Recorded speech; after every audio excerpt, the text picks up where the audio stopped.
Huawei Digital Nepal Conclave 2022 in association with Info Developers, connected by Ancel. Yes, one more time, a very good morning, ladies and gentlemen. Would like to welcome you to the Day 2 of Digital Nepal Conclave 2022, which has been organized by, we all know who the organizer is, right? Oh, just a second. In association with Info Developers Private Limited and connected by Ancel, first day of the conclave witnessed a lot of brains together, a lot of sessions together, which was definitely very fruitful in, in coming days to come for preparation and for the preparation of Digital Nepal for sure. Today, it's going to be another very power-packed, fun-filled and fruitful day because from the schedule itself, it's very clear that it's going to be a very wonderful day in terms of brains, in terms of digital ideas, in terms of conclusions and way forward. Digital Nepal Conclave 2022 is an initiative to incline all the concerned actors and stakeholders towards the vision of Digital Nepal. It acts as an event to be conducted with the aim to discuss and draft a conclusion towards digitizing Nepal with the participation of concerned stakeholders, people, and parties. The participating panelists range from, but not limited to, ministers, IT professionals, entrepreneurs, and academicians. The discussions topics are inclined towards digital transformation, including the subtopic based on fintech, digital health, agriculture, education, and cybersecurity. Digital Conclave is a grand conference which will be conducted every year from this year, and this is the first of the initiatives to be conducted this year and will be continued in days to come in coming years. Digital Samvad 3.0 is the succession of its previous successful events 1.0 and 2.0 series, where Digital Nepal Conclave will join as a new and grand initiative. Digital Samvad, an open roundtable incepted during the first wave of COVID-19 in March 2020, manifests its genesis to serve the need for dialogue and discourse for greater digitization and transformation of digital Nepal. While the second session of Digital Samvad 2.0 was being formulated, the second wave of COVID-19 struck again. To emphasize the importance of digital society, it became even more important to reflect from the first round of discussion and discourse to perfect our course of action towards the digital transformation of Nepal. With the same mission of supporting Digital Nepal 2019 framework, Digital Samvad 3.0 will be made more grand, which already has been made grand by taking it to every province of the nation, maintaining the same dignity of Digital Samvad. This year, a concluding event, which happens to be this very huge conclave, Digital Nepal Conclave, is taking place in the biggest city of Nepal since yesterday till this evening. Yesterday's first business session, we witnessed different business sessions with the theme Digital Infrastructure and Connectivity Addressing the Current State of Digital Nepal happened to be the first business session, whereas the second Samvad session was entitled Digital Skill Talent Pool and Digital Workforce for Digital Nepal. Third Samvad session was Digital Gaps, Bringing the Data into the Center Stage, and yesterday's business session or the Samvad session concluded with Foundation for the Digital Economy and Investment Opportunity. Day 2 also will be having a lot of sessions, with the first session entitled Foundation for the Digital Economy and Investment Opportunity. Samvad session 6 will be on the topic of fostering digital entrepreneurship and champions for Digital Nepal. Samvad session 7 would be around strengthening trust, security, and privacy regime for digital, whereas Samvad session 8 will focus on digital innovation and beyond for a digital society. Samvad session 9 will talk about unleashing the potentials for building digital leadership to strengthen governance.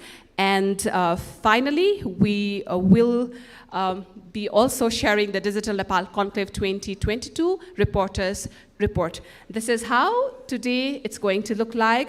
We one more time would like to welcome all our resource persons, our academicians, our mentors, who's been a huge support towards the conclave, also towards all the sessions. We also would like to welcome our international delegates here. We here one more time would like to welcome the CEO of Huawei Nepal, Mr. William Zhang, Mr. Patrick Lowe, a government industry expert, Huawei APAC Regional Office as well. We also have a presence of our another partner connected by Ansel, a huge team of Ansel, I can see them. We also would like to welcome CEO of Ansel, Mr. Andy Chong here. Also, I know the seats are little, they look very cozy here because very few participation has been seen, but we've always believed in quality people rather than quantitative numbers. So big brands along with the qualitative brands are always welcome, ladies and gentlemen. हामी असाध्यै धेरै खुसी छौं यहाँहरुलाई देख्न पाएकोमा, हेर्न पाएकोमा. Are we all ready for this session, ladies and gentlemen? Are we up? I know. सबैलाई गाह्रो भएको छ. Everyone is fighting their own journey in their life, some family issues, financial issues, love life, children life, this, that, and everything. Amidst all these, fights that we are fighting every day, this particular session has come up as a freshener to freshen up us. So without further ado, ladies and gentlemen, let's start today's Samvad session one more time. Huawei Digital Nepal Conclave 2022 in association with Info Developers and connected by Ansel, organized by ICT Foundation Nepal. Okay. So today, we've got a very wonderful person here who will be speaking for us and will be providing us with much brighter knowledge regarding the emerging technology landscape and digital Nepal. He happens to be a keynote speaker for this morning. Ladies and gentlemen, let's put our hands together for founder and CEO of Paracosma Inc., Mr. Ken Erhardt, our keynote speaker for this morning on the title, The Emerging Technology Landscape and Digital Nepal. Sir, all yours. Thank you very much. I want to thank the organizers of Digital Nepal Conclave for inviting me here. It's really a great honor. And as you'll see, it takes me back 6 years to some of my first events here in Nepal. So it's really a great honor and pleasure to be here. Thank you all for attending this morning. Yesterday was a great session. I particularly liked the end of the day when we were talking about investment in Nepal and IT opportunities here, because that's really my story as well. If you look at my background, for the last 26 years I've been focused on investment in technology trends, and the opportunities in technology for the last 22 years as a venture capital investor and a general partner in venture capital firms. I've also worked during that time starting up new startup companies. So I've invested in over 2 dozen startup technology companies, as well as founding 5 companies, working as every role within those companies, from, of course, board member to CEO and other positions, and really have a significant amount of relevant experience that I think you'll benefit from some of the insights and experience that I've had.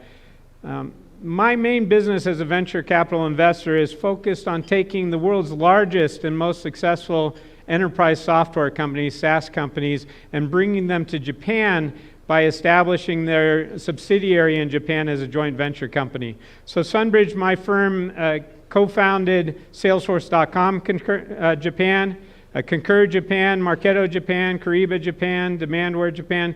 These are all multi-billion-dollar SaaS companies in the US, and we set up their Japan subsidiaries, which also grew to hundreds of millions of dollars of sales, in some cases hundreds of employees. A very great success for us and for our investors as well. Within that context, I've also co-founded a company called Talenta for Talent Asia, focused on HR and talent management distribution within Japan for international companies. So again, companies like HireVue, Monday.com, we're their Japan distributor. So many years, many decades of focus on market entry opportunities. My experience with Nepal and focus on Nepal activities begins as early as 2008. Before that, when I got involved with New IT Ventures, which is an Internet of Mobile Video company founded in Japan by Nepal investors and engineers, but with activities here in Nepal, including developing Net TV Nepal here. They had a relationship with one of our other portfolio companies in Tokyo, the New Media Group. The New Media Group failed, but NITV was doing everything right as far as we could tell. So I joined the board in 2008 of NITV and began working here in Nepal remotely. And the request from the investors, from the CEO was, come to Nepal, check it out, learn what we're doing here, because there's more opportunity. And we were intrigued by this because NITV was developing as good or better technology as any company in the world, but at extremely reduced cost, extremely smaller investment. And so I came to Nepal at the beginning of 2016, in February 2016, and I spoke at events similar to this, arranged by Entrepreneurs Network of Nepal by Hempel Shrestha, one of the organizers of this conference. I spoke to young entrepreneurs and students and others. I also met as many technology companies as I could in Nepal. And I even had an opportunity to speak with and to some government ministries about IT opportunities and investment here in Nepal.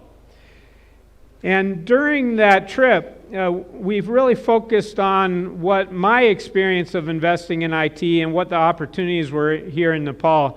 And we came up with, or we looked at 3 options. Those would include domestic Nepal sales as a focus of an investment or a business, international sales, or outsourcing. And I'll talk about each of those briefly as we go to give you some context of what we thought 6 years ago. In terms of domestic Nepal sales, looking at it from the standpoint of a joint venture company with a large international IT firm like we did in Japan, it seemed frankly that the market was too small. Japan is the second largest IT market in the world, one of the second largest SaaS market as well, very, very large and sustainable market. We could build joint venture companies, subsidiaries that were massive operations. In Nepal, the scope of the market isn't that big for that. So we thought a distribution company could do well here for international products, international IT services. But in that case, that wasn't our focus. We didn't have experience in Nepal. It was too small of an opportunity for our venture capital fund. We also looked at companies starting up here in Nepal, what they could do. There's a great viability for what we'd call copycat companies, where you take an internationally successful idea, business process, and you establish it in Nepal as its own company, its own venture. And there's been very successful companies with that here in Nepal. We also looked at international sales opportunities. For a local company, headquartered, founded, established here in Nepal, it seemed that it was very difficult for them to work internationally. There was a huge opportunity with the mobile app stores from Apple and Android for any developer anywhere in the world to develop mobile applications and sell those mobile applications. But it was very hard, and maybe still is very hard, for local developers to even set up accounts with the App Store, the Apple App Store, to sell their apps, or the Android store, to take remittances from those stores, to pay developer fees with an international credit card. It was very difficult for Nepal companies, because of regulations and other factors, to do business internationally. But we did meet and see a number of successful companies in which there was a foreign headquarters in the US or other places, and that was the focus of the business operations of the company, but they had a back-end services and development in Nepal, and that seemed like a very, very viable option for us. And finally, we looked at outsourcing. The reason we looked at outsourcing was during that trip, my brother accompanied me. He was 28 years with Accenture as one of their senior executives. When he left Accenture, he managed 18,000 developers, 12,000 in India, 4,000 in the Philippines, and 2,000 in China, and he stood up those operations as a Philippines, and China. So when he came with me to Nepal, the first question he asked was, can we hire 1,000 people? Can we set up an outsourcing center for Accenture, for another company, for ourselves? And the answer, a little bit surprisingly to me, but based on his experience, was no, that generic outsourcing would not be that successful from Nepal, because it wasn't clear, as mentioned yesterday, Nepal didn't have a strong enough brand. People know outsourcing from India. People know outsourcing from Vietnam. You can fly to India. You couldn't fly at that time directly to Nepal. You had to stop several places. There weren't 5-star hotels near the development centers in Nepal. It wasn't viable to have a very large-scale outsourcing business here in Nepal. At that time, we felt there were political turmoil, there were power cuts, there were other issues. But at the same time, looking at the quality of the talent, we found the interest and excitement here, we felt that there was an opportunity to focus on specialized outsourcing here in Nepal. And meaning if you had a team that was 100% certified Salesforce engineers, then you could sell certified Salesforce services anywhere in the world. It wouldn't matter if you were in Nepal or India or anywhere else. So if you had a market that was in high demand and you had properly trained engineers, that it would be viable to do outsourcing from Nepal. And so at that time we set up our company that's operating here in Nepal and globally called Paracosma. It's a US headquartered company, and Paracosma Incorporated. We have some other brands there as well, including To the Moon 3D Technologies. And we have wholly owned subsidiaries here in Nepal for our development center, and in Japan as well for sales and technology. And this company focuses on virtual and augmented reality. And the reason it does that is at the time in 2016, there was just the first consumer launch of the HTC Vive VR headset, the Oculus Rift VR headset, and the PlayStation 4 PlayStation VR headset.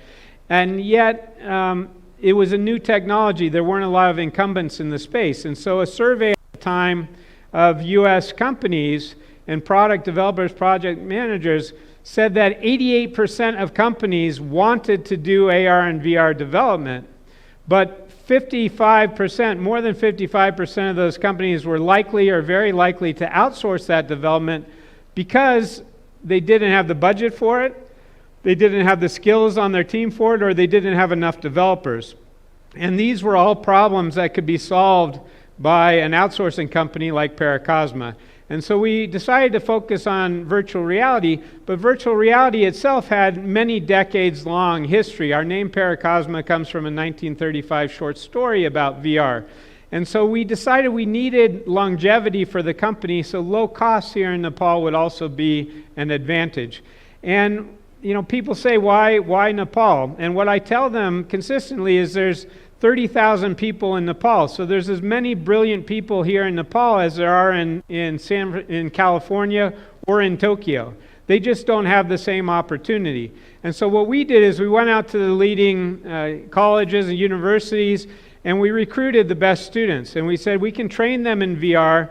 We can build a team because no one else in the world has skills in VR now. We're starting at an even level with those.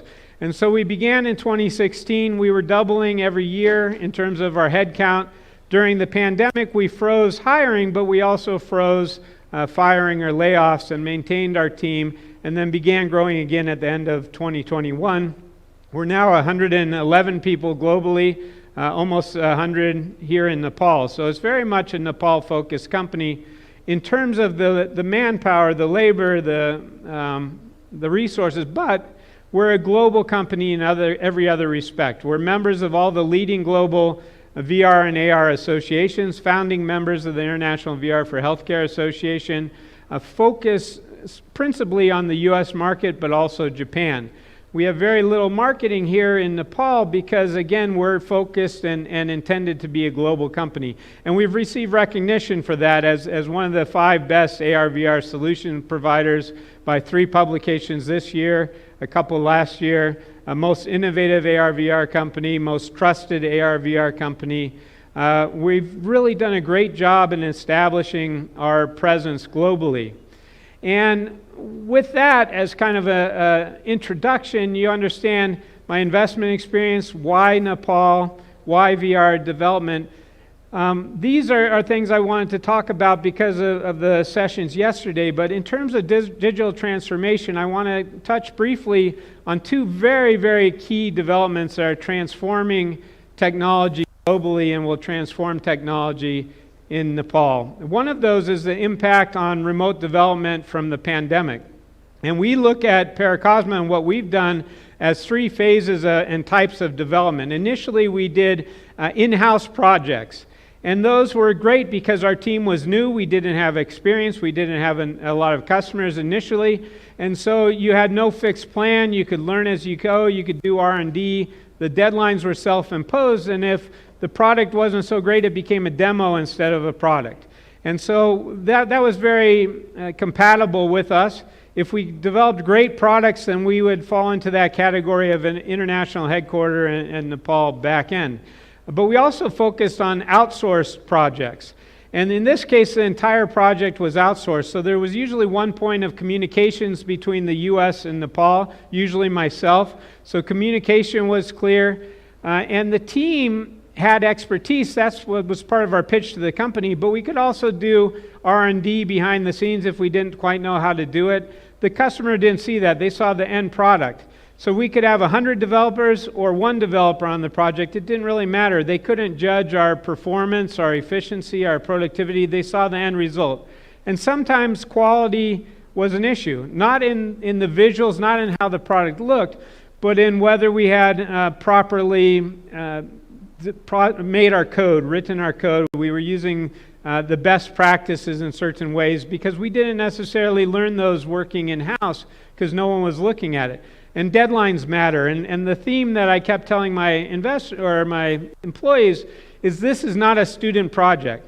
The mentality you have with an internal project or at the university is you do something good enough, it gets you a grade, but in this case it has to be perfect. It has to bring the client back to the company. And now we're entering an entirely new phase brought on by the pandemic mostly. The pandemic's been a horrible scourge here in Nepal, in the US as well, globally. It kept me away from Nepal. I had 27 trips to Nepal before the pandemic. I was here 20% of my time and then away for 28 months. Now I'm back in Nepal for all this month.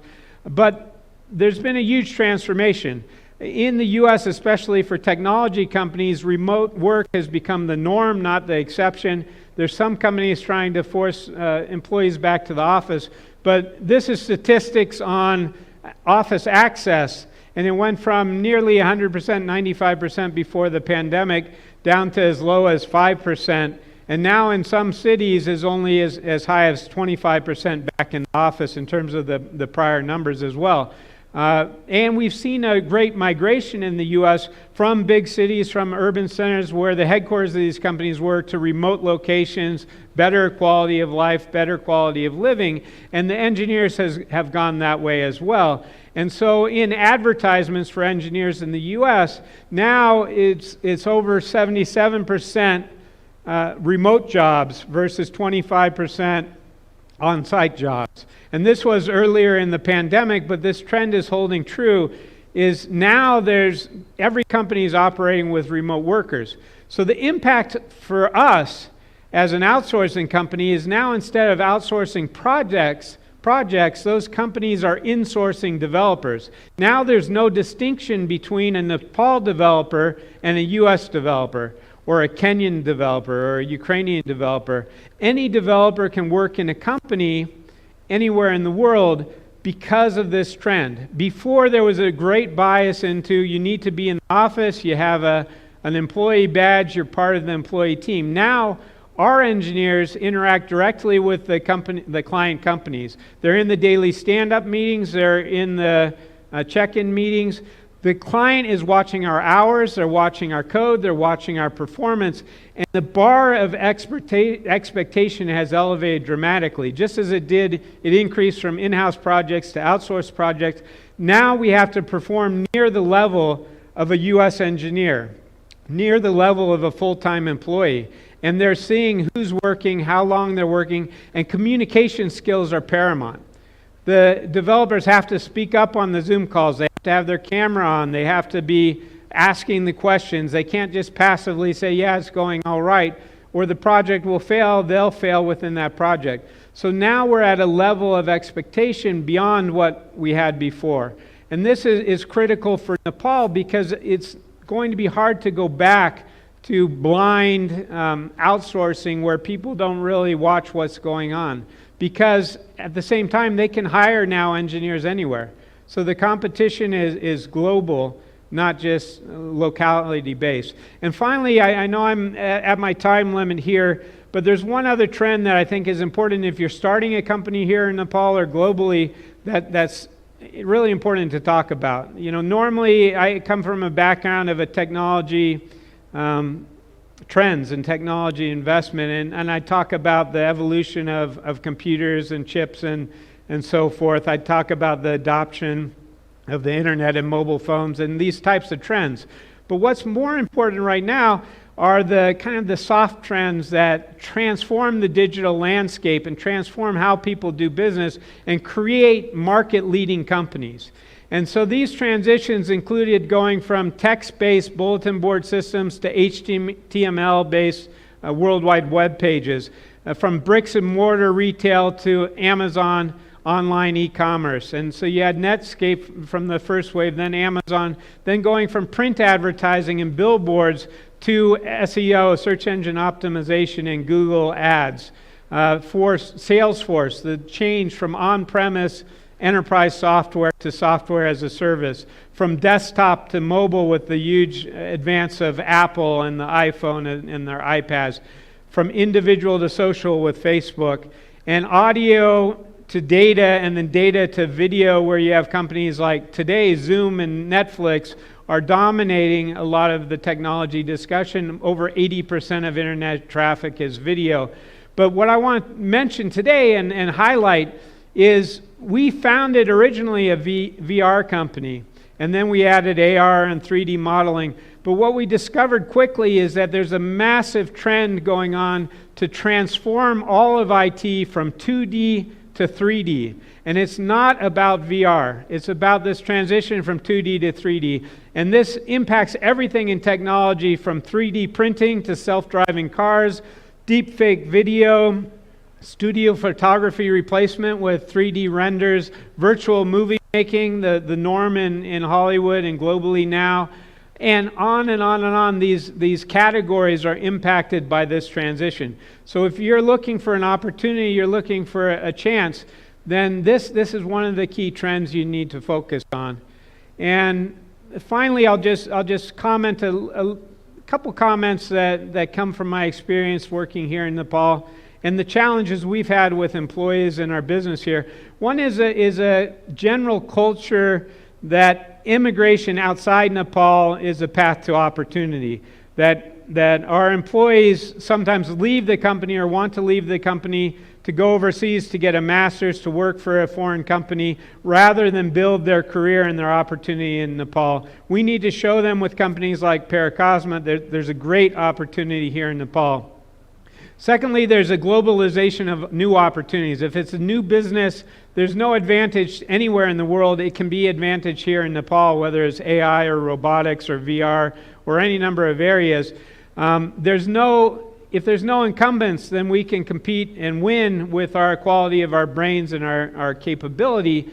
But the competition just got global as well. The barriers that we had before are really fading, and Nepal has to step up its game and the quality of its resources in order to compete. And this relates to this project outsourcing to insourcing trend that I mentioned. It's more demanding, but also vastly more opportunity. We can charge very high rates for a developer insourced into a U.S. company compared to what we could command for an outsourced project in Nepal. So this is beneficial to the economy, beneficial to our engineers as well.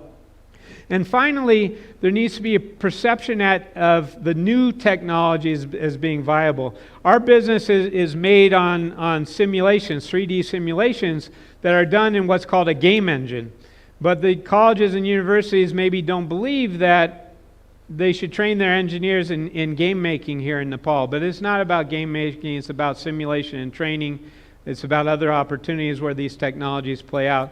And I skipped one there, but there's also a somewhat uneven playing field. So in mobile development, for example, the Apple App Store is vaster than the Android Store. The revenues to developers in the App Store, Apple App Store, are much higher than Android. But if 98% of the people in Nepal use Android instead of Apple, we don't have a level playing field to develop and produce and sell Apple apps. And this will impact, same with the game engines. Unity game engines, cheaper, easier to run here in Nepal. The engineers learn that. They don't learn Unreal Engine, which is more expensive, uses more hardware and things like this. But that will be the future that we need to learn.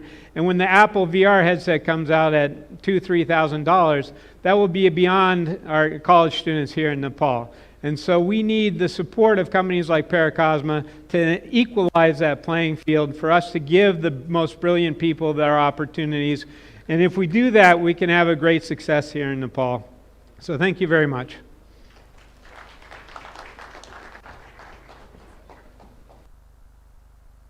What an insightful start of the day, ladies and gentlemen. Let's put our hands together for this wonderful human being here, Mr. Ken Earhart, founder, CEO of Paracosma, for his insightful and very fruitful presentation and keynote remarks on the emerging technology landscape and digital Nepal.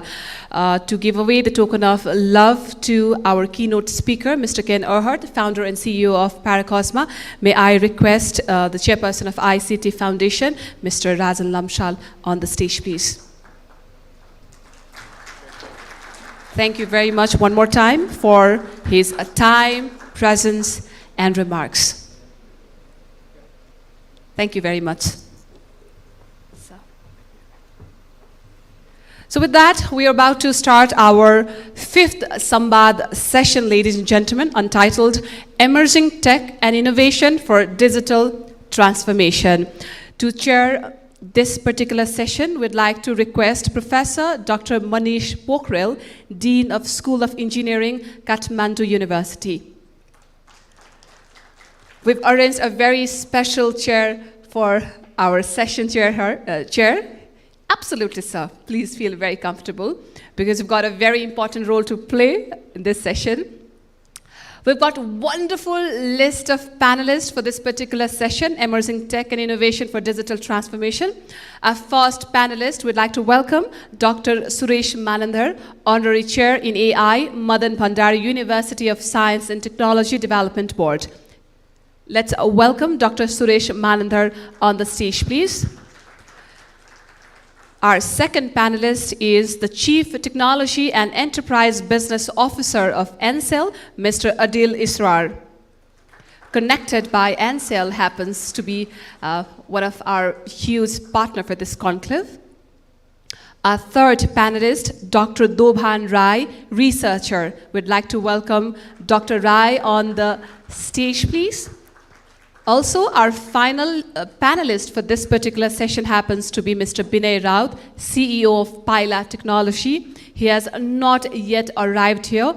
As informed by him, he's stuck in the crazy traffic outside. He'll join the session as soon as he arrives. So with a round of applause, ladies and gentlemen, let's welcome the moderator for Sambad Session 5, entitled Emerging Tech and Innovation for Digital Transformation, the co-founder of eSatya, Mr. Ruchin Singh, on the stage, please.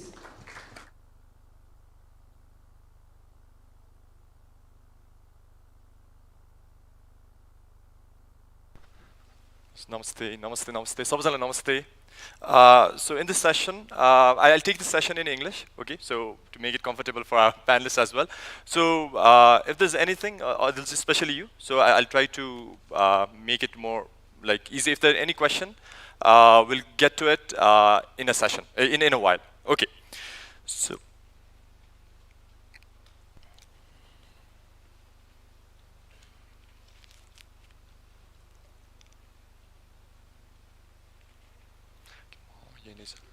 Good morning. I have this. Okay.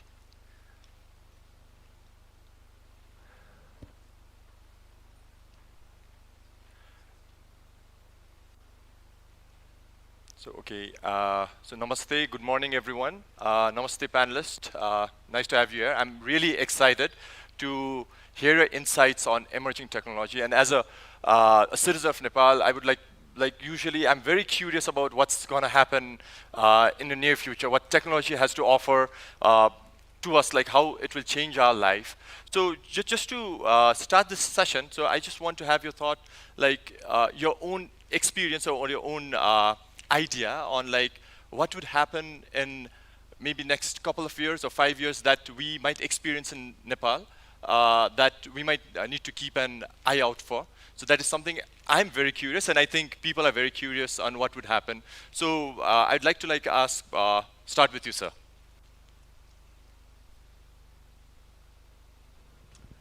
Thank you for that question.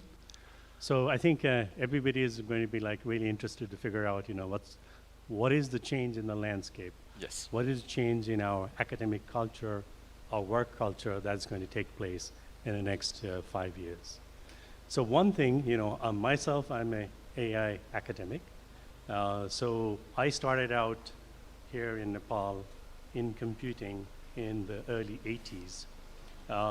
So one of the first things I did was to work on Nepali language localization. So I was involved in... Can you put your mic? Yes, okay, thank you. yeah. So I was involved in Nepali language localization. So that was the time when there was no internet. So I was involved in building a Nepali font, which is still available now. It's called PCS font. And probably that's the only font which you can use for data processing. So that predates Unicode.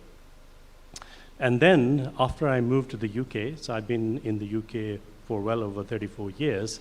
So I had my first startup in 2001, and we were featured in the BBC Click program, and we built the first virtual character conversational dialogue system, but we were far too early to market. So that was back in 2001.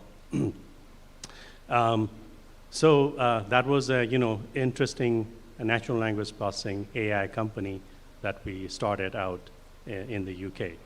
So what I would say is that in Nepal we already see a huge amount of digital transformation that is already taking place.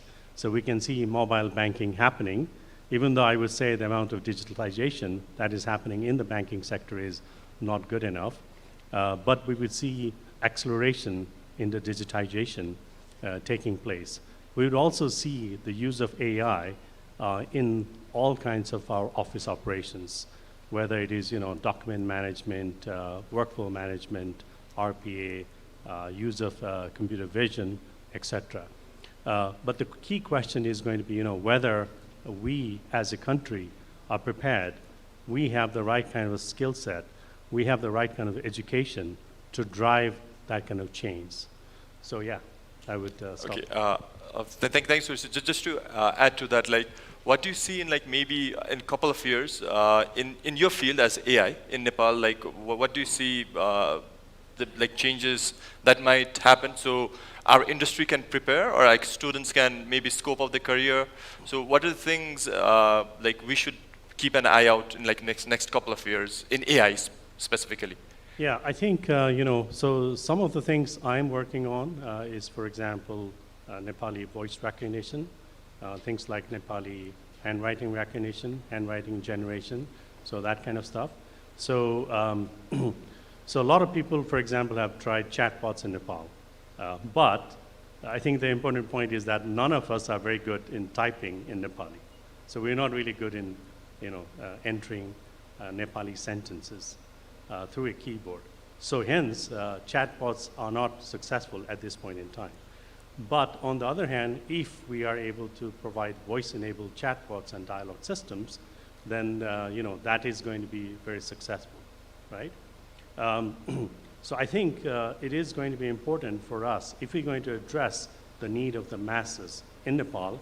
As you know, Nepal has got 123 languages and 250 dialects. So we need to address the language divide. Addressing the digital divide will require addressing the language divide. So what I would say would be that, one of the things Nepal should prepare for would be, localization is going to be important. We need to build technology and systems that a common human being in a remote village can use, right? Okay. So we need to have applications which are mobile enabled, which use a lot of AI, for example, to make things easier for that person, right? We will also want to see change in our working culture, where there's going to be a lot of automation.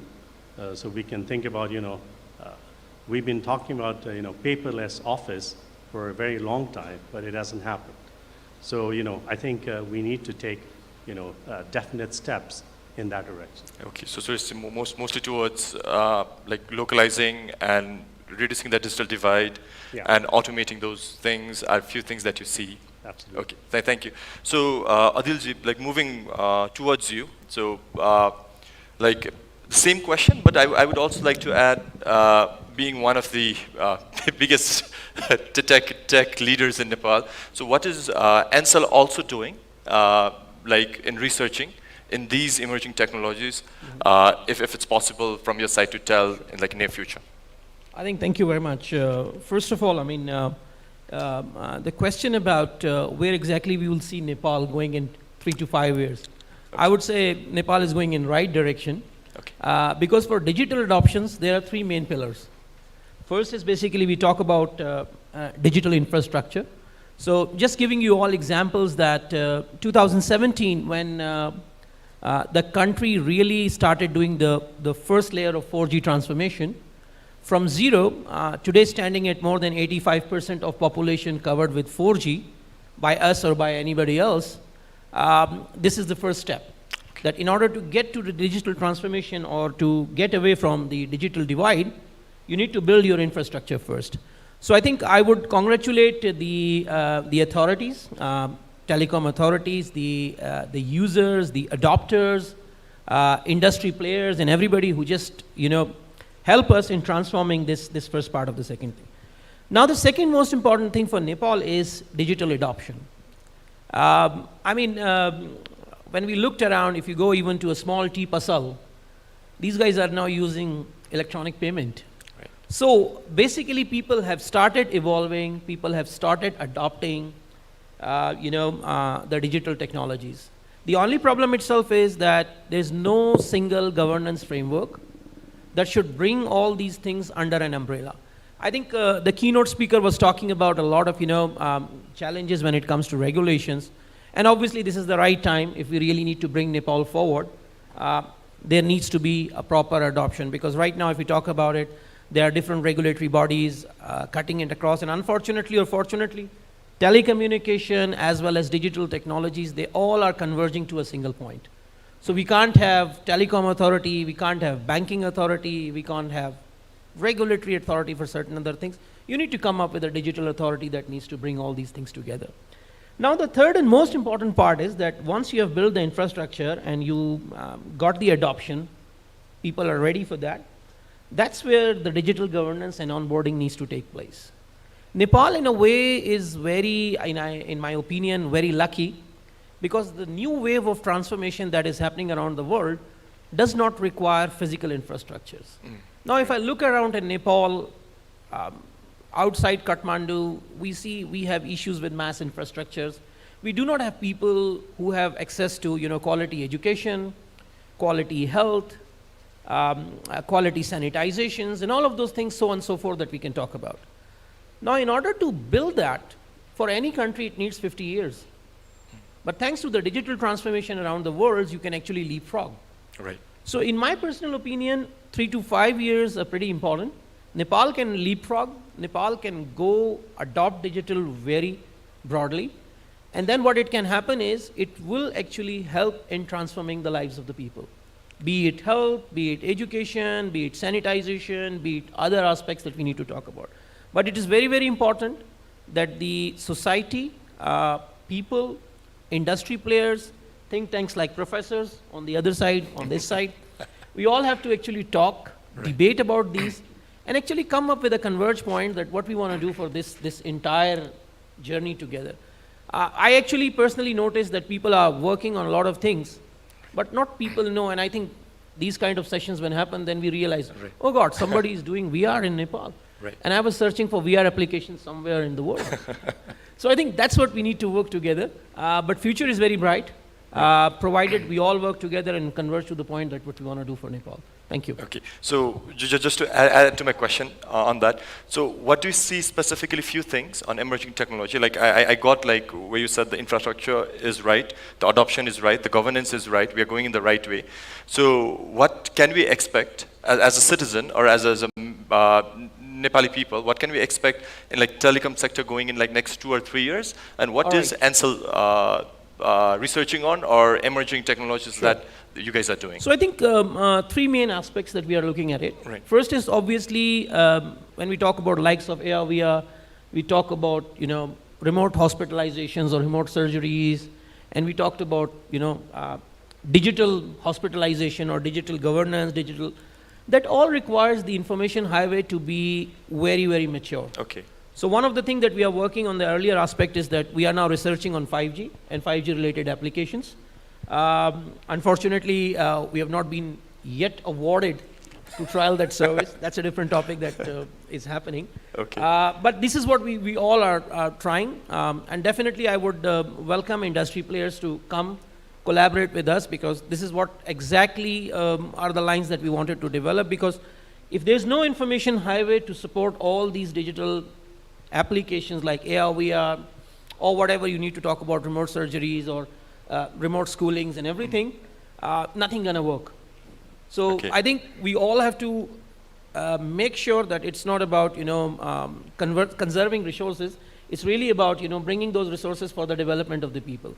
Okay. Because one very important aspect that people see, any country that has adopted digital adoption, their per capita growth as well as the economic growth was faster than the countries that went through a traditional cycle of developing themselves. Okay.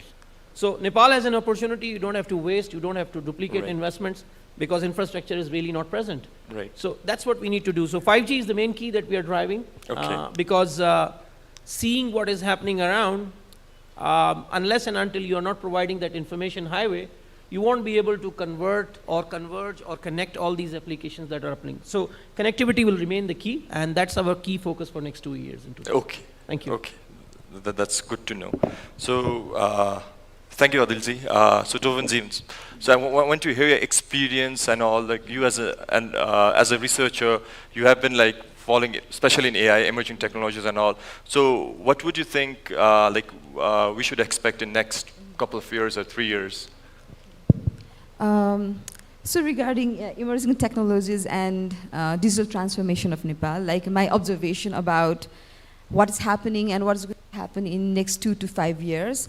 So, so for me, I'm very excited, but at the same time, I'm very concerned as well. Okay. So in a way, like our fellow panelists mentioned, like there has been a lot of like really good initiatives in emerging tech, like, and as you yourself, our other fellow panelists like Suresh sir and many in the audiences, they have also been, starting this initiative in emerging technologies. So if we take into perspective where we were 3 years or even 5 years back, right? We didn't have any digital even infrastructure, or we're even like kind of wondering about the feasibility of whether it is going to be adopted or not, right? Whether people are willing to even engage in digital economy or not. So from that 3 or 5 years, we have come a long way. Right. But at the same time, we also have to think, just like experimentation is not enough, we need to survive and we need to thrive. So for that, we need an ecosystem.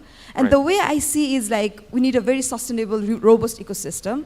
And the way I see it is like, we are making progress in some front and we are lagging behind in some front. For example, like we have made like a huge, significant progress in digital infrastructure and connectivity.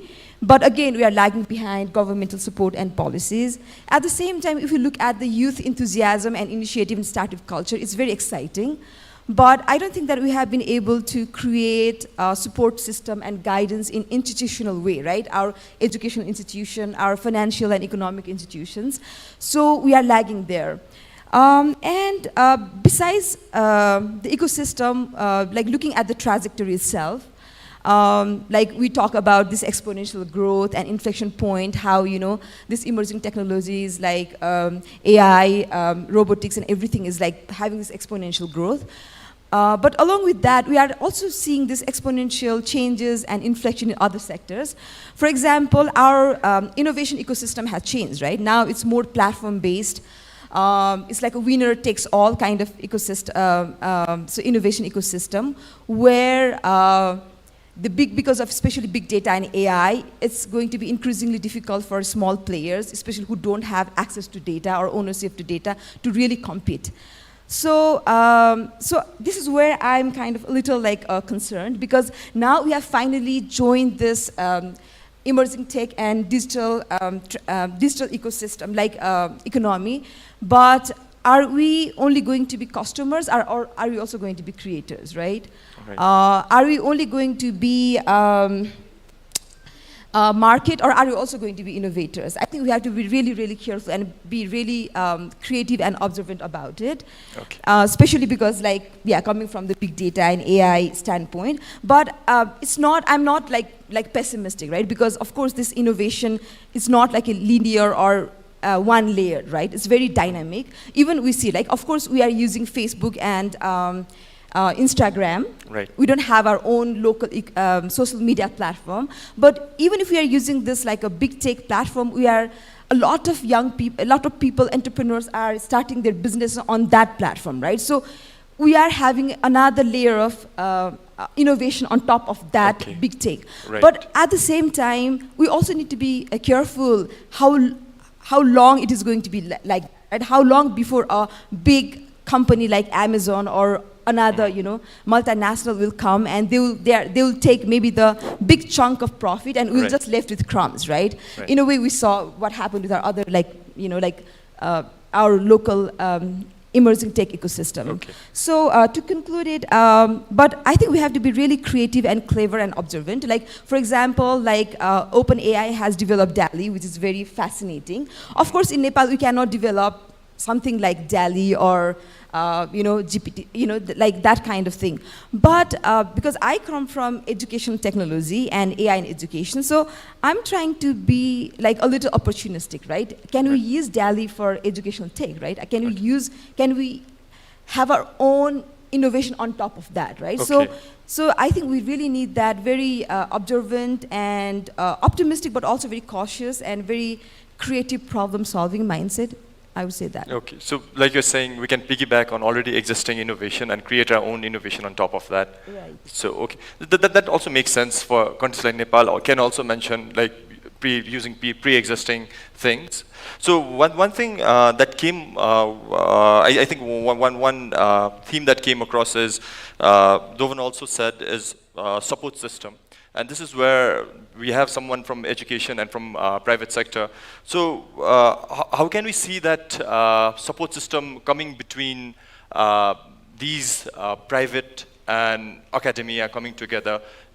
What can be done so that we can like look after this emerging technology and make it more feasible for everyone? So reduce that digital divide. Maybe so you can start with yours, and we can have that your perspective from academia, and Dovan also can have that academia perspective, and then we can go into the private sector, what support system we are looking after. Okay. Yeah, thank you. So I've been in Nepal for 2.5 years now, and I see a lot of opportunities here in Nepal, but also there are tremendous challenges. And I think our previous speakers yesterday also highlighted that the talent pool is, not that great in Nepal, right? So, because although the IT space is booming in Nepal, if you want to hire, let's say, a high-quality software engineer or a high-quality AI engineer, I think it's going to be extremely difficult, right?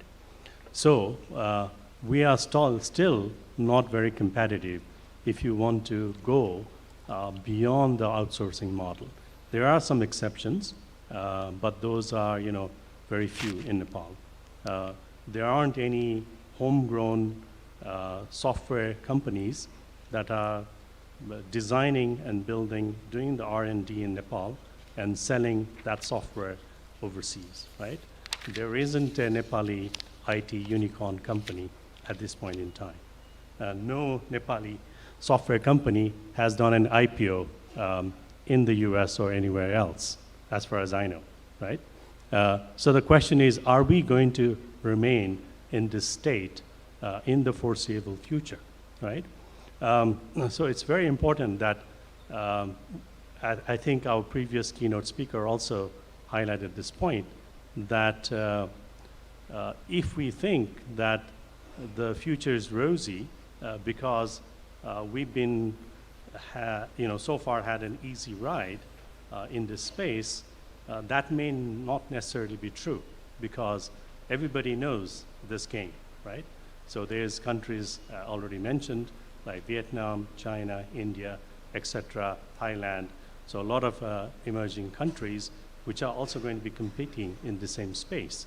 So even though the global demand for basic IT skilled workers is going to continue, the question is when are we going to up our game to get to the next level? So one of the biggest challenges I see is that the quality of our computer science education is failing us, in my opinion. So that may be very biased, but that's my opinion, right?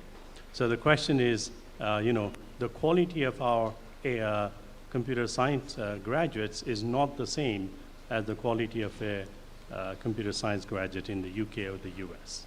So there's a huge difference in what we teach, what we expect our students to learn, and how we deliver our teaching. So fundamentally, I think we need to change the way we teach. And I think, just going back to a practical point, I think this system of affiliation, whether, I think that point needs to be revisited, whether that is the right model for this industry.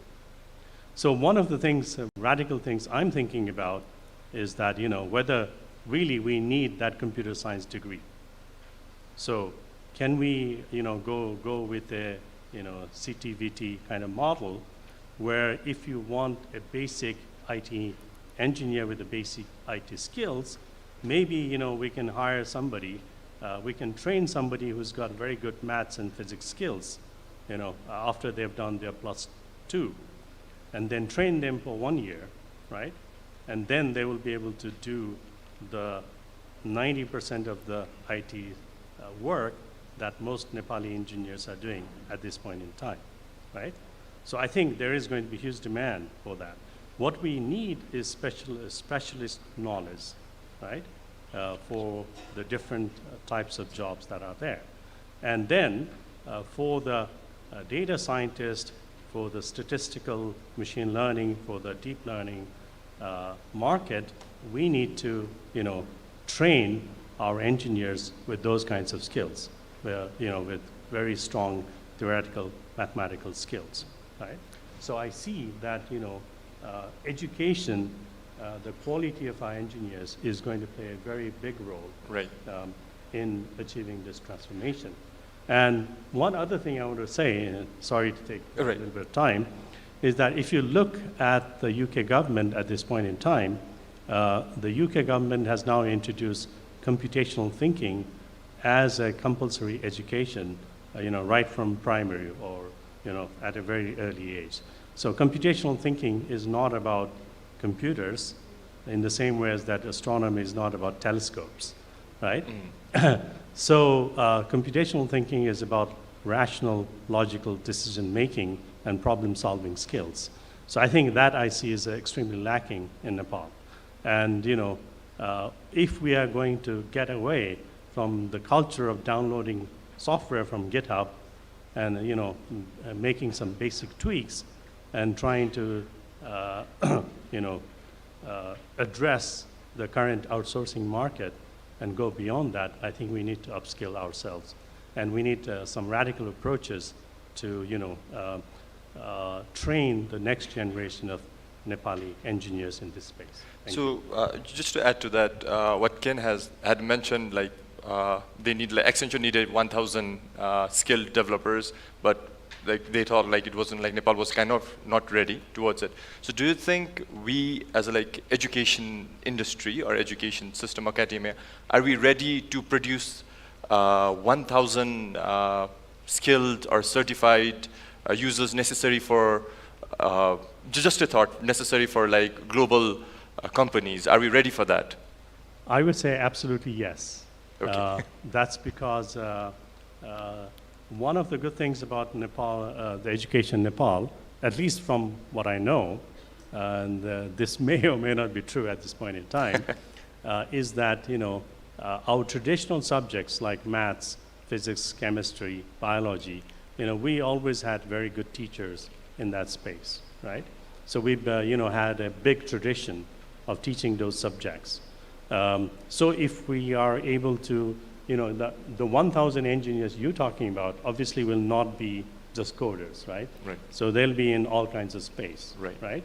So it could be, I don't know, HTML, it could be React, it could be cloud, it Right. could be security. So what we need to do is that build an academy, build a teaching program, high quality teaching program to train those 1,000 engineers in all the 20 different subjects. Right. And I think that is absolutely feasible, and that is something I would suggest our colleges industry to really take that forward. Right. Okay, thank you. So do you want to add anything to what he said? Hello? Yeah, I agree to a lot of points he had said. And what I would like to add is, so I came back to Nepal in 2016 after finishing my PhD. And at the time, I was very dazzled by the, this innovation or digital ecosystem here. There were so many startups, so many hackathons, so many, youth initiatives going on. So I was really excited about it and very, but now in my 5 years when I look at it, I think some of my assumptions have changed. So one is, it's very admirable and it's very encouraging and very inspirational that a lot of young people, our startup ecosystem, are putting a lot of their enthusiasm and they are taking risks to do it. But that is not sufficient because I also saw a lot of burnout, a lot of uncertainty, a lot of anxiety, because as I said, just like starting an initiative is not enough. We need to survive, we need to thrive, we need a really robust, supportive ecosystem, sustainable ecosystem. And I think for that, we really need very strong educational foundations. Right. Really, we need good institutions. Because I used to also think these, crowdsourcing and these things. I think that that is a huge part of innovation, but that's not going to be enough. Okay. And I agree to Surya sir that we are at a good, in Nepal, there are certain things which is working for us. That is till our high school, our education system is solid, right? Our math and science education, at least in the urban, I'm not talking about, at least in the urban centers, Right. it's solid. And that's why our graduates, our students, all the worldwide, they are doing really good. Okay. But I think we are really lacking in our undergraduate education and the higher education. I think this is where we are really struggling. And I think we really need, and there are a lot of educators in our audience as well, and we are making effort, but I think we need even more substantive effort in that. And what I see is we need fundamentals and foundational skills, on theories or even how to think, critical thinking, system thinking. Sometimes what we do is we learn from online, we teach each other, but there's a lot of, especially when I see the young people, there's a lot of some kind of anxiety, a little bit like a FOMO, fear of missing out, and they feel like outsider, they want to jump into the Right. bus that is just running away, Right. and which has caused a lot of diffused energy, We have not been channeled that in a more long-term sustainable way. Right. People are trying to learn and do so many things, but that's being very diffused. So for that, so as I said, we need really good foundational institutional support. And besides that, we also need that's also not going enough, because as I said, in Nepal, we have some advantage, but we have a lot of constraint as well. It's like a walking upstream. So we have to be really creative, even reimagine our education ecosystem. And I think like we need like very interdisciplinary holistic education, because we need to learn how to imagine, right? We need how to observe, how to listen, how to empathize, so that we really, because it's not only sufficient that we, our students are as competent as from the more developed world. We need some extra skills. And for that, I think we really need like very contextual system thinking and creative thinking. And so that's why I'm like, I've joined this development board of University of Nepal, which is trying to start this liberal arts approach to education. So again, to sum up, I really think that we need like strong STEM foundation, but we also need interdisciplinary education that is going to, like our young people should need to like learn how to like think logically and also like imaginatively. Okay, so thank you, Dovanji. Like, we now have perspective from the education sector. Like, we need like kind of an interdisciplinary approach, strong educational foundation. So, you just want to have like Adilji, from your side, what are you looking from the workforce, or like to creating this digital transformation, and how are you also adding value to this support system, or that we are talking about, or you intend to add value to this support system? All right, so I think on a broader note, I agree with both the panelists, but on certain points I completely disagree. Okay. So let me put it across, and how I find all these things is that a couple of years ago we started a program in bringing traineeships in Ansel, and we got university grads which needs to be trained. So first of all, I wanted to put a statement very broadly here that talent is not scarce in Nepal. Okay. Nepalis are as talented as it could be in other markets, and this is like my 10th or 11th country part of my program that I'm working in. Nepalis are not behind in any case. I put it across very clearly, and we have seen it. Now, the only problem is that we need to first, decode the problem statement, that what exactly is the problem statement. Okay. Now the evolution of technologies, let's talk about digital transformation, AR, VR, the cycle is 4 or 5 years. We have to ask ourselves, then in academia, are we revising our course contents every 5 years? Absolutely not. Yeah. I just give you example, fresh grads, when we are hiring into the company, it takes us a couple of years really to bring them to cope up with the new emerging technologies, because what they are reading is 90% what 25 years ago I read in my university. Let's be very honest. But it's not about that people are not talented. You give them the way, they will go, they'll find the way. And whatever the developments, whatever the entrepreneurship in Nepal is happening, I would say it is done by the enthusiasm, by the thirst, by that, frustration, which they are now putting it across, and they are really creating wonders. Okay. So I think what is very, very important, that we all talk about that we need to fix the foundation, but who has to fix the foundation? Academia, policies, industry, as well as the government needs to come together. Now, just give me one simple example. I mean, 80% of the grads that are really great, now we are really struggling in coping up the right talent to fill up our next cycle of, talents to take our organization forward, for example, being the largest FDI company in this country. 80% of the people are becoming brain drained. I mean, they just go out. What are we doing with that? It's not about, saying that, we are far. I mean, we are the same human beings. We have all same 5 senses. In fact, the people, in my own assessment, is that the emerging countries have more better talent because they have that thirst, they have that frustration that they haven't done, they wanted to do more than that. And in fact, that's what we are seeing as a part of our 10 countries programs within Axiata that we are doing. But what is very, very important that we need to see is that there's a lack of framework that needs to come on an overall industry level. What I'm saying, industry means, are we really into just producing outsourced engineers for some other companies? Now, where is the framework? Where is the government next budget plan that should tell us that, okay, in next 5 years, we want to be producing X amount of entrepreneurs, Y amount of innovators, and Z amount of workforce. I didn't see that. A month ago, budget has came. Has anybody seen? Please enlighten me about that as well. No, it's not. So I think the main program that we need to do is we need to conduct these kind of sessions. Policymakers needs to sit with industries, with academia, with researchers, with universities, and actually understand what is going on ground. So I think, to me, and again, from your last question, you said that you are a bit concerned about the digital adoption as well. I just give you one very simple example, that in order to get adopted with something, you have to give that toy to the nation first to play, understand, right. break it, and remake it. So I think all the areas where I've seen digital transformation, I spent a lot of time in Cambodia, I was in Myanmar as well. Okay. I spent time in Singapore and Malaysia also, where I'm coming in from. Everywhere it started like that. The only problem is if you have a proper framework and then you adopt that, I think this nation is very, full of talent, full of resources.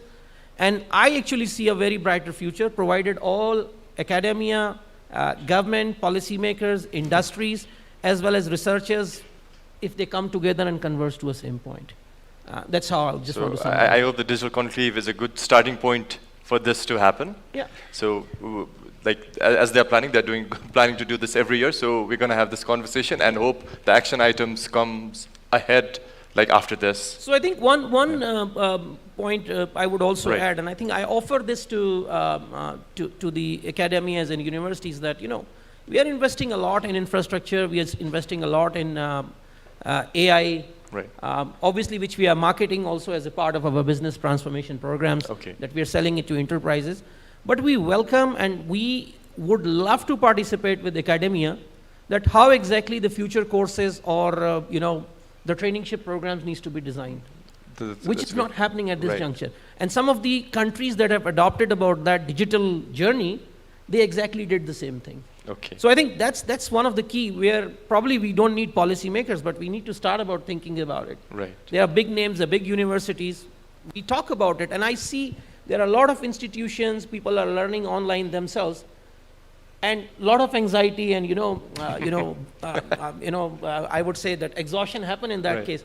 But I mean, if somebody is admitting in a very great university that has a lot of things, why do we need to go and do an online course? Why this can't happen in the university? Right. Why this can't happen in the industry itself? We should train those people. Universities should train those people. Government institutions should train those people. Why they need to spend again their own money to go and train further? Right. And then in that sense also, there is no right directions. Somebody did experiment, he is successful. The Right. other did experiment, he don't know, because they are doing it out of frustration that I should learn digital, I should learn AI, I should learn VI development. But who is actually telling them that you Right. should do this, you should do that, and you should do that? So I think this is very, very important. And if Nepal really wanted to take it forward from this point, is that we need to put that particular framework around what's going to happen in our supply chain of individuals as well as human capital over a period of next 5 to 10 years. Okay. Otherwise, the amount of brain drain, if you see the statistics, it's increasing. And the time, unfortunately, because of the economy size, you can't afford bringing expatriates into this organization, into this country, Right. to do your digital transformation. So you need to retain those resources into the market, and the only way is that all of these pillars needs to come together. Thank you very much. Okay, thank you. So I think the stage is set. We can figure out what's happening. What will your idea on what's gonna happen in Nepal in the next 2 to 5 years, and we see where we are lacking and where the opportunity lies. So before moving ahead, I would like to maybe set the stage to the floor, and if there are any questions, you can ask the panelists. So would like to ask if anyone on the floor, they have any questions regarding emerging tech and digital transformation. And we have a very great panelist over here. So I suggest that you raise your question. Or should I be pointing out like a teacher? So anyone? No questions? Yes, okay. Ma'am, yes.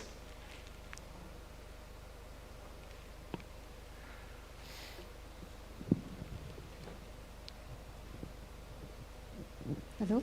Yes. Okay, I'm Timila Amy. Very good session, especially from representative from NCEL.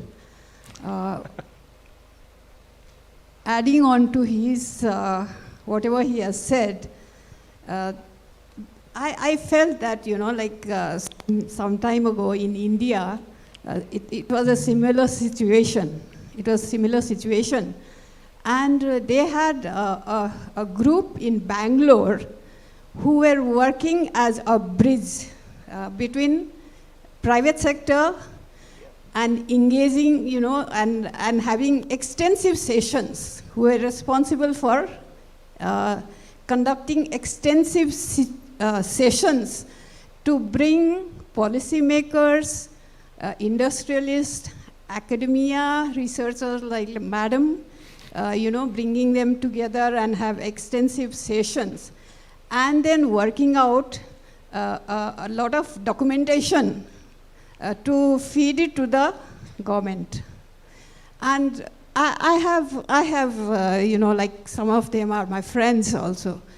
They have gone through that exercise very well, and that is what is lacking here. That's what I felt. Yeah. Okay.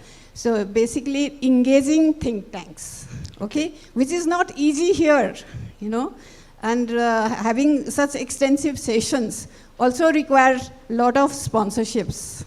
Yes. So how do you make all these things happen? And the background is, again, finally skill development. You talked so much about it. It requires a lot of infrastructure, information. Why is Ministry of Communication in India, the secretary has now rolled out a program on start doing research on 6G. When they are talking about 5G all over India, they're saying, oh, now you start researching on 6G. The reason being, creating skill sets under this thing. So these kinds of galloping of thought process and bringing in technology, to cope up with the global world scenario and supply chain of experts, So you require a lot of think tanks and has to be supported. I suppose it's not easy. Let me tell you, it's not at all easy unless they are supported by private sectors and encouraged by government, and policymakers also understand, like we had Sushil Bhatt yesterday, who can educate the ministers. So this is this is very much lacking here, and it's a suggestion or a question to NCEL. Are you planning some kind of research cell, a think tank group, encouraging those things?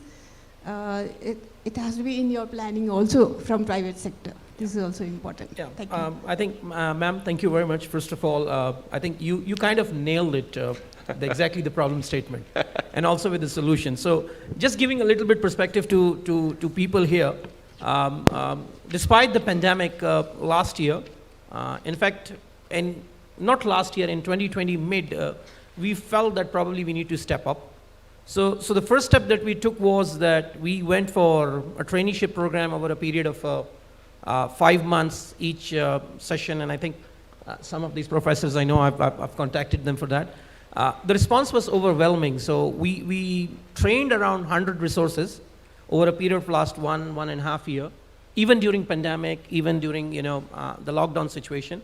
But the amount of application we received were like 18,000 in first batch and 21,000 in the second batch. So it's about, if you look at the supply chain part of the equation, the brain is still present in the country. Otherwise, who would ask for 21,000 application when I'm clearly saying that it is not going to be an employment? It's just a training, a development, your skills, and then you need to move forward. Second thing that we are now very clearly, taken as a part of our program, I think some of my colleagues are here, they can even elaborate further, that we have a very clear CSR pillar that we are developing. And one of the very important pillar for us where we wanted to really put our money is education, foundation of education. So the next step is probably we are coming up with some of the leading universities like Chairman here. We wanted to do some work on innovations. We wanted to do, I think if you have not forgotten, 3.5 years ago, we bring MIT from Massachusetts, US here. We established an innovation lab. We did a lot of ideas. Those ideas, some of them are in incubation. Some of those ideas have actually also proceeded it from. And I was also part of a mentor on those programs as well. So we will continue that. But I think the part that is lagging is that this needs to be structured program. Right now, it is more of an initiative. We took it, probably some to do with our CSR, some to maybe a little bit of publicity of what we are doing. But more often, what we need to do is it needs to come up as a whole framework. A lot of discipline needs to be taken into this direction. And then every year, when we are sitting it across from all the pillars, we also need to critically assess our progress report. That what we have thought, what we want to do, what we have achieved and what we have not achieved. And that it will be a very good eye-opener for every one of us, where we are thinking, where the policy is going, and where we wanted to head these things to direction. Hope I've tried to answer your question. Thank you. So just to add to that, that's coming from a private sector part, like maybe how would the think tank work on the perspective of the academic side? You can like have your perspective on that. Like how would you think it would work? Mike. Yeah, so I just wanted to highlight one example. So when I visited China a few years ago, one of the things I saw in China that was, I found it very interesting was that they had what they call key national labs. So this was labs where typically like one or two professors would lead research and development in a certain sector, certain very specific area, right?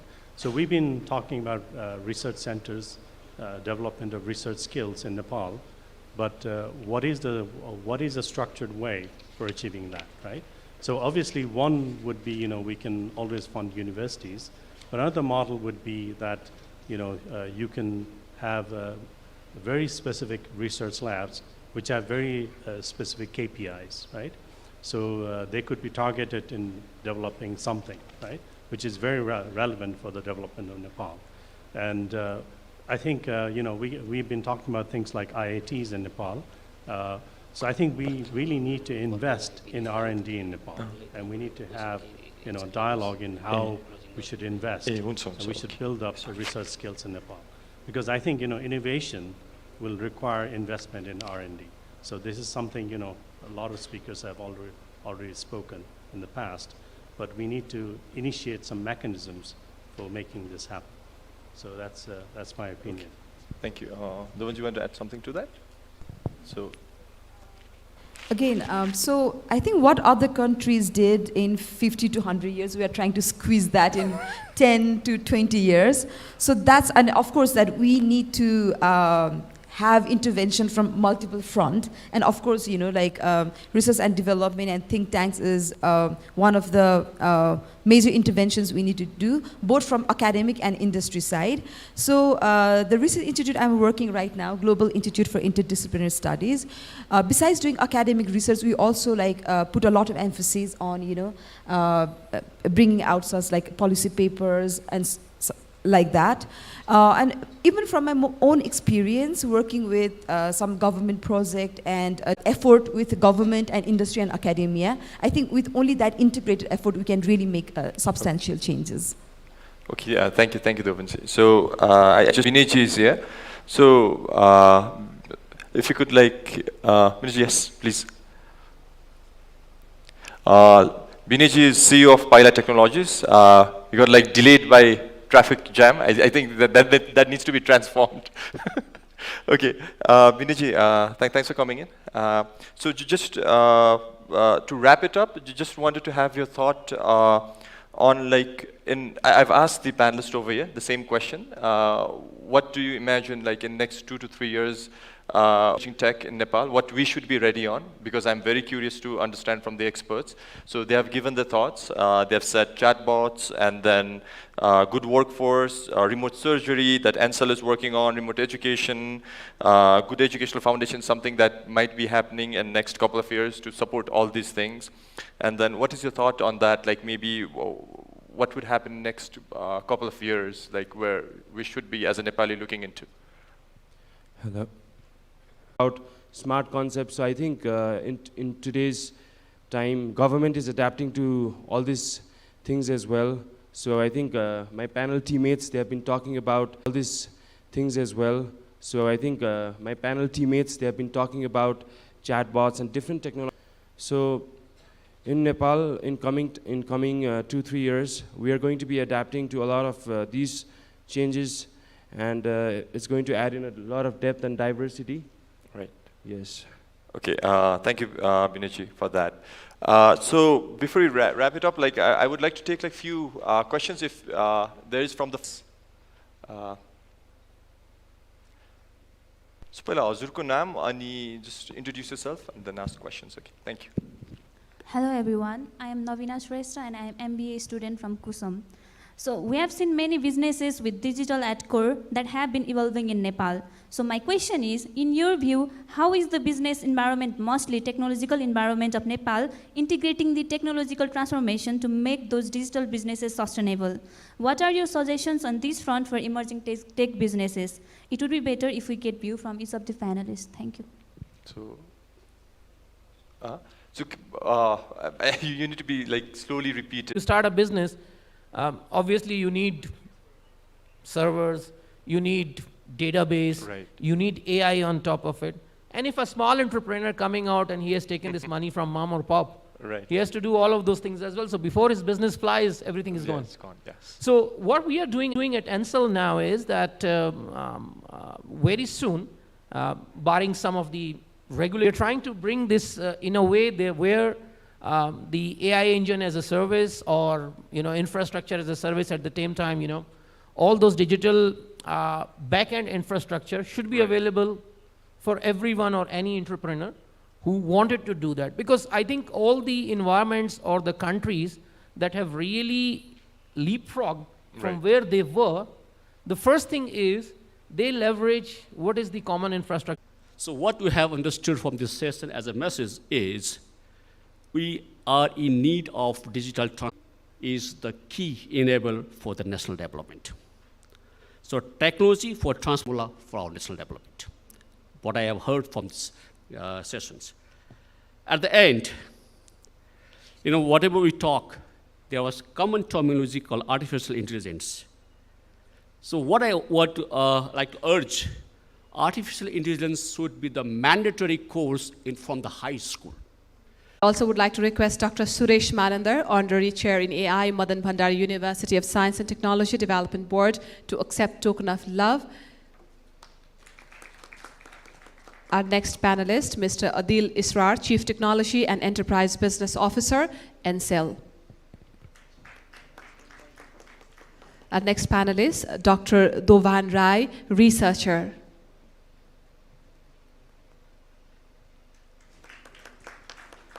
Our next panelist, Mr. Vinay Raut, CEO of Paila Technology. And to our wonderful moderator of Samvad Session 5, Mr. Ruchin Singh, co-founder of eSatya.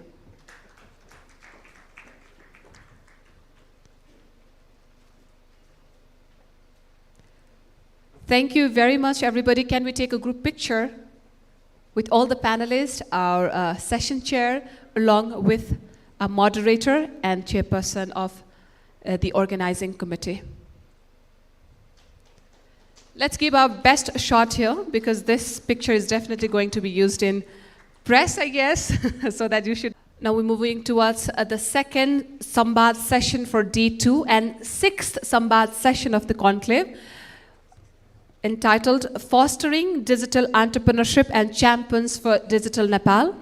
Samvad session 6 would be chaired by Honorable Dr. Ram Kumar Fuyal, Member of National Planning Commission. He'll be joining the session in a while. For now, may we welcome the panelist of this particular session, Mr. Manoj Ghimire, co-founder and CEO of Rara Labs. We'd like to welcome him on the stage, please, with big round of applause, ladies and gentlemen. Our first panelist, Mr. Manoj Ghimire, co-founder and CEO of Rara Labs. Our second panelist for Samvad Session 6 is Mr. Sikshit Bhatta, co-founder and CEO of Tutul. Can we have you on stage, please? And our third panelist would be Ms. Mallika Bhattarai, COO of Nepal Paytime Private Limited. Fostering digital entrepreneurship and champions for digital Nepal, Samvad Session 6 would be moderated by President of King's College, Mr. Narottam Aryal.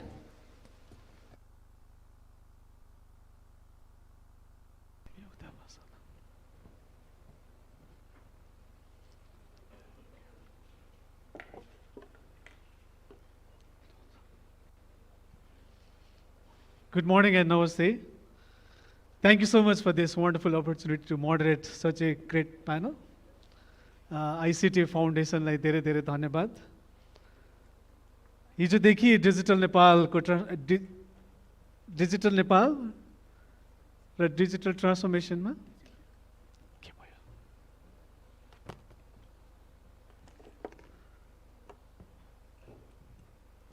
Digital Nepal raw digital ट्रान्सफर्मेसनको लागि different एस्पेक्ट्समा discussion हुँदै आइराखेको छ. त्यसको एउटा महत्त्वपूर्ण अङ्गको रूपमा यो मिसनमा एउटा महत्त्वपूर्ण भूमिका एन्टरप्रेन्योर्सहरूको हुन्छ र एन्टरप्रेन्योरशिपको हुन्छ.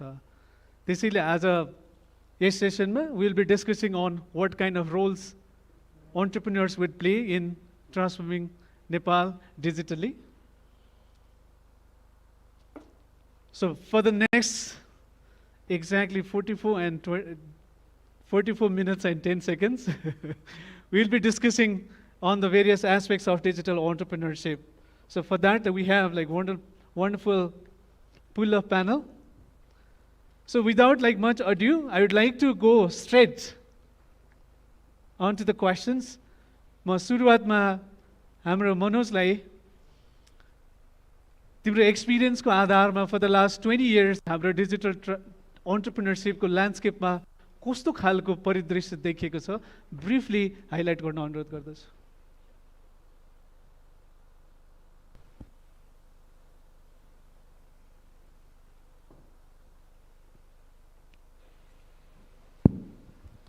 Okay, thank you Narottam. Thank you program organizers. छोटोमा भन्नुपर्दाखेरि नरतनलाई म 2006 मा पास आउट भएको इन्स्टिट्युट अफ इन्जिनियरिङ पुल्चोक क्याम्पसबाट. त्यस पछाडि नेपालमै बसेर काम गरिरहेको छु. 2006 भनेपछि कति वर्ष भयो? 16-17 वर्ष. त्यतिखेर हामी पास आउट हुँदै गर्दाखेरि चाहिँ सबभन्दा हामीले जाहिर खान पाउने सबभन्दा ठुलो कम्पनी छ अरे एउटा. त्यसमा त 22 जना इन्जिनियर छन् अरे नि त. उहाँहरू गफ गर्थ्यौँ कि हामी. सो आजको मितिमा हेर्ने हो भनेदेखि त I think there are over 100 companies with 100 engineers. त्यो साइजसम्ममा चाहिँ इन्डस्ट्री आइसकेको छ. सो त्यो अर्थमा चाहिँ I think it's really good. हामीले एक किसिमको मोमेन्टम, इन्टरनेसनल मोमेन्टम जुन छ आइटीको हो त्यसलाई चाहिँ नेपालले पनि क्याच गरेको भने जस्तो लाग्छ. Thank you. Thank you Manoj, thank you so much. म शिक्षितलाई चाहिँ अब नेपालमा एकदम पपुलर भेरी फेमस एउटा राइड सेयरिङको ब्रान्ड क्रिएट गरेको र अर्ली भनौँ न नेपालको यो टेक स्टार्टअपको अर्ली फेजमा नै तिमीले सुरु गरेको. पहिलो कुरा चाहिँ कसरी सुरुवात गरियो, कस्तो खालको माइन्डसेटले सुरु गर्यो अनि कस्तो खालको ट्रेजेक्टरी थियो त्यो सुरुवातको दिनहरूमा टुटलको? I am sure like there were lot of challenges in building that up. So briefly एकचोटि थोरै आफ्नो यात्रा सेयर गरिदिन्छ. Well, when it came to Toodle, I think, if you look at the mobility space in general, people just didn't have the freedom to move around in town, right? So, and because of the way the transport industry was unionized in such a way, I think it was not to do about the availability of technology or the resources to build around in the city or in the country. I think it was more about taking a chance and a leap of faith to take up those challenges. Right. So we were never worried about our ability to build right kind of technologies, but we were more worried about how we would be taken by the authorities and by the unions and by the government. So the challenge was on that side. So when we began our services back in 2016, we felt that there are a large number of motorcycles in Kathmandu, right? At that time, I think there were more than 500,000. But when you were to look around the city, I think 8 out of 10 bikes would be only having one seat that was occupied with no pillion rider. So we felt that there was a mismatch in the demand and supply, and there were also a large number of people who could leverage by the use of technology to move from point A to point B. So that was the main idea behind how we started. So yeah, that's our journey. Thank you, Sikshit. I'll definitely get back to both of you later on other questions. Malika, नेपालमा टेकको स्पेसमा त्यति केटी मान्छेहरू छैन भनेको सुनेको छु मैले। एउटा केटी भएर टेकको स्पेसमा काम गर्न किन इन्ट्रेस्ट लाग्यो र कस्तो खालको च्यालेन्जेसहरू तिमीले फेस गर्यो त्यो स्पेशली यो अर्ली स्टेजमा भनेर? Yeah. Thank you, Narotam sir, for the question. So yes, टेकमा चाहिँ केटीहरूको presence especially when I was starting हैन त्यति बेला चाहिँ झनै नै कम थियो। अहिले I see that there are a lot of female facesहरू हैन, अनि we are getting हुन्छ नि अब इक्वल अपर्च्युनिटीहरू पनि पाइरहेछौँ talking about यही urban side of populationमा चाहिँ।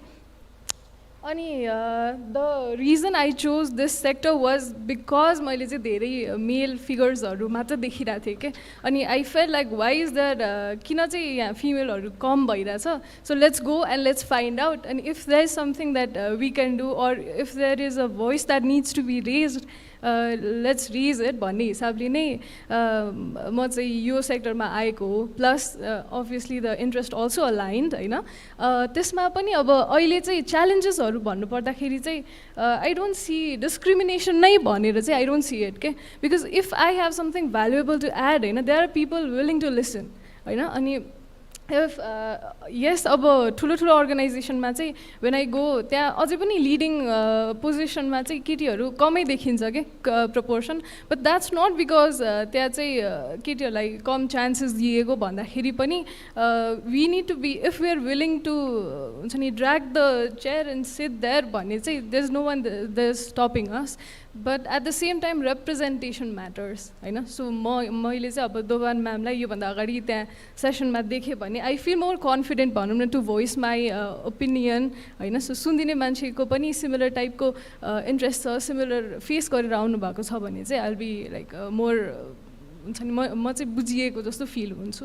सो आइसकेपछि चाहिँ यु सेड लाइक आइसकेपछि त्यस्तो खालको डिस्क्रिमिनेसन्स र एक्स्ट्रा च्यालेन्जेसहरू छैन, बट देन आउनैलाई चाहिँ के ब्यारियर छ होला जस्तो लाग्छ? आउनैलाई चाहिँ I guess it's more of आफ्नै हुन्छ नि त्यही हो, अगेन रिप्रेजेन्टेसन कम देखिएपछि चाहिँ अब वेनेभर म चाहिँ फिनटेक इन्डस्ट्रीमा बिलोङ गर्छु हैन। सो त्यहाँनिर पनि अब नेपाल राष्ट्र ब्याङ्कमा चाहिँ धेरैवटा इभेन्टहरू भइरहेको हुन्छ क्या, अनि त्यसमा चाहिँ म के देख्छु भन्दाखेरि मिडल एज मेल पपुलेसन नै धेरै हुन्छ, rarely there are female population. Almost 80% of the प्रोग्राम्समा चाहिँ म मात्र प्रेजेन्ट हुन्छु जुन मेरो एज ग्रुपको पनि हुन्छ र फिमेल पनि हुन्छ। सो that is the kind of representation जसले गर्दा चाहिँ मेबी पिपल फिल कि दे डोन्ट बिलोङ देयर, और हुन्छ नि त्यो उहाँहरूको एजुकेसन ब्याकग्राउन्ड एक्सपिरियन्सदेखि लिएर इन्ट्रेस्टदेखि लिएर चाहिँ मेरो कुरा सुनिदिनुहुन्छ कि हुँदैन होला नै थाहा नभएर पनि हुन चाहिँ सक्छ जस्तो लाग्छ। Great, thank you Mallika. So I will go back to Sikshit. I know like you are really fond of like this evolution of technology, evolution of like, you know, humanity. So you telecom पनि तिम्रो आफ्नो background हो, यो जुन टेक्नोलोजीहरू develop भयो 2G to 5G आउँदाखेरि र त्यसले हाम्रो take एन्टरप्रेन्योरशिपमा कस्तो खालको इम्प्याक्ट गरिरहेको छ तिम्रो आफ्नो पर्सपेक्टिभ्स अलिकति सेयर गर्नु। Well, yeah, I was involved in telecom industry since 2002 and 3.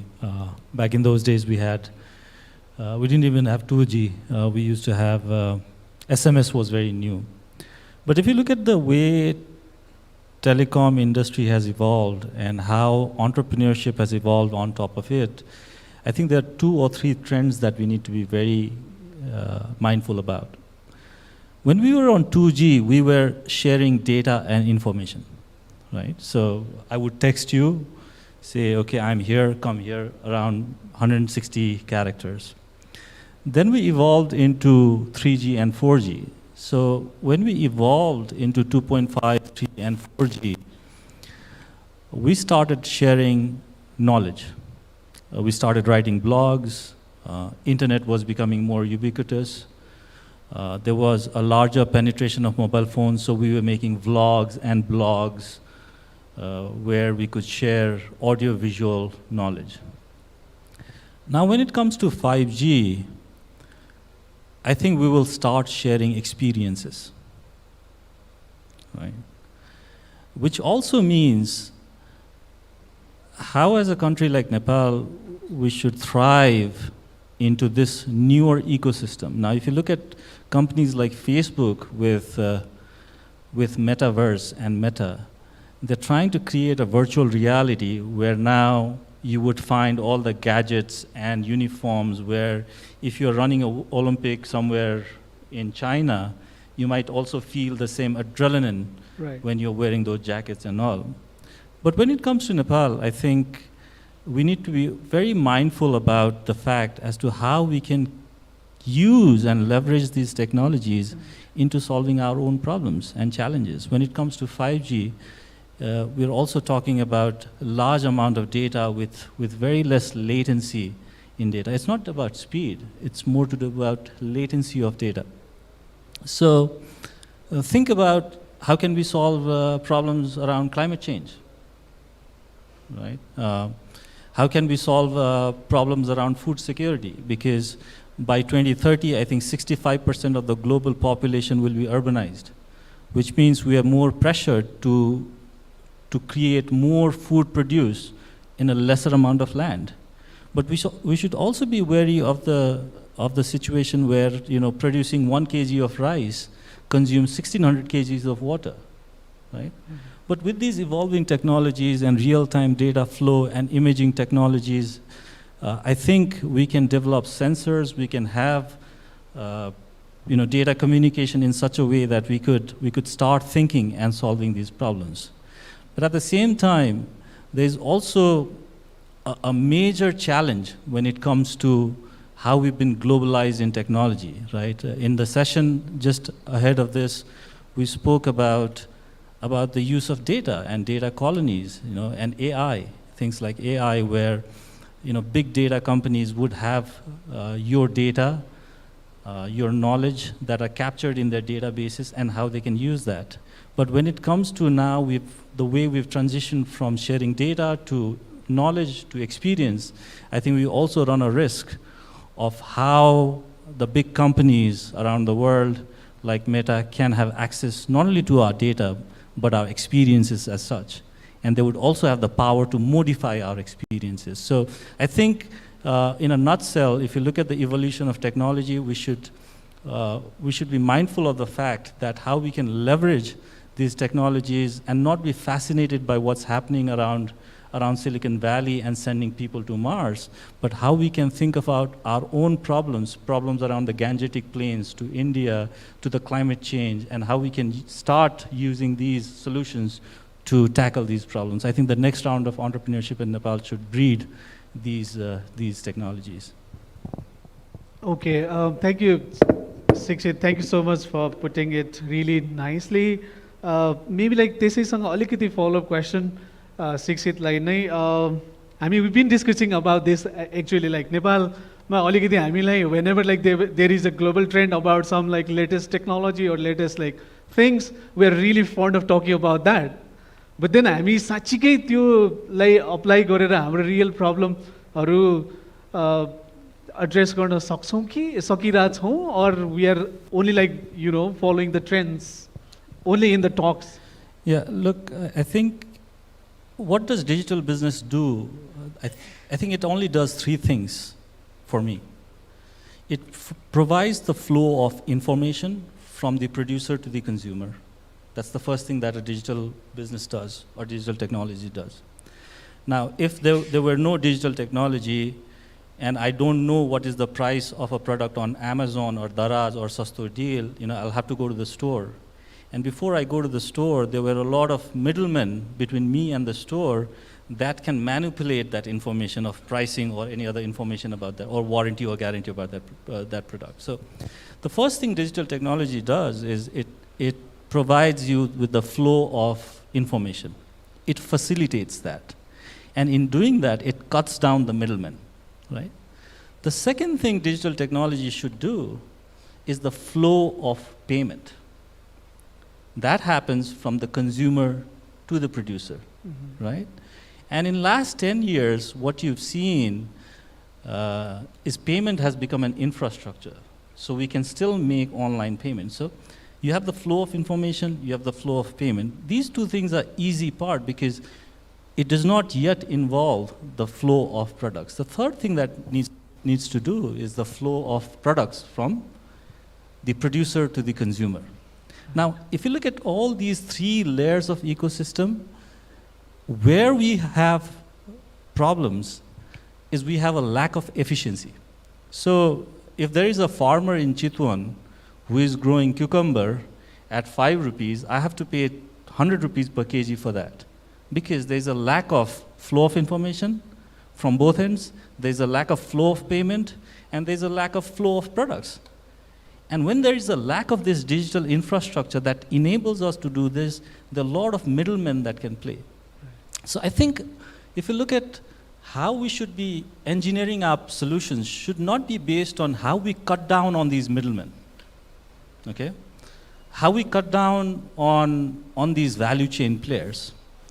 So if you think about, say, West, and we also saw that trend of home delivery of food and things like that happening in our own country. Now that's okay for the or grocery delivery. That's okay for say people living in New York, where they have to go to Walmart, which is a 15 minutes drive away, and then they have a Uber Eats app, and then they bring the product. But here our last mile is the Kirana Pasal right next door. So our solutions should be based on how we can increase the efficiency of all these value chain players, and even if we can add 10% efficiency on each of these value chain by just enabling with the minimalistic amount of technology, I think that will bring a larger change in the overall economics of digital transformation.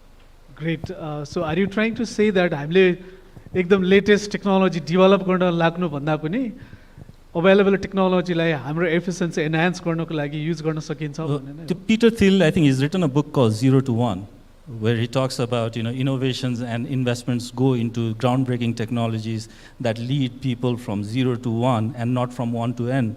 I would disagree with Peter Thiel's statement given our ecosystem. I think in our ecosystem it shouldn't just be from 0 to 1. I think it has to be from 1 to n, where efficiency can breed from for all the people. So Thank it has you so to be more much. 1 to n. Manojलाई चाहिँ मेरो प्रश्न के छ भने, you've started a lot of like startups and of course like scale them as well.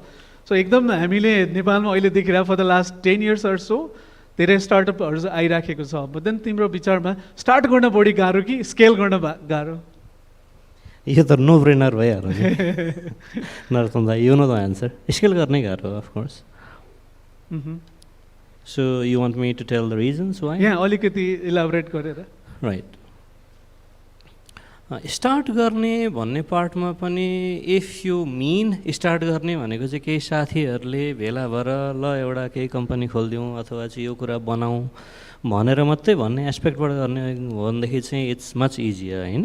युनिभर्सिटीको चाहिँ हाम्रो होस्टेलका कोठाहरूमा अथवा चाहिँ चिया गफहरूमा चाहिँ हामी लगभग दिनै पछि नयाँ नयाँ आइडियाहरू लाउँछौँ. That is actually a seed of start.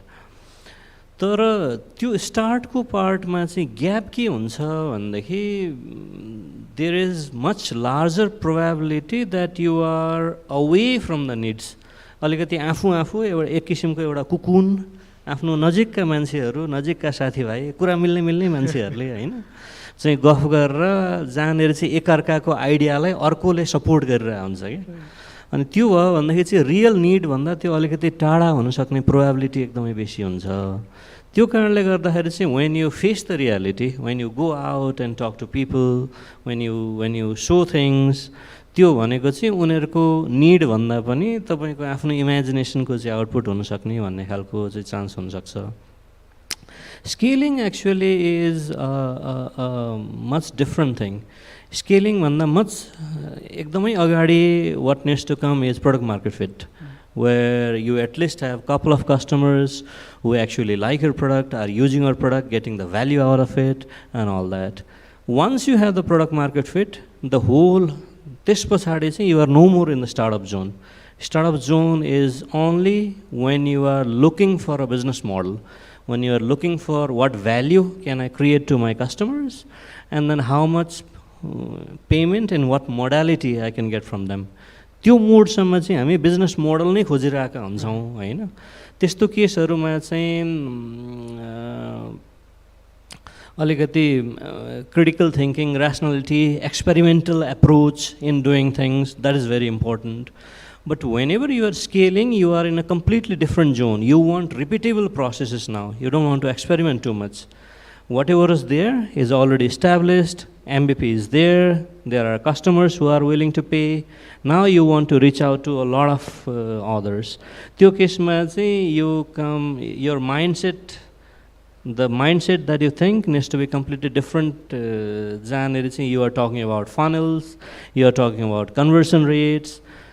मेरो चाहिँ कतिजना मान्छेलाई मैले कुराहरू सुनाउन सकेँ, त्यस पछाडि तीमध्ये कतिजना इन्ट्रेस्टेड भए, साँच्चै पैसा तिर्ने चाहिँ कतिजना थिए भन्ने किसिमको द मोडस अपरेन्डी नै एकदमै फरक हुन्छ. सो एन्सर टु यो question is there is no comparison भन्नाले चाहिँ स्टार्ट गर्न त कति सजिलो होइन, स्केल गर्नु भनेको चाहिँ कम्प्लिटली डिफ्रेन्ट स्टोरी. ग्रेट. म त्यसमा एउटा मेरो आफ्नो अब्जर्भेसन्स पनि based on my interactions with hundreds and thousands of tech startups like for the last so many years.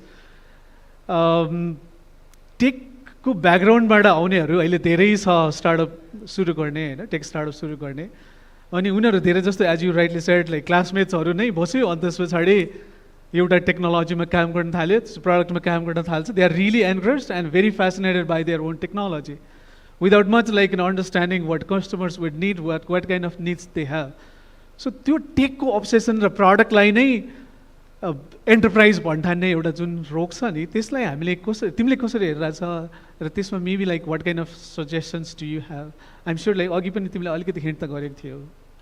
होइन, त्यो कुरालाई इन्टायरली रङ पनि भन्न चाहिँ मिल्दैन तिमीलाई. यु क्यान से इट इन्टायरली रङ बिकज कसले हेनरी फोर्डले भनेको क्या अरे चाहिँ छिटो घोडा कुदाउने मान्छेलाई, घोडा चढ्ने मान्छेलाई के चाहियो भन्दा छिटो घोडा भन्छ अरे क्या, कार चाहियो भनेर त भन्दैन नि त. They don't know the need is there.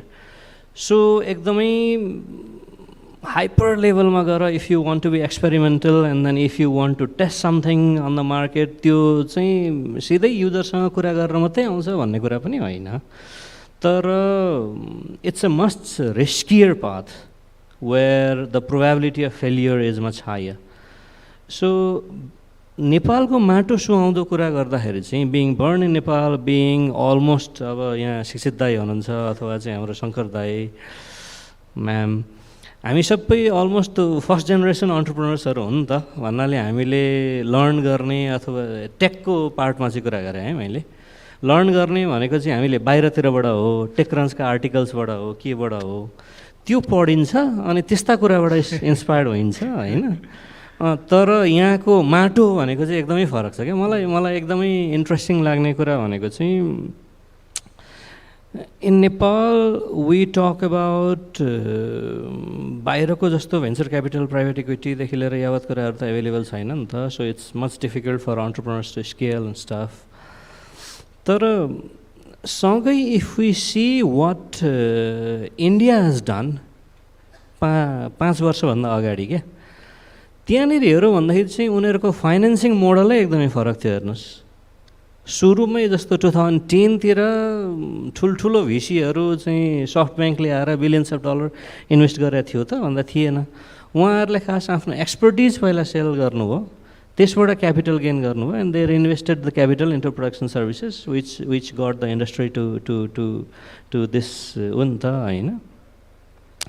सो त्यो अर्थमा इन्टायरली रङ पनि होइन नरोत्तम दाइ हजुरले भन्नुभएको कुरा, it's not entirely wrong, but it's much riskier path, maybe not something that needs to be followed by lot of us. Great, thank you, Manas. Let me get back to Mallika.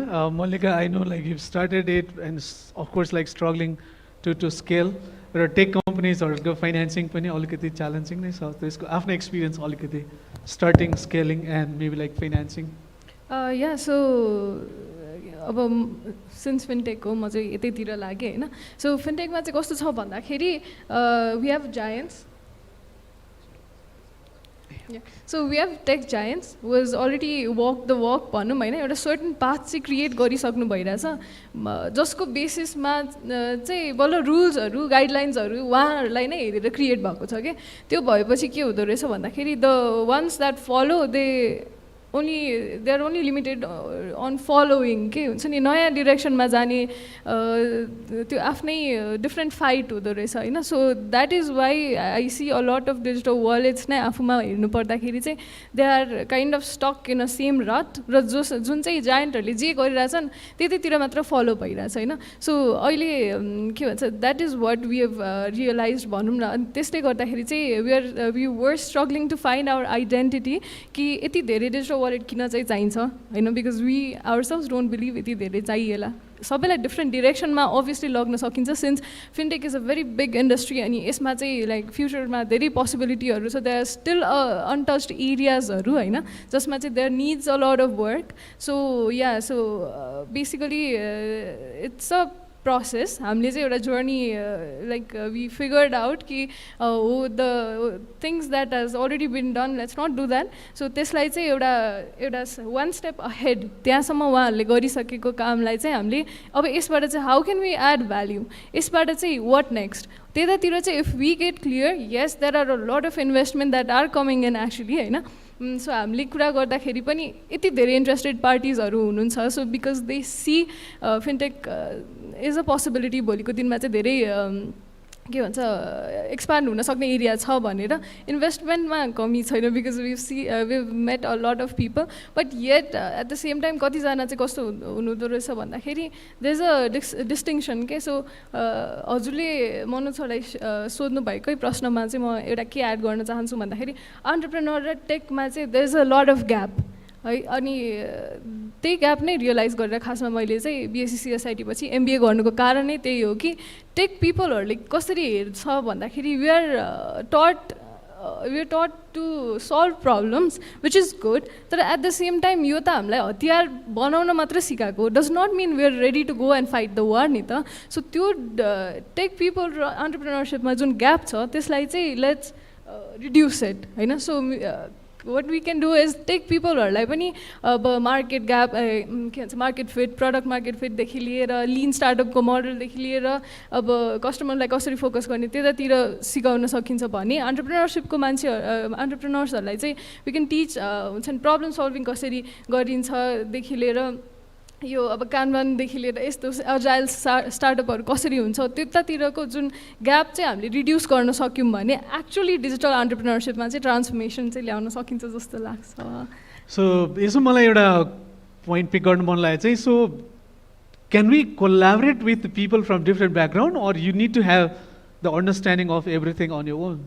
No of course कोलाबोरेसनले नै innovation foster गर्छ, we all know that. किनभने कहिले पनि अब एउटा problem solve गर्न होइन हो टेककै प्रब्लम छ भने पनि let's bring out people from health sector, let's bring out people from other sectors. त्यो भयो भने त्यहाँको एउटा नलेज डोमेन छ होइन, त्यो क्रस पोलिनेसन अफ आइडियाले जहिले पनि डिफ्रेन्ट टाइप अफ सल्युसन चाहिँ क्रिएट गरिदिन्छ and which may always be better than what एउटा one directional thinking brings up होइन। So, sorry, what was the question again? No, it's okay. I think we have answered. Yeah. So, in the meantime, we have with us the session chair of this session, Honorable Dr. Ram Kumar. Let's welcome him. Great time हामीले सोच्योभन्दा धेरै चाँडै fly गरेर रहेछ, जम्मा 16 minutes and 37 seconds छ। अब अझै fast forward गर्नु पर्ला। मनोजबाट अलिकति अब धेरै स्पेसिफिक क्वेसन्सहरूमा जान नभ्याएला कि भन्ने जस्तो छ। I had of course lot of questions specifically in different like dimensions, but then अब अलिकति समराइज गर्ने टाइपको क्वेसन्सहरू छ। एउटा as a tech entrepreneur successful हुनको लागि 3वटा प्री रिक्विजिट्सहरू के हुन सक्ला? त्यस्तो ठ्याक्कै यही 3वटा भन्ने कुरा चाहिँ हुँदैन होला नरोत्तम दाइ, तर टाइपिकल्ली हामी त्यत्तिकै साथीभाइहरूको सेसन्समा what we use to talk about is एउटा भनेको चाहिँ it is something that relates to your skill sets, what you can do, what you know भन्ने किसिमका कुराहरू। अर्को दोस्रो पार्ट भनेको चाहिँ तपाईँको मेहनत, how hard you can work. अनि थर्ड पार्ट भनेको चाहिँ luck, and then all 3 are multiplication. त्यो चाहिँ एडिसन होइन, मल्टिप्लिकेसन हो कि। So no matter how hard your work or how good you know, if the luck factor is 0 तपाईँको output भनेको चाहिँ 0 हुनसक्छ। सो ठ्याक्कै 3टै भनेर भन्नुपर्दाखेरि चाहिँ यही 3टा हुन्छ। Great, thank you so much. Same question to सिचित। As a tech entrepreneurs successful हुनको लागि चाहिँ वाट आर द 3 प्रिरिक्विजिट्स अथवा क्वालिटिज वाट एभर? अनि त्यसलाई अलिकति पछाडि उसमा गरेर how can you become a successful artist भने जस्तो हो कि त्यो, right? Because I think just going one step back to your earlier question, I think the problem that we have in our society is we lack liberal arts. And believe it or not, the word technology comes from the word techni in Greek, which means art, because they didn't differentiate between art and technology to begin with, or art and industry, you know. So the question that you ask is just like saying, what makes you a successful guitarist, or what makes you a successful artist? Because I think technology and innovation is always a work on progress.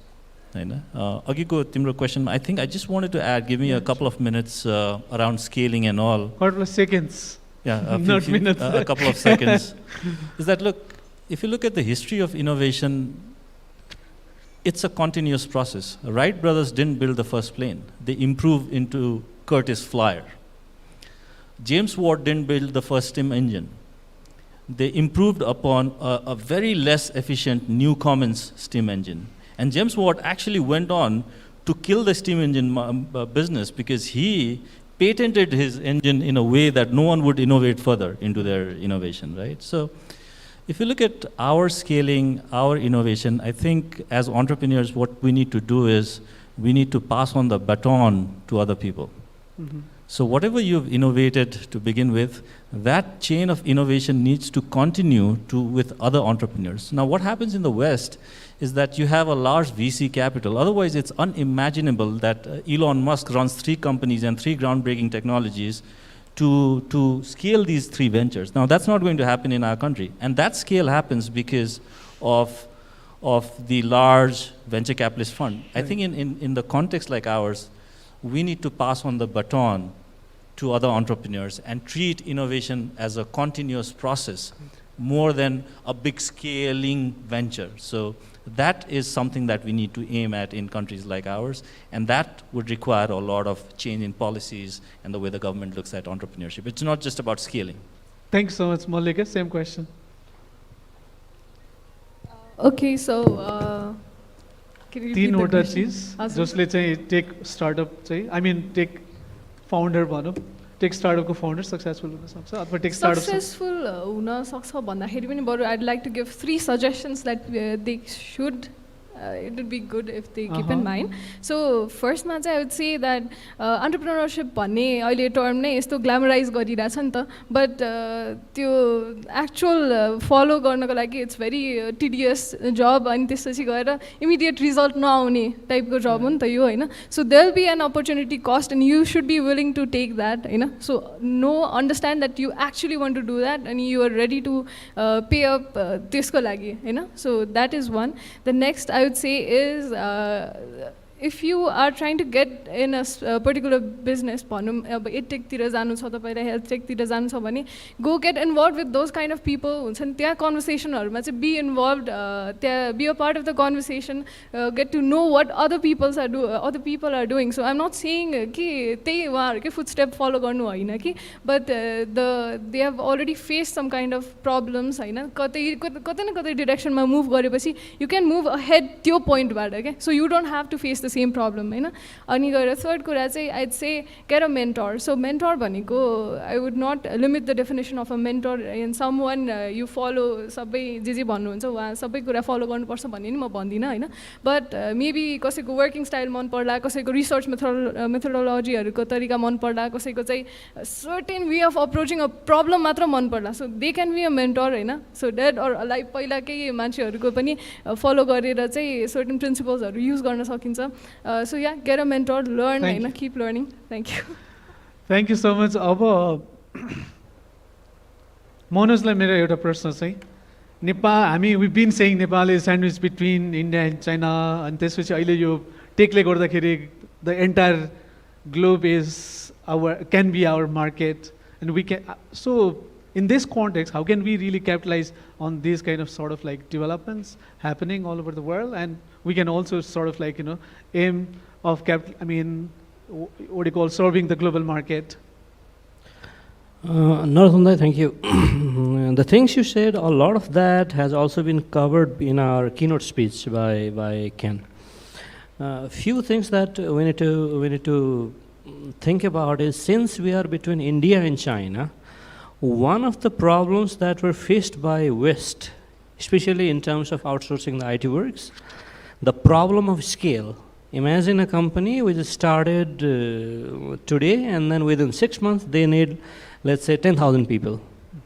That kind of problem is already solved, and we have countries like India, China, Bangladesh, Philippines, Vietnam, who are already solving it.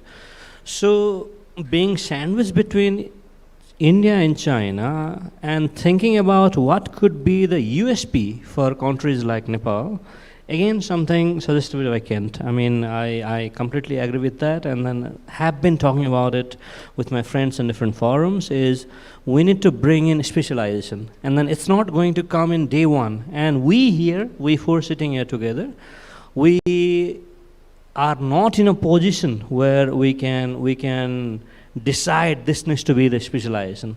I think the market will transform itself into that kind of specialization, and we need to have a really small niche. The example given by Kent was very interesting, like Salesforce certified engineer, something like that. It could be like the best analyst for cancer patient images. So त्यो किसिमको स्पेशलाइजेसन लिएर चाहिँ त्यसैको अराउन्डमा हामीले एकदमै high price भन्नलाई चाहिँ पर engineer per month चाहिँ $15,000 $25,000 लिने भन्ने किसिमको कुरामा चाहिँ हामीले स्पेशलाइज गर्न सक्छौँ होला। तर हाम्रो आफ्नो पपुलेसन, त्यसमा पनि टेक वर्कफोर्स, त्यसमा पनि चाहिँ क्रिम वर्क चाहिँ एकदमै कम भएको हुनाले चाहिँ स्केलको प्रब्लम चाहिँ हामीले सल्भ गर्न सक्दैनौँ. So we need to be in search of some USP of our services. Great, thank you so much. Sikshit, quickly, ekdamai short ma. Of course, like we've been discussing about that, other sessions as well. But then, aile, your session ma, as an entrepreneur, what do you expect from the government to thrive as a tech entrepreneur? From the government? Yeah. Well, I think if the government stays away from it, in a way that they allow entrepreneurs to innovate, right? Now the problem here that we have is that the government is behind innovation. We have the honorable member of the Planning Commission. We've been hearing about this talk about the fund for entrepreneurs for years. It has not transpired. So I think I have very less expectations from what government can do rather than what government can't do. But at the same time, look, if we have to think about the question that was asked to him, we need to think about what real problems we can solve. If you look at last 20 years of digital innovation, it still takes more time for me to reach from my home to Salty. Because I'm so much adapted into my mobile phone, I spend less time with my family because I'm always on the phone. So life has not improved in what we do as the city dwellers. But life has really improved on things like medicine, things like other health diagnostics, and other things. I think we need to focus on those things where we can really make a difference rather than thinking of selling it to the global market. Just innovate in the local context and make things better. Thank you so much. We have 6 minutes and 28 seconds left, so we can, I think, like take one question from the floor. Anybody interested? I think like there is one hand, so volunteers, could you please pass? And question सोध्ने साथीलाई चाहिँ मेरो simple request, please direct that question to one of the panels. And त्यस पछाडि एकदम question मात्रै सोधिदिनुस्, short 30 seconds. Thank you very much. I would like to ask to Sikshit Bhattarai sir. As I am from like China background, like I stay there for almost 17 years with like Alibaba experience, ex-Alibaba, ex-Paytm, and also of course like I have done like master and PhD from one of the top 3 university in China and 45 in the world rank. So I would like to, like I'm hearing from last, like is promised today, like I would like to know, like as we are in between China and India, what kind of benefit we can able to get from China, from tech perspective. Thank you so much. Thank you. Sikshit, it was directed at you, so quickly. Yeah, I think the biggest benefit that we can get from China is to be able to learn their language quickly, right, and understand them. I think that will be the biggest benefit that we should get from China. We should be able to learn their language because we already know Hindi language. We can speak, Great. We understand. Now the biggest challenge for us is to learn their language, and if we do that, we could reap benefit just being between India and China. I think learn their language. That's Thank you so much. अब parting thoughts, 30 seconds मा, starting from Malika. अलि futuristic हामीले कसरी अगाडि हेर्न सक्छौँ take entrepreneurship Nepal या सो अब फ्युचरिस्टिक भन्नुपर्दाखेरि चाहिँ आई थिङ्क द गभर्मेन्ट इन्स्टिट्युसनहरू पनि in the pace we are moving होइन टेकमा आजको भोलि नै बासी भइसक्छ होइन सो लेट्स नट बी त्यस्तो पछाडि बसेर लेट ब्याक भएर नहौँ होइन जुन स्पेसमा चाहिँ यो टेक्नोलोजी मुभ भइरहेछ त्यही पेसमा चाहिँ यता गभर्मेन्ट इन्स्टिट्युसनको सपोर्टदेखि लिएर एभ्रिथिङ चाहिँ मुभ हुनु पर्छ थ्याङ्क यू शिक्षित क्वेसन चाहिँ पार्टिङ थट्स फ्युचरिस्टिक भएर हेर्दा टेक एन्टरप्रेन्योरशिप कस्तो देखिन्छ टेक एन्टरप्रेन्योरशिप आई थिङ्क मैले अघि पनि भनिसकेँ it's about passing the button as innovators. Look, at the end of the day, you know, Wright brothers made the first plane, right? But the Wright flyers would not have made it today. So we, you know, the planes that we fly in is a continuous innovation done by hundreds and thousands of engineers and innovators and bureaucratic people. Right? So. Okay. Sector-wise, नै म उ गर्छु. For the enterprises in Nepal, you can trust local developers and local companies to build solutions for you. Government को केसमा हामीले त्यत्रो AI blockchain को कुरै गर्नु पर्दैन. They are so much low hanging fruits हैन. हामीले चाहिँ 17 तिरका चाहिँ अफिसहरुमा जाँदाखेरि देख्ने लाइनदेखि लिएर त्यहाँनेरि हुने चाहिँ टेबल टु टेबल जानुपर्ने कुरालाई नै सल्भ गर्यौं भनेदेखि it's just a small thing हैन. त्यस्ता कुराहरुबाट स्टार्ट गरौँ. We have capable people. If you trust those, they will deliver. Thank you so much. Thank you, everyone. So it was really absolute fun interacting with you. Thank you so much for your time and thoughts. I wanted really to finish it off within the time. So I think we have 3 minutes left. So that's bonus for others. Maybe for the next session. Thank you, everyone. Thank you. Thank you so much for passionately and patiently listening to us. Thank you so much. Thank you very much. You know what? Smart people value time. So thank you very much for valuing time and allowing others to get that bonus time as well. It was a wonderful session, ladies and gentlemen, fostering digital entrepreneurship and champions for Digital Nepal. Loads and loads of thank you to all our panelists, Mr. Manoj Kimire, co-founder and CEO of Rara Labs, Mr. Sikshit Bhatta, co-founder, CEO of Tutul, and Ms. Mallika Bhattarai, CEO of Nepal Paytm Private Limited, our wonderful moderator, Mr. Narottam Aryal, President of King's College. May we call upon the chairperson of the organizing committee, ICT Foundation Nepal, to do the honors by giving away the token of love to our wonderful panelist and the moderator.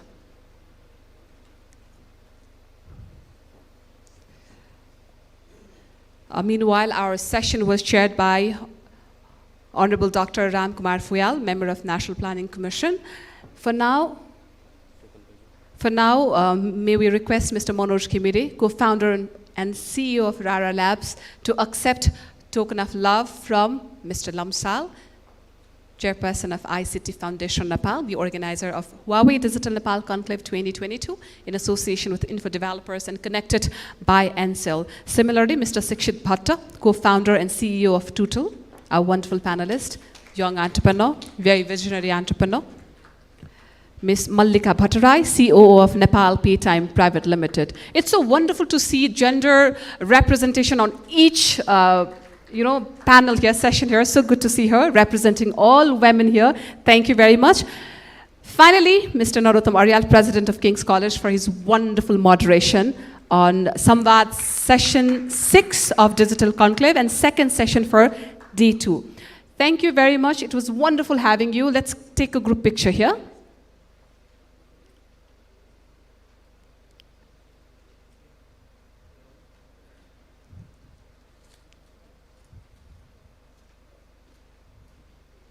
Thank you very much. Dhere dhere dhanyavad. So we're now moving towards our session chair, Honorable Dr. Ram Kumar Fuyal, Member of National Planning Commission. He will be concluding this session through his concluding remarks. Honorable Dr. Ram Kumar Fuyal for now.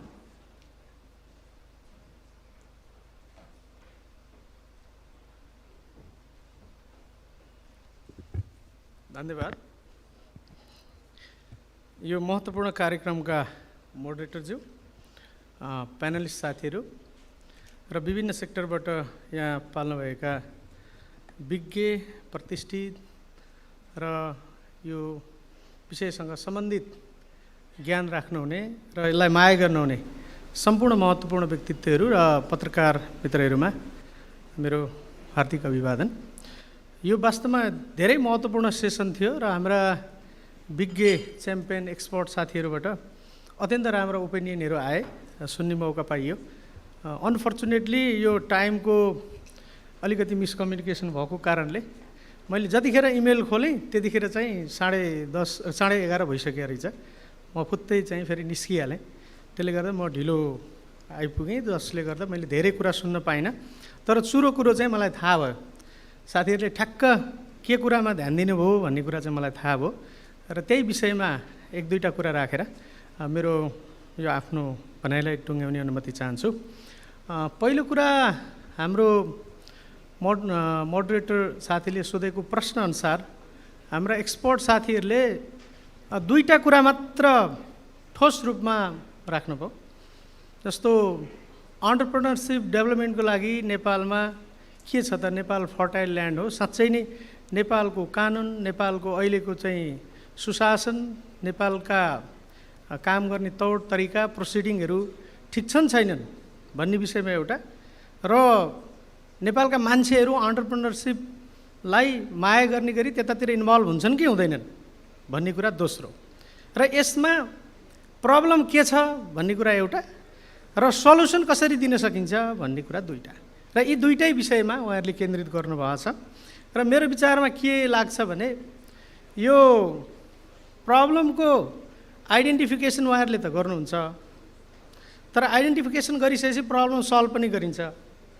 Raw solution of the problem is to create a new challenge or also to generate a new problem. यो चाहिँ अवश्य हो। एउटा प्रब्लमको solution गर्नु भनेको अर्को च्यालेन्जसँग face गर्ने गरी तयार हुनु र नयाँ समस्या सिर्जना गर्नु हो। र यसलाई चाहिँ एउटा अनगोइङ प्रोसेसको रूपबाट, यो सोसाइटी त मुभिङ सोसाइटी हो, वानबाट अर्को जुन अवस्थितिमा यो सिफ्ट गर्छ, ट्रान्सफर्मेसन गर्छ, त्यसको लागि चाहिँ R&D इनोभेसन भयो भने त्यस्ता प्रब्लमहरू आइडेन्टिफाई हुँदै जान्छन् र आइडेन्टिफाई भएका प्रब्लमहरूलाई सोल्युसन गर्दै गइन्छ। सही किसिमको R&Dलाई युज गर्दै फिक्स गर्दै गइन्छ भन्ने किसिमको उहाँहरूको आशय आयो र म त्यसमा सहमत छु। र मैले त्यसमा एउटा पोइन्ट थप्न चाहन्छु। यो R&D इनोभेसन भनेको चाहिँ यो सिस्टमेटिक इन्भेस्टिगेसन हो, यो स्टेप बाई स्टेप प्रोसेस हो। यो स्टेप बाई स्टेप प्रोसेसले त्यो प्रब्लम जो हामीले जुन एन्टरप्रेन्योरशिपसँग रिलेटेड विषयलाई प्रब्लम आइडेन्टिफाई गर्न जान्छौँ त्यहाँ चाहिँ सक्सेस र फेलर केसहरूको राम्रो स्टडी गर्ने, रिसोर्सेसहरूको राम्रो स्टडी गर्ने र त्यो फेलरबाट पनि केही ज्ञान प्राप्त गर्न सकिन्छ र सक्सेसबाट पनि केही कुराहरू लिएर रिप्लिकेट गर्न सकिन्छ। त्यसलाई रिप्लिकेट गरेर एउटा फ्याक्ट चाहिँ इस्टाब्लिस गर्न सक्यो भने त्यो फ्याक्ट चाहिँ एउटा न्यू नलेज हुन्छ, न्यू इनोभेसन हुन्छ र त्यो न्यू इनोभेसन चाहिँ एउटा पोजिटिभ मार्गतिर त्यसलाई चाहिँ प्रयोग गर्न सकियो भने त्यो एउटा गुड कन्क्लुजन हुन्छ र त्यही कन्क्लुजनको आधारबाट हामीले चाहिँ हाम्रा व्यापार व्यवसायहरूलाई चाहिँ इस्टाब्लिस गरेर अगाडि लान सक्छौँ जस्तो मलाई लाग्छ र त्यसरी हामी जानुपर्ने हुन्छ। अब त्यसरी जाँदा सरकारले उचित वातावरण दिनुपर्ने भयो। सरकारले यो उद्यमी मैत्री, उद्यमशील मैत्री कानुन ल्याइदिनु पर्यो, व्यवस्थाहरू बनाइदिनु पर्यो, प्रोसिडिङहरूलाई चाहिँ सुशासनको ग्यारेन्टी दिनु पर्यो। त्यो कुरा चाहिँ सरकारले गर्न जरुरी हुन्छ र अहिले चाहिँ खास गरी सरकारले यही विषयमा हेर्दाखेरि 3-4वटा कुरा चाहिँ हेरेको छ। कामहरू चाहिँ त अघि शिक्षितजीले पनि भन्नुभयो, एउटा आएको थियो धेरै वर्षपछि त्यो स्टार्टअप र इनोभेसन, त्यो मेरै पालामा धेरै मिहिनेत गरेर म पनि अहिले छु छन् त 3 वर्ष अगाडि ल्याएको, अहिले पनि इम्प्लिमेन्टेसनमा फुल्ली लान सकिएको छैन। त्यो आफ्नो त्यहाँ अप्ठ्यारो छ, त्यो कुरालाई मैले माने एक्सेप्ट पनि गर्छु। यसपालि पनि छ कार्यक्रममा। अब यसपालि चाहिँ हामी जसरी पनि गर्छौँ भनेका छौँ, गत वर्ष नि भनेकै थियौँ, तर त्यसलाई सही ढङ्गले हामीले लान सकेनौँ।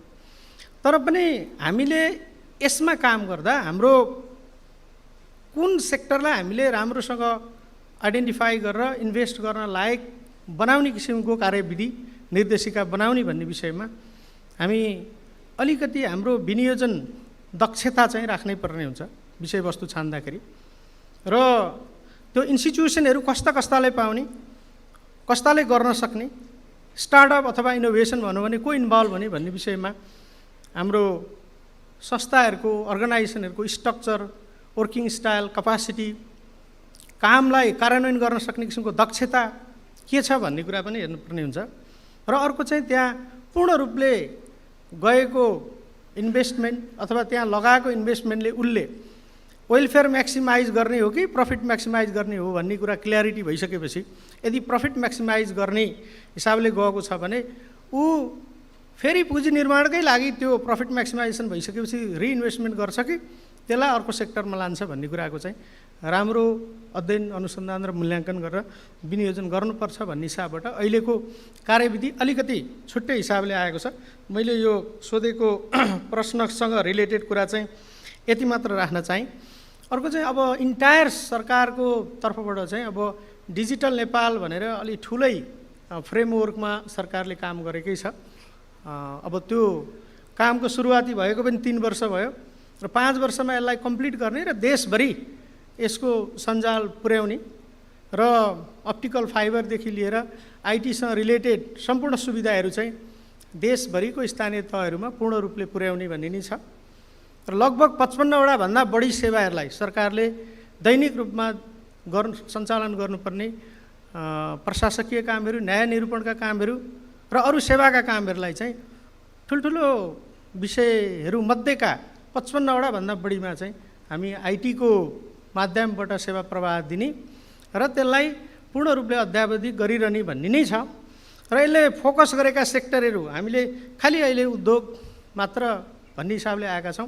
त्यसो भन्दा पनि यसले टुरिज्मलाई अलिकति बढी फोकस गर्ने भनेको छ, शिक्षा स्वास्थ्यलाई फोकस गर्ने यसको मुख्य विषयवस्तुभित्रै परेको छ र इन्फ्रास्ट्रक्चरमा खास गरी वाटर सप्लाईदेखि ट्रान्सपोर्टेसनदेखि इनर्जीलाई प्रमोट गर्ने भनेको छ र यो भूकम्पपछिका पुनर्निर्माण हुनुपर्ने विषय र क्षति भएका विषयलाई चाहिँ अपग्रेड गर्ने भन्ने छ।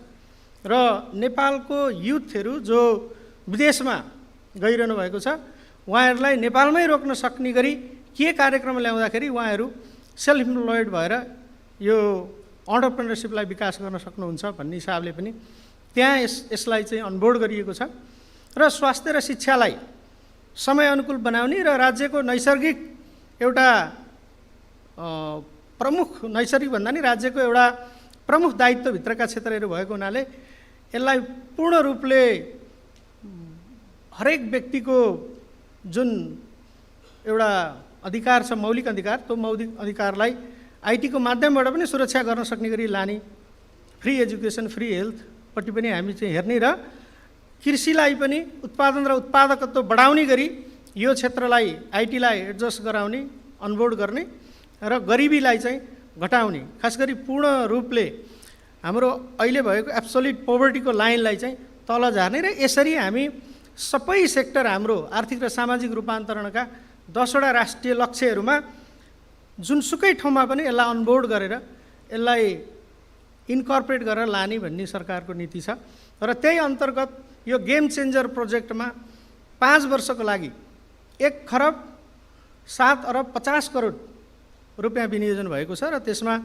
काम सुचारू रूपले अगाडि बढिरहेको छ र त्यसै गरी यसले थप 1,25,000 नयाँ रोजगारी र 60,000 भन्दा बढी एन्टरप्रेन्योर्सहरू त्यहाँबाट उत्पादन गर्ने भन्ने छ र यो धेरै सेक्टरमा जोडिएको कार्यक्रम छ र यसलाई यो इन्टायर आजको र हिजोको प्रेजेन्टेसनसँग रिलेटेड सबै विषयमा लिङ्क गर्न सकिन्छ र यसपालि पनि त्यो अघि भने जस्तै यो स्टार्टअप र इनोभेसनको लागि बजेट छुट्याइएको छ र कार्यविधि पनि लेटेस्ट कार्यविधि हिजोका मितिसम्मबाट फाइनल भएको छ र एकचोटि यसलाई अन्तिम रिभ्यू गरेर कार्यान्वयनमा ल्याउने अवस्थामा हामी आउँदैछौँ र मलाई यति विश्वास छ अबको आर्थिक वर्ष जो साउन 1 गतेबाट सुरु हुन्छ त्यसबाट चाहिँ त्यो अस्ति हामीले एप्लिकेसन मागिएका जो 679वटा एप्लिकेन्टहरू छन् उहाँहरूलाई पनि अनबोर्ड गरेर केही कुरा चाहिँ उहाँहरूले रिफर्म गर्नुपर्ने हुन्छ। जस्तो उहाँहरूको संस्थाहरू धेरै जस्तो स्केल अपमा फर्महरू भरिरहनु भएको छ। हामीले स्टार्टअप भनेका छौँ र 1 वर्ष चाहिँ भइसकेकै हुनुपर्ने फर्म दर्ता गरेको भनेका छौँ। 5 वर्षभन्दा बढी फेरि त्यहाँ काम गरेको रहेछ भने त्यसलाई नदिने भनेका छौँ। 1 करोडभन्दा बढी 1 वर्षको उसको ट्रान्जेक्सन भएको रहेछ भने त्यसलाई नदिने भनेका छौँ। R&D इनोभेसनमा 10% भन्दा बढी वार्षिक बजेटको उसले छुट्याएको छैन भने त्यसलाई नदिने भनेका छौँ। 10वटा भन्दा कम पूर्ण रोजगारी भएका जुन जनशक्ति त्यहाँ छैनन् भने त्यस्तोलाई नदिने भनेका छौँ। यसरी हामीले 18वटा सेक्टरमा शिक्षा, स्वास्थ्य, रोजगार शिक्षा, स्वास्थ्य, खानेपानी, वन, ऊर्जा, पर्यटनदेखि लिएर विविध अरू सेक्टरहरूमा गरी 18वटा सेक्टरमा हामीले यसलाई चाहिँ जुन एक्सपान्ड गरेर फेरि एप्लिकेसनहरू माग्ने गरी हामी अगाडि बढेका छौँ। र अब अहिले यहाँहरू पनि थाक्नु भएको छ, लन्च पनि सायद अब जाने बेला हुन लाग्यो होला। साथीहरूले राम्रो कुराहरू राख्नु भएको छ। यसलाई सानो ग्रुपमा क्रिम कुराहरू आउँदा त्यो आएको क्रिम कुरालाई थेमाटिक ग्रुपमा बसेर डिस्कसन गरेर साँच्चै नै नलेज बिल्डिङ अथवा न्यू नलेजको रूपमा केही चिज आयो भने हामीले त्यसलाई प्रोग्राममा कसरी लाने भनेर डिस्कसन गर्न सक्छौँ र प्रोग्राममा लाँदा इनपुट कहाँबाट ल्याउने अथवा इन्भेस्टमेन्ट कहाँबाट गर्ने भन्ने मोडालिटी पनि बन्न सक्छ र त्यसले पूर्ण रूपले त्यो कार्यान्वयनमा गइसकेपछि के रिजल्ट ल्याउँछ, ल्याएको रिजल्टले हाम्रो सामाजिक आर्थिक रूपान्तरणको अभियानमा कस्तो किसिमको आउटकम दिन्छ अथवा असर कस्तो हुन्छ र त्यसले फाइनल इम्प्याक्ट अथवा प्रभाव चाहिँ के गर्छ त इन्डिकेटरमा, जो हामी एसडिजीका गोल र 15औं आवधि योजनाले राखेका इन्डिकेटरहरू पनि छन्, त्यसमा कसरी जान सकिन्छ भनेर हामी काम गर्नेछौँ। अन्तमा यो प्यानलिस्टको भूमिकामा रहेर आफ्नो महत्त्वपूर्ण अनुभवहरू सेयर गरिदिनु भएकोमा तीनटै प्यानलिस्ट साथीहरूलाई बधाई दिन चाहन्छु। उपस्थित मित्रहरू जसले आफ्नो समय धेरै खर्च गरेर यो आइडिया सेयरिङ र प्रोभोकेट गर्ने फोरममा सहभागी हुनुभएको छ, उहाँहरूलाई पनि धेरै धेरै धन्यवाद दिन चाहन्छु।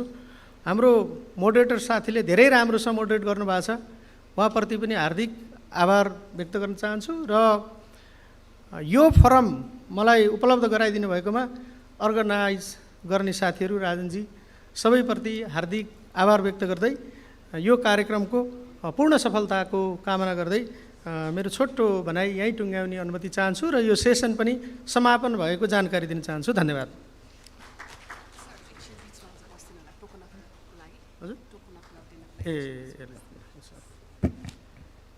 Thank you very much. Sambad session 6 lie chair गरिदिनु भएकोमा र कन्क्लुडिङ रिमार्क्स राखिदिनु भएकोमा हामी राष्ट्रिय योजना आयोगका माननीय सदस्य डाक्टर रामकुमार भुयालज्यूलाई हार्दिक धन्यवाद ज्ञापन गर्दछौँ र आइसिटी फाउन्डेसन नेपालका अध्यक्षले उहाँलाई टोकन अफ लभ प्रदान गर्दै हुनुहुन्छ। धेरै धेरै धन्यवाद। Thank you very much. र डाक्टर साहबले भनेअनुसार लन्चको बेला भइसकेको छैन है। There is 1 more hour to go, 1 more session that we all need to witness here. अबको लागि हामी संवाद सेसन 7 तर्फ यहाँहरूको ध्यान आकर्षण गर्न चाहन्छौँ। Strengthening trust, security and privacy regime for digital ecosystem happens to be the topic of संवाद सेसन 7, डे 2 को 3rd session र कन्क्लेभ को 7th session। त्योभन्दा अगाडि हामी प्यानल डिस्कसनमा जानुभन्दा अगाडि यही टपिक माथि आफ्नो प्रेजेन्टेसन राखिदिन हुनको लागि I'd like to call upon the Managing Director of Eminence Wees, Mr. Narayan Koirala, on stage, please.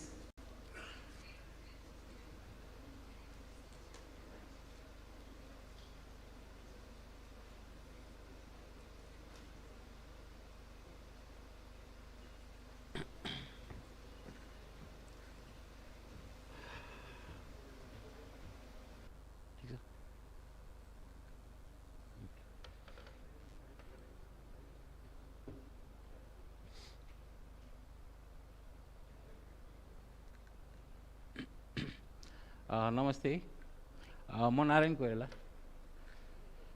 आज चाहिँ हामीले जुन यो हाम्रो टपिक छ यो डिजिटल इकोसिस्टमको यसको बारेमा चाहिँ अलिकति एउटा फ्रेमवर्कको बारेमा हामी पहिला अलिकति कुराहरू गर्छौँ। त्यसपछि चाहिँ नि हाम्रो यो नेसनल एक्सर्साइजहरू चाहिँ कसरी भएको छ भन्ने कुराहरू हामी हेर्छौँ र नेपालमा चाहिँ चेन्जेसहरू चाहिँ के कस्तो छ त्यसलाई हेरेर चाहिँ हामी कन्क्लुड गर्छौँ। म चाहिँ नारायण कोइराला, म चाहिँ साइबर सेक्युरिटीमा काम गरेको लगभग 10 वर्ष अलिकति बढी भयो। म चाहिँ सफ्टवेयर इन्जिनियरिङ गरेर MBA गरे हो र ISO 27001 2013 सर्टिफाइड लिड अडिटर पनि हो र म चाहिँ यो साइबर सेक्युरिटीको प्रोजेक्ट्सहरू लगभग 150+ प्रोजेक्ट्सहरूमा चाहिँ एज अ लिड चाहिँ मैले काम गरिसकेको छु नेपालमा। सो पहिला हामीले यो डिजिटल इकोसिस्टम पहिला यसलाई चाहिँ हामीले अलिकति बुझौँ होइन। हुन त खास यो सबैले नै हामीलाई थाहा भइसकेकै कुराहरू हो। डिजिटल इकोसिस्टममा चाहिँ यो टेक एसेट्स मात्रै होइन कि भेन्डर्सहरू, सप्लायर्सहरू, हरेक कम्पोनेन्टहरू चाहिँ नि आएर एज अ युनिट चाहिँ यसले वर्क गर्ने हो होइन। सो पहिला चाहिँ हामीले यो टेक रिसोर्सेसहरूलाई बढी लिएर जान्थ्यौँ भने चाहिँ अहिले चाहिँ यो डिजिटल इकोसिस्टमको फ्रेमवर्कलाई हामीले चाहिँ कन्सेप्सलाइज गरेर चाहिँ गइरहेको हुन्छौँ। सो एउटा यसको एक्जाम्पल भनेको चाहिँ डिजिटल नेपाल फ्रेमवर्क पनि हो, जुनको बारेमा चाहिँ म अहिले कुरा गर्छु। सो यसमा चाहिँ नि मेजर चाहिँ 3वटा चाहिँ पिलरहरू छ है, जुन हामीले अलिकति बुझ्नुपर्ने भनौँ। एउटा चाहिँ इन्फ्रास्ट्रक्चरको साइडमा त्यसको एडप्टेसन कसरी हुन्छ, त्यसको चेन्जेसहरू कसरी हुन्छ, त्यो भनौँ टेक्नोलोजी यति फ्रिक्वेन्टली चेन्ज भइरहेछ, त्यसको चेन्जलाई पनि हामीले एडप्ट गर्न सक्नुपर्छ। यो कम्पोनेन्टलाई यसले एड्रेस गरेर हुन्छ। अर्को चाहिँ गभर्नेन्सको पार्ट होइन। यो इन्फ्रास्ट्रक्चरहरू, यसको युजर्सहरू, यसको इनेबलर्सहरूलाई चाहिँ हामीले कसरी गभर्न गर्छौँ त, हाम्रो चाहिँ नि यो डिजिटल राइट्सको कुराहरू चाहिँ कसरी आउँछ। सो यो एउटा लेयर आउँछ होइन। अनि त्यसपछि अल्टिमेटली चाहिँ डिजिटल इकोनोमीमा चाहिँ यसको इम्प्याक्ट के हुन्छ भन्ने कुराहरू यो 3वटा पिलरलाई लिएर चाहिँ काम गरेर हुन्छ। अनि यो युएसएडको यो फ्रेमवर्क चाहिँ अलिकति बढी पपुलर पनि भएको छ र यसबाट चाहिँ धेरै अरू फ्रेमवर्क्सहरू चाहिँ डिराइभ पनि भइरहेछ। यसको अर्को कम्पोनेन्ट भनेको चाहिँ एउटा इन्क्लुजनहरू, जस्तै डिजिटल डिभाइडलाई हामीले कसरी एन्ड गर्ने भन्ने कुराहरू यहाँनिरबाट आउँछ। सो साइबर सेक्युरिटी भनेको चाहिँ मेजर कम्पोनेन्ट नै भइहाल्यो, जुन हामीले प्राइभेसीको कुराहरू गरिरहेछौँ होइन, जुन सेक्युरिटीको कुराहरू गरिरहेछौँ, जुन ट्रस्टको कुराहरू गरिरहेछौँ। यो 3वटा कम्पोनेन्ट त मिक्स भएर आउनु पऱ्यो यो इकोसिस्टममा चाहिँ काम गर्नको लागि। अनि अर्को चाहिँ यो फ्रेमवर्कले मेन एड्रेस गर्ने कुरा चाहिँ कस्तो भन्दाखेरि अहिले आएको इमर्जिङ टेक्नोलोजिजहरूलाई चाहिँ यसले कसरी एडप्ट गरेर हामी जाने हो त। सो पहिला चाहिँ कस्तो हुन्थ्यो भन्दाखेरि कुनै एउटा हामीले सिस्टम बनाउनु पऱ्यो भने त्यो सिस्टम नयाँ सिस्टममा जानुभन्दा त्यो पुरानो सिस्टमलाई मेन्टेन गरेर लैजाने कस्ट हाई हुन जान्छ के होइन। जस्तै 4Gबाट हामी 5G को जुन स्विच छ नि, त्यो स्विचमा 4Gलाई मेन्टेन गरेर राख्न बढी गाह्रो हुन्छ 5G को नयाँ डेभलपमेन्ट लिनुभन्दा हैन सो त्यो तरिकाले चाहिँ नि अगाडि यो डिजिटल इकोसिस्टमको फ्रेमवर्कमा चाहिँ हामीले पुरानो टेक्नोलोजीलाई पनि हामीले कसरी इम्प्रेस गरेर बिस्तारै छोड्दै जाने हो र नयाँ टेक्नोलोजीको एडप्टेसनलाई हामीले कसरी स्मूदन गर्ने हो भन्ने कुराहरू चाहिँ नि मेजर कम्पोनेन्ट आउँछ अनि अर्को चाहिँ नि जियोपोलिटिकल यो पोजिसनिङमा चाहिँ सो कुनै एउटा स्पेसिफिक एरिया भन्दा पनि जुन हामीले चाहिँ डिजिटल डिभाइडको कुराहरू गरिरहेको छौँ त्यो हुनु भएन सबै ठाउँमा सबै लेभलको मान्छेहरूले चाहिँ यसलाई चाहिँ एक्सेस गर्न चाहिँ सक्नु पर्यो भन्ने तरिकाले चाहिँ हामीले यसलाई प्लान गरेर हुन्छौँ होइन अब यो फ्रेमवर्कलाई भनौँ न जुन हामीले सुरुमा हामीले कुरा गरिरहेको यो सेक्युरिटीको कुराहरू अनि त्यसपछि प्राइभेसीको कुराहरू ट्रस्टको कुराहरू यसको चाहिँ की एलिमेन्ट्सहरू मात्रै हो यो मैले भन्न खोजिरहेको यहाँ सो CIA ट्रायड भने त हामीले सुनि नै रहेछौँ होइन कन्फिडेन्सियलिटी इन्टिग्रिटी एभाइलिटीको कुराहरू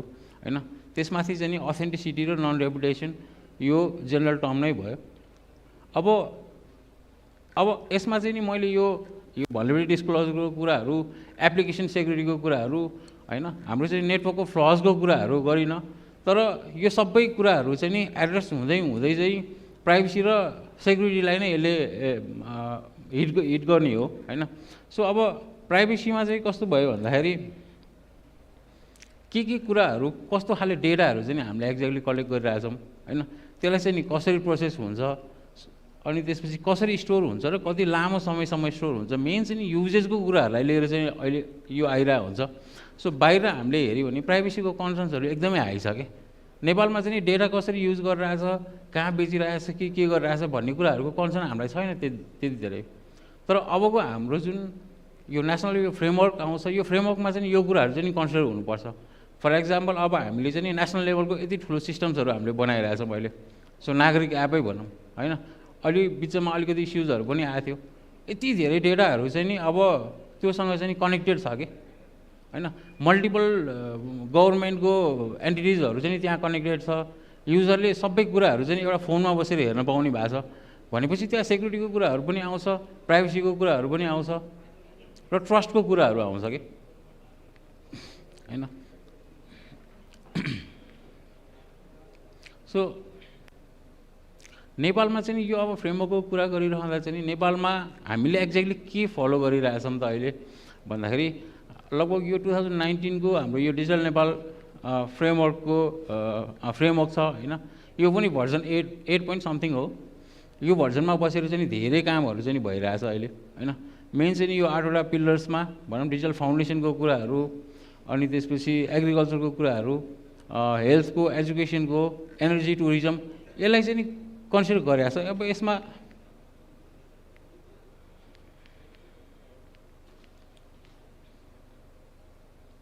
हेर्ने भने जस्तै डिजिटल फाउन्डेसनमा हेर्ने भने अहिले चाहिँ फाउन्डेसनमा धेरै लेभलको कामहरू भइसकेको छ क्या यहाँ होइन कति कुराहरू चाहिँ नि बिस्तारै बिस्तारै चेन्ज हुँदै पनि जान्छ जस्तै अब सेक्युरिटीको कुरामा चाहिँ अलिकति फोकस भएर जाने हो भने सो नेसनल साइबर सेक्युरिटी सेन्टरको लागि कामहरू भइरहेछ नेपालमा होइन अनि त्यसपछि डिजिटल सिग्नेचरमा कामहरू भइ नै सकेको छ डिजिटल स्किल डेभलपमेन्ट इनिसिएटिभ्सहरू स्टार्ट भइसकेको छ यहाँनिर यो अनि त्यसपछि यो नेसनलको यो क्रिटिकल इन्फ्रास्ट्रक्चरको मोनिटरिङको कामहरू जुन यो साइबर एट्याक्सबाट मोनिटरिङको कामहरू पनि स्टार्ट भइसकेको छ होइन त्यस्तै गरेर यो डिजिटल नेपाल फ्रेमवर्कले चाहिँ हरेक सेक्टरलाई चाहिँ टच गर्दै गर्दै गइरहेछ होइन र अबको दिनमा चाहिँ नि होपफुल अब हामीले सबै कामहरू चाहिँ अलिकति मिलाएर लिएर जान सक्ने हो भने चाहिँ छिटै नै यसले चाहिँ राम्रो एउटा इम्प्याक्ट लिएर आउन सक्छ होला हामीलाई अलिकति मात्र प्रब्लम चाहिँ कहाँ भइरहेको भन्दाखेरि हामीले धेरै ठाउँमा टच गरिरहेछौँ तर हाम्रो पेस चाहिँ स्लो भइरहेछ कि नेसनल लेभलमा होइन नेसनल सर्ट हाम्रो बनिसकेको छ नेसनल सर्टबाट पनि अब हाम्रो जस्तै रेगुलेटरहरू स्पेसिफिक सर्टहरू अर्गनाइजेसन स्पेसिफिक सर्टहरू त्यहाँसम्मको एउटा परिकल्पना पनि भइरहेछ होइन अनि नेसनल साइबर सेक्युरिटी पोलिसीमा हामीले काम गरिसकेको छौँ जुन अहिले ड्राफ्ट छ अनि साइबर सेक्युरिटी एक्टको पनि यो ड्राफ्ट छ यो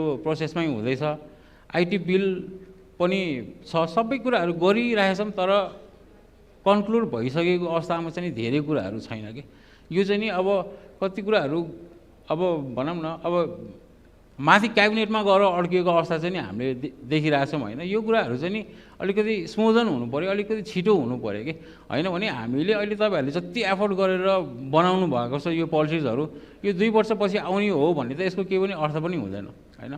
त्यही भएर यसलाई चाहिँ अलिकति छिटो गर्नु जरुरी छ। सो नेसनल लेभलमा छ, जस्तै गभर्मेन्ट एन्टरप्राइज आर्किटेक्चरमा बसेर कामहरू भइरहेछ होइन। अब अल्टिमेटली चाहिँ के हो भन्दाखेरि यो डिजिटल इकोसिस्टमको फ्रेमवर्कहरू आउँछ, हामीले टेक्नोलोजीमा यति म्यासिभली काम गरिरहेछौँ होइन। हामीले सेक्युरिटीको कुराहरू गर्छौँ, हामीले प्राइभेसीको कुराहरू गर्छौँ। यो नभइकन पनि यो इकोसिस्टमको ग्रोथलाई कल्पना गर्न सकिँदैन र यो अल्टिमेटली यो फ्रेमवर्क आउने भनेको चाहिँ यो इकोसिस्टम बिल्ड हुने भनेको चाहिँ नि यसले चाहिँ नि नेसनल इकोनोमीलाई हिट हुनु पऱ्यो कि। सो नेसनल इकोनोमीलाई पनि तपाईँको अर्गनाइजेसनको नेसनको पहिला सुरु एउटा इकोनोमिक ग्रोथ देखिनु पऱ्यो त्यहाँनिरबाट, जुन चाहिँ हामीले मेबी डिरेक्टली प्लान गरिसकेको छैनौँ कि त अहिले होइन। इन्डिरेक्ट त अब कुनै ठाउँमा इन्फ्रास्ट्रक्चर टेलिकमको इन्फ्रास्ट्रक्चर ग्रो भयो भने त्यहाँनिर एउटा इकोनोमिक इम्प्याक्ट त्यसले डेफिनेटली पार्छ। तर नेसनको अहिलेको हाम्रो जिडिपीमा नै हामीले कसरी ग्रोथ गराउन सकिन्छ त भन्ने कुराहरू चाहिँ पहिले नै कन्सिडर गर्नुपर्ने चाहिँ देखिन्छ। अर्को चाहिँ नि अर्गनाइजेसन लेभलमा पनि यसको चाहिँ नि इकोनोमिक ग्रोथ हामीले देख्नुपर्छ र अल्टिमेटली युजर लेभलमा पनि जानुपर्छ यो सबै ग्रोथ। सो यति भन्दैछु, I would like to conclude this. Thank you so much.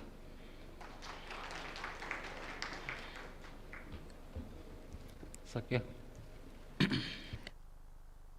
Thank you very much, Naranji, Managing Director of Eminence Ways, for his presentation on strengthening trust, security, and privacy regime for digital ecosystem. I'm looking for the chairperson of ICT Foundation here to give away the token of love to our Managing Director of Eminence Ways. Rajanji, wherever you are, not being able to see you. But anyways, हामी एकैछिनमा token of लभ दिने कार्यक्रम गर्नेछौँ। नारायणजी एकैछिनको लागि कृपया बसेर अबको सेसन इन्जोय गरिदिनु होला। So we're now up for our Sambad session 7.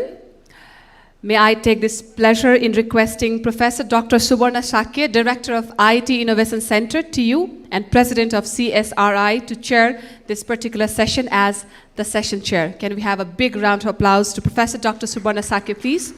He'll be chairing Sambad session 7. For the panelists, may I call upon Mr. Anil Kumar Datta, Joint Secretary of Ministry of Communications and IT, Government of Nepal, our very first panelist for Sambad session 7. Our next panelist happens to be the Chief Information Officer of NCEL, Mr. Vishal Mani Upadhyay. We'd like to welcome Vishal sir as well on the dais as our second panelist. Our third panelist is Advocate Praveen Suvedi, Advocate of Paramount Legal Advisory Services Private Limited. We'd like to welcome Advocate Praveen Suvedi on the stage as our third panelist. Our fourth panelist happens to be Mr. Narendra Mainali, CISO of NIC Asia Bank Limited. Mr. Narendra Mainali, CISO from NIC Asia Bank Limited. And our final panelist for Sambad 7 happens to be Mr. Roshan Bhattarai, co-founder of ProShore.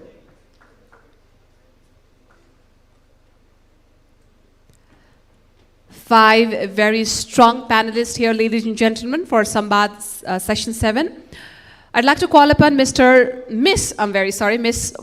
Nacho, Managing Director of Monal Tech, for the moderation here.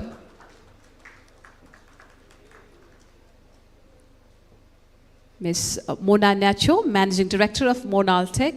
Please enjoy Sambad session 7 now.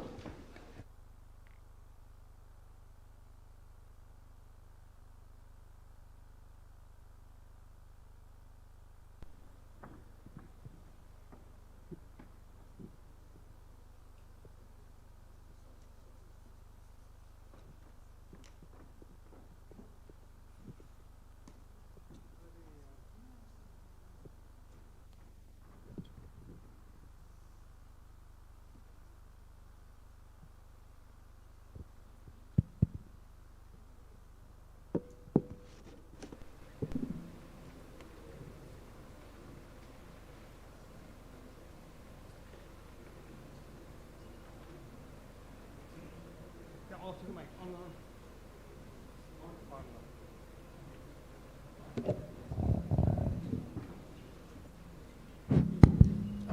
you.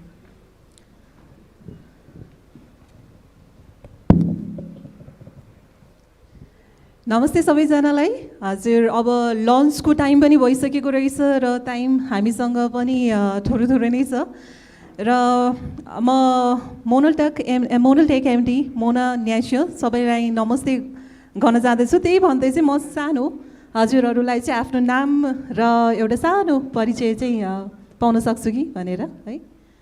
हजुर त्यहीँबाट सुरु गरौँ होला। नमस्कार सबैमा, मेरो नाम अनिल कुमार दत्त हो। म सहसचिव सञ्चार तथा सूचना प्रविधि मन्त्रालयमा छु र म आइटी महाशाखा हेर्छु। धन्यवाद। नमस्कार सबैजनालाई, म विशालमणि उपाध्याय एनसेलको CIO। नमस्कार सबैजनालाई, म प्रवीण सुवेदी, म पेसाले कानुन व्यवसायी र यो सूचना प्रविधि सम्बन्धी कानुनमा अध्ययन अनुसन्धान गर्छु। धन्यवाद।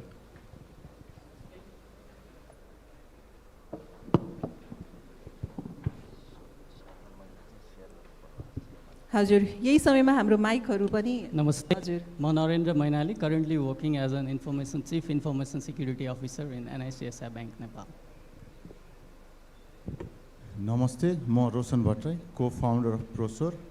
हामी चाहिँ अब नेपालबाट चाहिँ सफ्टवेयरहरू एक्सपोर्ट गरेर नेदरल्यान्ड एक्सपोर्ट गरिरहेको छौँ। धन्यवाद। Thank you so much. र यति भन्दै आजको हाम्रो session theme the emerging technology landscape and digital नेपालमा चाहिँ हाम्रो सेसन रहेको छ strengthening trust, security and privacy regime for digital ecosystem.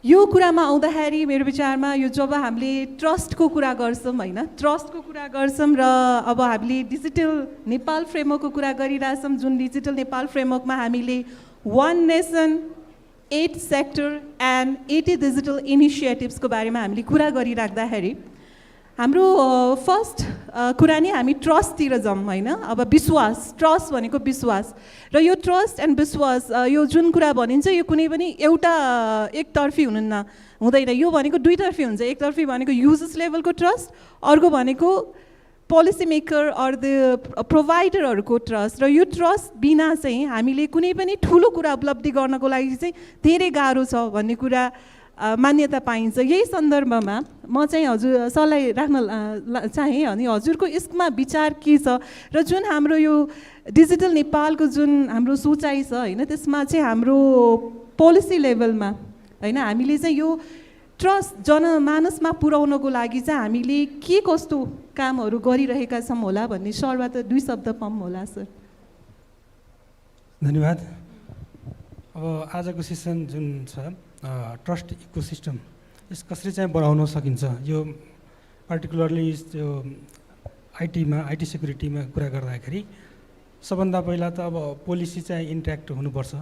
अब जस्तै मैले कुरा गर्दाखेरि हामीले टाइम टु टाइम नेपाल सरकारले पोलिसीहरू नीतिगत कुराहरू पनि ल्याएको छ। जस्तै कुरा भनौँ, हामी चाहिँ 2057मा चाहिँ आइटी पोलिसी ल्यायौँ फर्स्ट चाहिँ, त्यसपछि 2067मा ल्यायौँ, त्यसपछि आइसिटी पोलिसी ल्यायौँ 2072मा आइसिटी पोलिसी र डिजिटल नेपाल फ्रेमवर्क, त्यस्तै चाहिँ ई गभर्मेन्ट मास्टर प्लान र आइटी बिल पनि ड्राफ्ट गरेर चाहिँ संसदमा पुर्याएका छौँ। र अहिले आएर चाहिँ हामी पोलिसीगत कुरा गर्दाखेरि छुट्टै चाहिँ साइबर सेक्युरिटी पोलिसी चाहिँ ड्राफ्ट गरिसकेका छौँ। स्टेक होल्डर कन्सल्टेसनहरू पनि भइसकेको छ र अब चाहिँ यो चाहिँ मन्त्री परिषदबाट पास गर्ने अवस्थामा छ। र यो पास हुने बित्तिकै हामीले चाहिँ ड्राफ्ट एक्टको पनि ड्राफ्ट गर्छौँ। ड्राफ्ट त गरिरहेछौँ, साइड बाई साइड गरि नै रहेछौँ, तर चाहिँ अस्ति भर्खर चाहिँ हामी हाम्रो कन्सल्टेन्टले के गरेका छौँ भने अब स्टेक होल्डर कन्सल्टेसन गरेर एउटा चाहिँ वर्कसप हामीले गरेका थियौँ र एनटिएबाट त्यो भएको, अनि त्यहाँबाट आउँछ पहिला मन्त्रालयमा, अनि मन्त्रालयले फेरि चाहिँ एउटा वर्कसप गरेर अनि विभिन्न निकायहरूको चाहिँ फिडब्याकहरू चाहिँ लिन्छ, अनि त्यसपछि एउटा फाइनल ड्राफ्ट बनाएपछि अनि त्यसपछि त्यो पास गर्ने उसमा जान्छौँ। तर ट्रस्टको कुरा गर्दाखेरि मैले एउटा नीतिगत कुरा मात्रै भएर भएन। हामी चाहिँ यो आइटीको कुरा गर्दाखेरि 3टा कुरा म भन्छु, जस्तै पिपुल, प्रोसेस र टेक्नोलोजी हामी भन्छौँ। पिपुल चाहिँ एकदम रेडी हुनुपर्छ। जस्तै अब ट्रस्ट हुनको लागि अब पिपुल पनि आफू स्किल हुनुपर्छ। जस्तै अब हाम्रो कम्प्युटर आफूले चलाइरहेको कम्प्युटरमा चाहिँ पासवर्ड राख्नुपर्ने अथवा सेक्युरिटीको कुराहरू जुन छ एन्टिभाइरसको कुराहरू आफू अवेर भएर चाहिँ राख्नु पऱ्यो एउटा। अर्को चाहिँ सेकेन्ड कुरा के चाहिन्छ भने प्रोसेस, जुन प्रोसेस चाहिन्छ। जस्तो सपोज गरौँ हामी प्लेनमा गइरहेको छु उड्नको लागि, त्यहाँ चेकिङ प्रोसेस चाहिँ ल्याप्स भयो भने त्यसले चाहिँ डिजास्टर निम्ति हुनसक्छ। त्यस्तै यसमा पनि प्रोसेसको कुराहरू छ। जस्तै हामी डाटा सेन्टरमा छिरिरहेछौँ भने डाटा सेन्टरमा छिर्नको लागि केही प्रोसेस होला भनेपछि त्यो प्रोसेस अपनाएको छ कि छैन त्यो कुरा पनि हेर्नुपर्ने हुन्छ ट्रस्ट बढाउनको लागि। त्यस्तै एप्लिकेसनहरू जुन बनिरहेछ त्यो पनि एउटा स्ट्यान्डर्डको नेपाल गभर्मेन्टले जिए भन्छ हामी गभर्मेन्ट इन्टरप्राइज आर्किटेक्चर, जुन चाहिँ रिपोर्ट हाम्रो मन्त्रालयबाट पास भएको छ र प्रत्येक निकायहरूमा हामी चाहिँ पठाएका छौँ र त्यसमा भएका इन्डिकेटर अनुसारले चाहिँ सफ्टवेयर चाहिँ डेभलप भएको छ कि छैन त्यो अनुसारले डेभलप भएको छ भने अनि त्यसमा ट्रस्ट गर्न सकिन्छ। त्यस्तै चाहिँ अब पिपुल प्रोसेस अनि टेक्नोलोजीको कुरा मैले गरेँ, टेक्नोलोजी पनि एकदम आवश्यक छ। धन्यवाद। Thank you sir. Sir telecom सेक्टरबाट चाहिँ यो होइन कुराको लागि चाहिँ हजुरको सुझाव के छ होला हजुर, या इन जेनरल अरू सेक्टरहरूबाट पनि भन्नुपर्दा? माइक यता पनि सोच्नु। ठिक छ, आई थिङ्क हजुर धन्यवाद। म चाहिँ थोरै इन्डस्ट्री स्पेसिफिक टेलिकम स्पेसिफिक हजुर धन्यवाद। म थोरै industry specific specially telecom specific कुरा भन्छु, प्लस इन जेनरल पनि एक दुईवटा डिस्कसन गरौँ भने जस्तो लाग्छ। End of the day digital Nepal framework किन बनाएको भन्ने कुरा आउँछ होइन। जसरी ट्रस्ट एउटा पाटो हो भनेदेखि हामीले जनतालाई सेवा दिनको लागि र सेवाको पहुँच चाहिँ प्रत्येक ठाउँमा पुगोस् भन्नको लागि यो फ्रेमवर्क डेभलप गरेको हौँ, ताकि गभर्मेन्ट पब्लिक सेक्टर प्राइभेट सेक्टरहरू एकै ठाउँमा आएर आफ्नो भएका सर्भिसेसहरू चाहिँ युजरले युज गर्न सकुन् भन्ने हो अनि इजिली। र यो कुराको एक्सेलरेसन चाहिँ हामीले कोभिडको बेलामा पनि देख्यौँ, नचाहेर पनि त्यो सर्भिसेसहरू चाहिँ एक्सेलरेट गरेर लग्नै पर्ने बाध्यता ल्याइदिएको थियो। एन्ड हेन्स ट्रस्टको कुरा गर्दाखेरि हामीले हाम्रो जुन एन्ड युजर जो हुनुहुन्छ उहाँहरूलाई त्यो युजर एक्सपिरियन्स दिन सकिरहेका छौँ कि छैनौँ, त्यो सर्भिस एभाइलेबल छ कि छैन, यी कुराहरू चाहिँ सोच्न एकदम जरुरी छ। साधारण कुराहरू सोच्नुपर्छ जस्तो लाग्छ, धेरै ठुलो कुरा सोचेर पनि हुँदैन। सानो ठाउँबाट सुरु गऱ्यौँ भनेदेखि जस्तो मैले फ्ल भन्न खोजेको त होइन, एउटा इक्जाम्पल मात्र दिन खोजेको। हामी कतिपय बेला आजकै दिनमा पनि सेवाहरू लिन जाँदाखेरि सर्भर डाउन छ, 2 घन्टा कुर्नु पर्यो, हुनु पर्यो। कुनै पनि सेक्टरमा हजुर, सरकारी सेक्टरमा पनि छ, प्राइभेट सेक्टरमा पनि छ, थुप्रै ठाउँमा हामीले यो कुराहरू देखिरहेका हुन्छ होइन। आई मिन ट्रस्ट, यदि हामीले ट्रस्ट बिल्डअप गर्ने हो भने first and foremost thing service availability एकदमै इम्पोर्टेन्ट कुरा हो। अनि त्यसको माथि बसेर आजको दिनमा यो बदलिदो जुन टेक्नोलोजी छ, यहाँ इन्डिभिजुअल प्राइभेसीका कुराहरू आइरहेछन्, साइबर सिक्युरिटीका कुराहरू आइरहेछन्। हाम्रै देशबाट पनि थुप्रैजना मान्छेहरू बाहिर जानुहुन्छ, त्यहाँ बसेर पनि देखिरहनु भएको हुन्छ कि आफ्नो अधिकार के हो, डेटालाई लिएर आफ्नो अधिकार के हो, सिक्युरिटीलाई लिएर आफ्नो अधिकार के हो भन्ने कुराहरू आइरहेका हुन्छन्। सो हामी सबैले चाहिँ मिलेर एउटा साझा फ्रेमवर्कमा बसेर यदि त्यसलाई दिन सक्यौँ र एटलिस्ट यो सर्भिस मैले प्रयोग गर्दाखेरि म सिक्योर छु र मेरो डेटाहरू चाहिँ राम्रोसँग प्रयोग भएका छन् है भनेर त्यो अनुभूति दिलाउन सकेको खण्डमा चाहिँ यो कार्यक्रम डिजिटल नेपालको जुन एउटा कन्सेप्ट छ त्यो चाहिँ अगाडि बढ्ला भनेर भन्छु। यसका केही पाटाहरू चाहिँ maybe will talk about in your next discussion. तर first and foremost thing service availability र इन्स्योरिङ एन्ड कस्टमरलाई चाहिँ यो सर्भिस चलायो भनेदेखि म सेक्योर छु, त्यति भयो भनेदेखि चाहिँ राम्रो हुन्थ्यो जस्तो लाग्छ। हजुर सरले एकदमै राम्रो एउटा पोइन्ट निकाल्नु भयो कि कुनै पनि सफ्टवेयर या सिस्टम चलाएपछि यो सिस्टम चाहिँ सिक्योर छ, त्यसले नै एक हिसाबको ट्रस्ट पनि बिल्डअप हुन्छ भन्ने कुराकानी हुँदै जाँदाखेरि म सरलाई एउटा हजुरलाई चाहिँ के थप्न चाहन्छु भने जुन हाम्रो एउटा जस्तै हाम्रो धेरै राइटका कुराहरू गर्छौँ, चाइल्ड राइट, लेबर ल धेरै कुराहरू गर्दाखेरि हाम्रो right to information, right to प्राइभेसीको कुरामा होइन हाम्रो यो ल लेभलमा चाहिँ हजुरले के कस्तो पाउनु भएको छ होइन र यो लिगल फ्रेमवर्क चाहिँ कतिको स्ट्रङ छ भनेर हजुरलाई लाग्छ? हजुर हस्, थ्याङ्क यू। अब यसमा हेर्दाखेरि जस्तै राइट टु प्राइभेसी भनेको चाहिँ हामीले अहिले ल बनायौँ, तर हामीले कन्स्टिट्युसनली एउटा मौलिक अधिकारको रूपमा चाहिँ धेरै पहिलादेखि हामीले त्यसलाई फन्डामेन्टल राइटको रूपमा राख्यौँ। तर अहिलेको हाम्रो कानुन हेर्दाखेरि कानुनले के गर्यो त भन्दा पर्सनल डेटा प्रोटेक्सन र प्राइभेसीका दुईवटा आस्पेक्ट भनेको छुट्टै छुट्टै आस्पेक्टलाई चाहिँ गोलमटोल पारेर एउटै ठाउँमा राखिदिएको छ। र अर्को एउटा एक्जाम्पल हामीले कानुनको कुरा गरिरहँदाखेरि अब म एज अ लयर होइन जस्तै हामीले कानुन संशोधन गर्नुपर्छ, नयाँ कानुन आउनुपर्छ भन्दा पनि एक्जिस्टिङ कानुनलाई त पहिला एक्जिक्युट गरिदिनु पर्यो। किनभने 2006 मा एउटा कानुन आयो जसले एउटा एकदम राम्रो कुरा के परिकल्पना गर्यो भन्दा यो आइटीसँग रिलेटेड कुराहरूको डिस्प्युट भयो भने जेनरल कोर्टको कम्पिटेन्सी नहोला, त्यही भएर आइटी एक्सपर्टहरू भएकै आइटी ट्राइब्युनल गठन गर्नुपर्छ भनेर 2006 मा कानुनले व्यवस्था गर्यो। तर सरकारले अहिलेसम्म सर्वोच्चले आदेश दिँदै पनि अहिलेसम्म बनाउन सकेको छैन। भनेको मतलब मैले कहाँ यहाँ इङ्गित गर्न खोजेको भन्दा हामीले जति यो ट्रस्ट डेभलपमेन्टको कुरा गर्छौँ, साइबर सेक्युरिटीको कुरा गर्छौँ, डिजिटल प्राइभेसीको कुरा गर्छौँ, यो डिजिटल प्राइभेसी सेक्युरिटी भनेको तीनटा इम्पोर्टेन्ट आस्पेक्ट छ। जस्तै यसले नेसनल सेक्युरिटीलाई पनि हान्छ, जस्तै नेसनकै लायबिलिटी पनि हुनसक्छ। हामीले यहाँ केही कुरा गरेको हाम्रो कार्य अथवा हामीले मौन बसेको कारणले गर्दा यहाँबाट कुनै क्राइम इनिसिएट भएर कुनै देशलाई हानि भयो भने that will also result into international ल। त्यसले चाहिँ इन्टरनेसनल ललाई समेत इन्भोक गर्छ। त्यसपछि इन्फ्रास्ट्रक्चरको सेक्युरिटी, त्यसपछि इन्डिभिजुअल लेभलको सेक्युरिटीमा पनि हामीले अघि म्यामले भने जस्तो प्राइभेसीलाई कसरी लियौँ भन्दा जस्तै के भनिन्छ भन्दा ब्याङ्कहरू किन हाइली रेगुलेटेड हुन्छ भन्दा मेरो पैसा छ, जनताको पैसा छ, त्यही भएर दे सुड बी रेगुलेटेड। तर अहिलेको कन्सर्न भनेको पैसा होइन, पैसा is less important than data. डेटालाई क्रुड ओइल हो यो चाहिँ एकदमै इम्पोर्टेन्ट छ भनिरहँदाखेरि मेरो पर्सनल डेटा, मेरो हेल्थ रिलेटेड स्ट्याटिस्टिक्स, इभन मेरो प्रेस्क्रिप्सन लगेर स्क्यान गरेर राख्ने हेल्थ इन्स्टिट्युसनलाई चाहिँ रेगुलेट गरिन्न। उसले कहाँ लगेर राखेको छ, त्यो मेरो हेल्थ रिलेटेड प्रेस्क्रिप्सनलाई कुन कुन मेडिकल एजेन्सिजहरूलाई बेचिरहेको छ, कसलाई दिइरहेको छ भन्ने कुरामा कसैले रेगुलेट गरेको छैन। हामी केमा फोकस भयौँ भन्दा पैसामा मात्रै फोकस भयो। पैसाको ट्रान्ज्याक्सन गर्ने आइआरडीको सफ्टवेयर चाहिँ ट्याक्स के अरे त्यो बिलिङको सफ्टवेयर चाहिँ आइआरडीबाट अप्रुभल लिनुपर्छ। तर मेरो हेल्थको रेकर्ड्सलाई स्टोर गर्ने अथवा हेल्थ म्यानेजमेन्ट टुलहरूलाई चाहिँ काहीँ पनि अप्रुभल लिनु पर्दैन।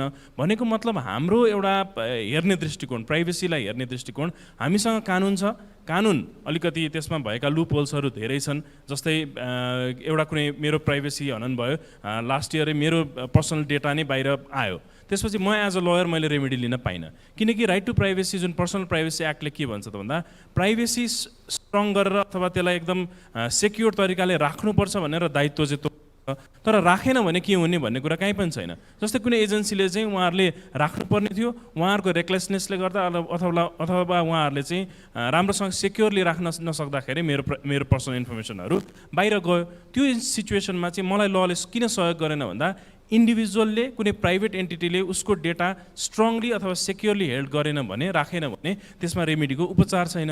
हो त्यस्तो अवस्थामा चाहिँ हामीले लिएको जुन प्राइभेसीको कुरालाई पनि अलिकति यो चाहिँ टेकन फर ग्रान्टेडको रूपमा लिइरहेका छौँ। तर हामीले इन्टरनेसनल प्र्याक्टिसेसहरू हेर्दाखेरि पनि अथवा बाहिरकै कुरा हेर्नु पर्दाखेरि पनि प्राइभेसी डेटा भनेको चाहिँ एकदम इम्पोर्टेन्ट कुरा हो। त्यसमा लिगल रिफर्म पनि छ र अवेरनेसको पनि खाँचो चाहिँ छ। Thank you so much. अब यसैलाई यही प्रश्नलाई गाँच्दै म यहाँ ब्याङ्किङ सेक्टरबाट पनि एउटा के कुरा यो प्राइभेसीकै कुरा र राइट टु इन्फर्मेसनकै कुरा गर्दै जाँदाखेरि नेपाललाई अहिले विश्वमा टप 4 होइन टप 2मा आइरहेको हुन्छ यो अट्याकको सिनेरियोमा होइन। अब यही सिनेरियोमा चाहिँ अब अहिले हामीले कुरा गऱ्यौँ पोलिसिजहरू छ के छ, तर इम्प्लिमेन्टेसनमा गाह्रो छ। अब यस्तै कुरामा हेर्दाखेरि it's not just about money, it's also about data होइन। त्यही भएर इन्डस्ट्रीको प्रस्पेक्टबाट होइन सरले चाहिँ ब्याङ्किङ सेक्टर लगायत अरू सेक्टरमा नेपालको कन्डिसन कस्तो देख्नु भएको छ र साँच्चै नै अहिले हामीले डेटालाई कतिको ट्रस्ट गर्न सक्छौँ र अहिले भइरहेको साइबर केसेसहरूलाई कतिको रूपमा कस्तो रूपमा हेर्न सक्छौँ भनेर सुझाव दिनुहुन्छ सरले चाहिँ? Thank you. अब यो अहिले हामीले कुरा गरिरहेको अप्रोच भनेको चाहिँ डिजिटल नेपालको कुरा गरिरहेछौँ होइन। अनि यसमा हाम्रो थिम नै ट्रस्ट र सेक्युरिटीको कुरा छ। अब यसलाई चाहिँ अलिकति डिफ्रेन्ट पर्सपेक्टिभबाट हामीले हेर्न जरुरी छ। जस्तै डिजिटल नेपाल कतिखेर एचिभ हुन्छ त जतिखेर चाहिँ हामी एज अ डिजिटल ट्रान्सफर्मेसनलाई एज अ मिन्सको रूपमा लिएर चाहिँ अगाडि बढ्छौँ। अनि डिजिटल ट्रान्सफर्मेसन भनेको चाहिँ एज अ टेक्नोलोजी एस्पेक्टबाट मात्रै हामीले बुझ्नु भएन, यो भनेको चाहिँ लाइफस्टाइल ट्रान्सफर्मेसन हो। अनि लाइफस्टाइल ट्रान्सफर्म भइसकेपछि के हुन्छ त हाम्रो चाहिँ इन्टर रिलेटेड एक्टिभिटीहरू चाहिँ के हुन्छ चेन्ज हुन्छ। अनि त्यो हाम्रो चाहिँ डिरेक्ट र इन्डिरेक्ट एक्टिभिटीहरू चाहिँ केसँग लिङ्क भएको हुन्छ त हाम्रो इकोनोमीसँग लिङ्क भएको हुन्छ। भनेपछि त्यो एउटा ट्रान्सफर्मेसनले चाहिँ हामीलाई डिजिटल इकोनोमीतिर चाहिँ के गरिरहेछ त अगाडि बढाइरहेछ।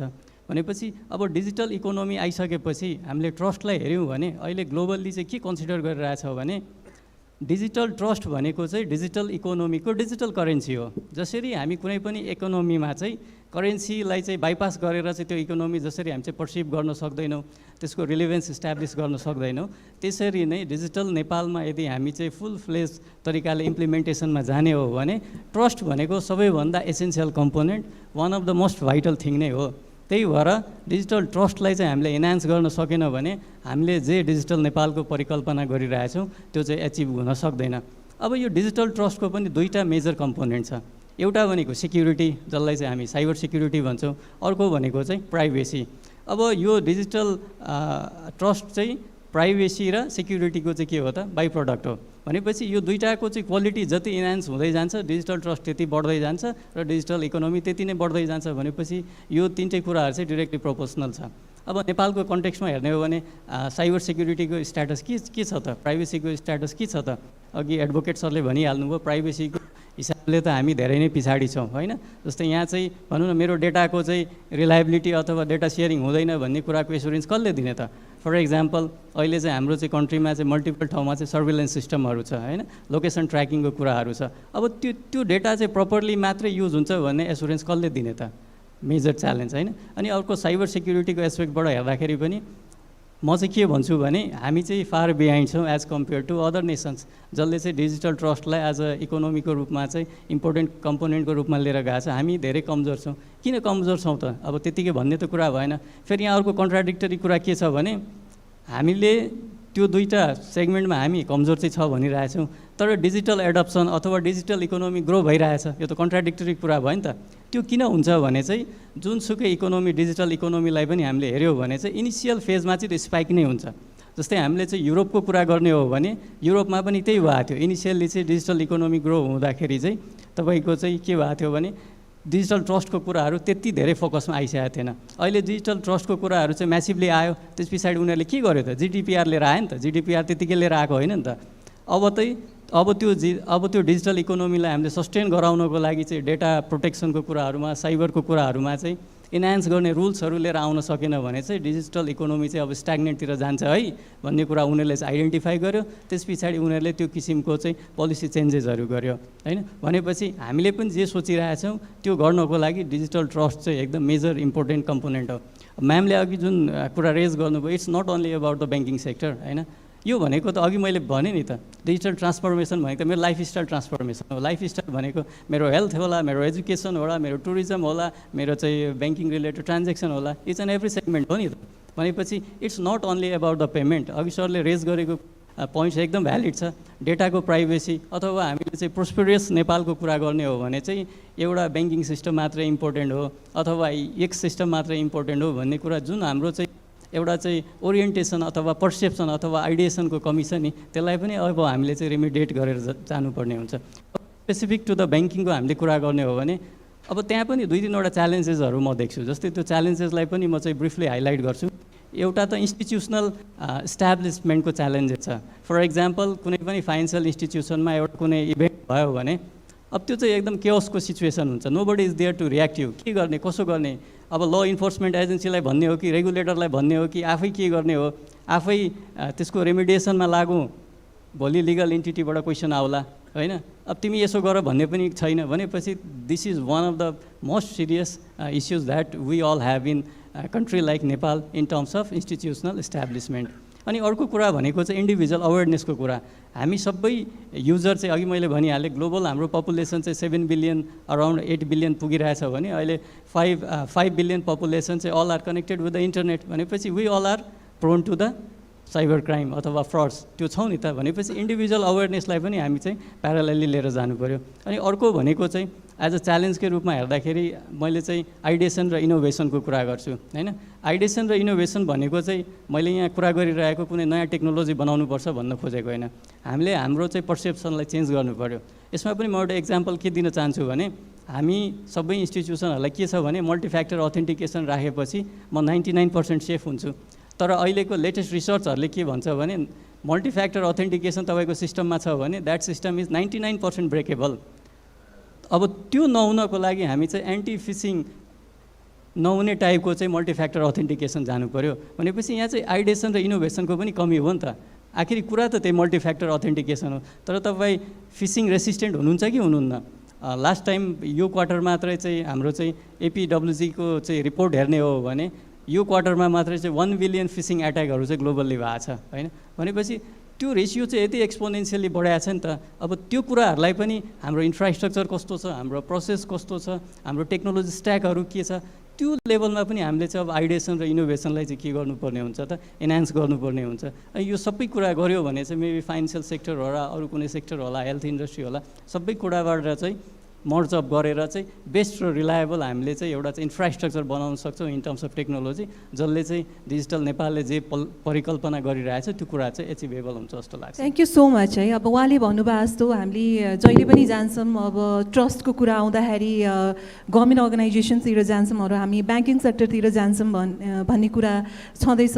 सो यो कुरा भनेको चाहिँ it's not just limiting to few sector, it is about all the sector. And when we are talking about all the sector, र अहिले जब हामी डिजिटल नेपालमा 80 डिफ्रेन्ट इनिसिएटिभ्सको कुराहरू गर्दै जान्छौँ, त्यसमा म सल्लाह एउटा राख्न चाहेँ होइन। अब हाम्रो सफ्टवेयर सेक्टरबाट पनि हुनुहुन्छ यो अब यो सेक्युरिटी फ्रेमवर्क होइन, सेक्युरिटी फ्रेमवर्कको अवस्था चाहिँ नेपालमा कस्तो छ जस्तो लाग्छ हजुरलाई, र के गर्न सकिन्छ होला यो सेक्युरिटी फ्रेमवर्क निर्माणको लागि चाहिँ? ओके एकदम राम्रो क्वेसन है त। अब सेक्युरिटीको कुराहरू चाहिँ तपाईँको के छ भने आजकलको दिनमा तपाईँले कति याद गर्नुभयो होला, कति साइटहरू ह्याक भयो के भयो भनेर कुरा सुनिरहेछौँ होइन। डे 1 देखि सेक्युरिटी चाहिँ धेरै सोचे जस्तो मलाई लाग्दैन। के भयो सफ्टवेयर बिल्डिङ गर्नुमा तपाईँ के हुन्छ भन्दाखेरि फर्स्टमा डे 1 देखि इन्टर्नहरू राखेर होइन सफ्टवेयर बिल्डिङ गर्नुभयो भने त्यो सफ्टवेयर के भन्छ उसलाई सेक्युरिटी भन्ने कुरै थाहा हुँदैन। एप्लिकेसन लेभल सेक्युरिटी त डे 1 देखि सोच्नु पऱ्यो। अनि त्यसपछि इन्फ्रास्ट्रक्चरको कुरा आउँछ क्या।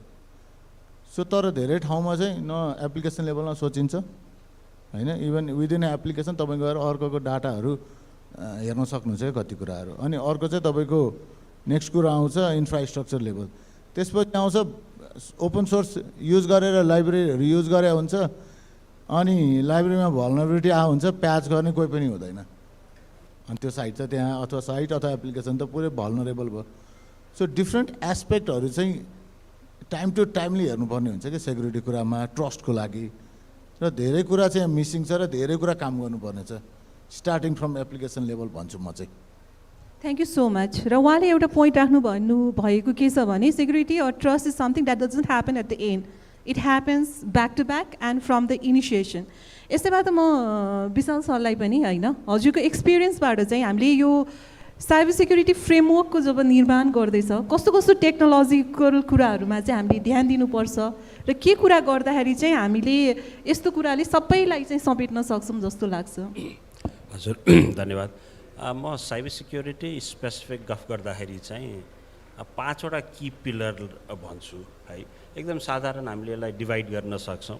सबभन्दा पहिलो कुरो अब हामी आफै चाहिँ हाम्रो अर्गनाइजेसन हामी निस्ट फ्रेमवर्कमा बसेर काम गर्छौँ जसले 5वटा कुराको गर्छ र मलाई लाग्छ सबै सेक्टरमा त्यही नै कुरा लागु हुन्छ। एउटा आइडेन्टिफाई भनेर भन्छौँ होइन, भल्नरेबिलिटिज आइडेन्टिफाई गर्ने र आफ्नो एसेट आइडेन्टिफाई गर्ने। कुनै पनि अर्गनाइजेसनलाई मेरो एसेट के छ भन्ने कुरा थाहा पाउनु एकदमै जरुरी छ।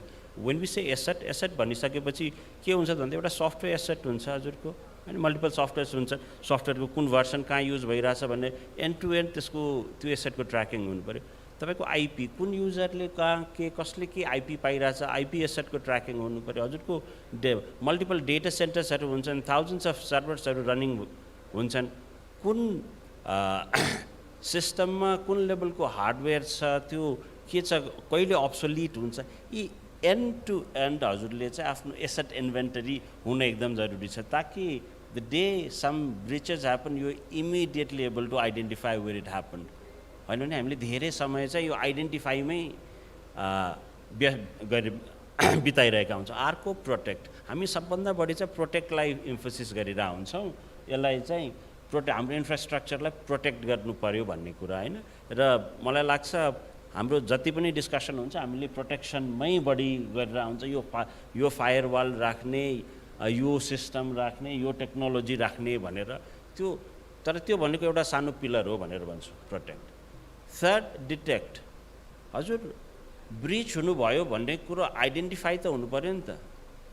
जति बेला ब्रिच हुनुभयो त्यति बेला इमिडिएटली डिटेक्ट गर्न सक्ने केपेबिलिटी हुनुभयो नि।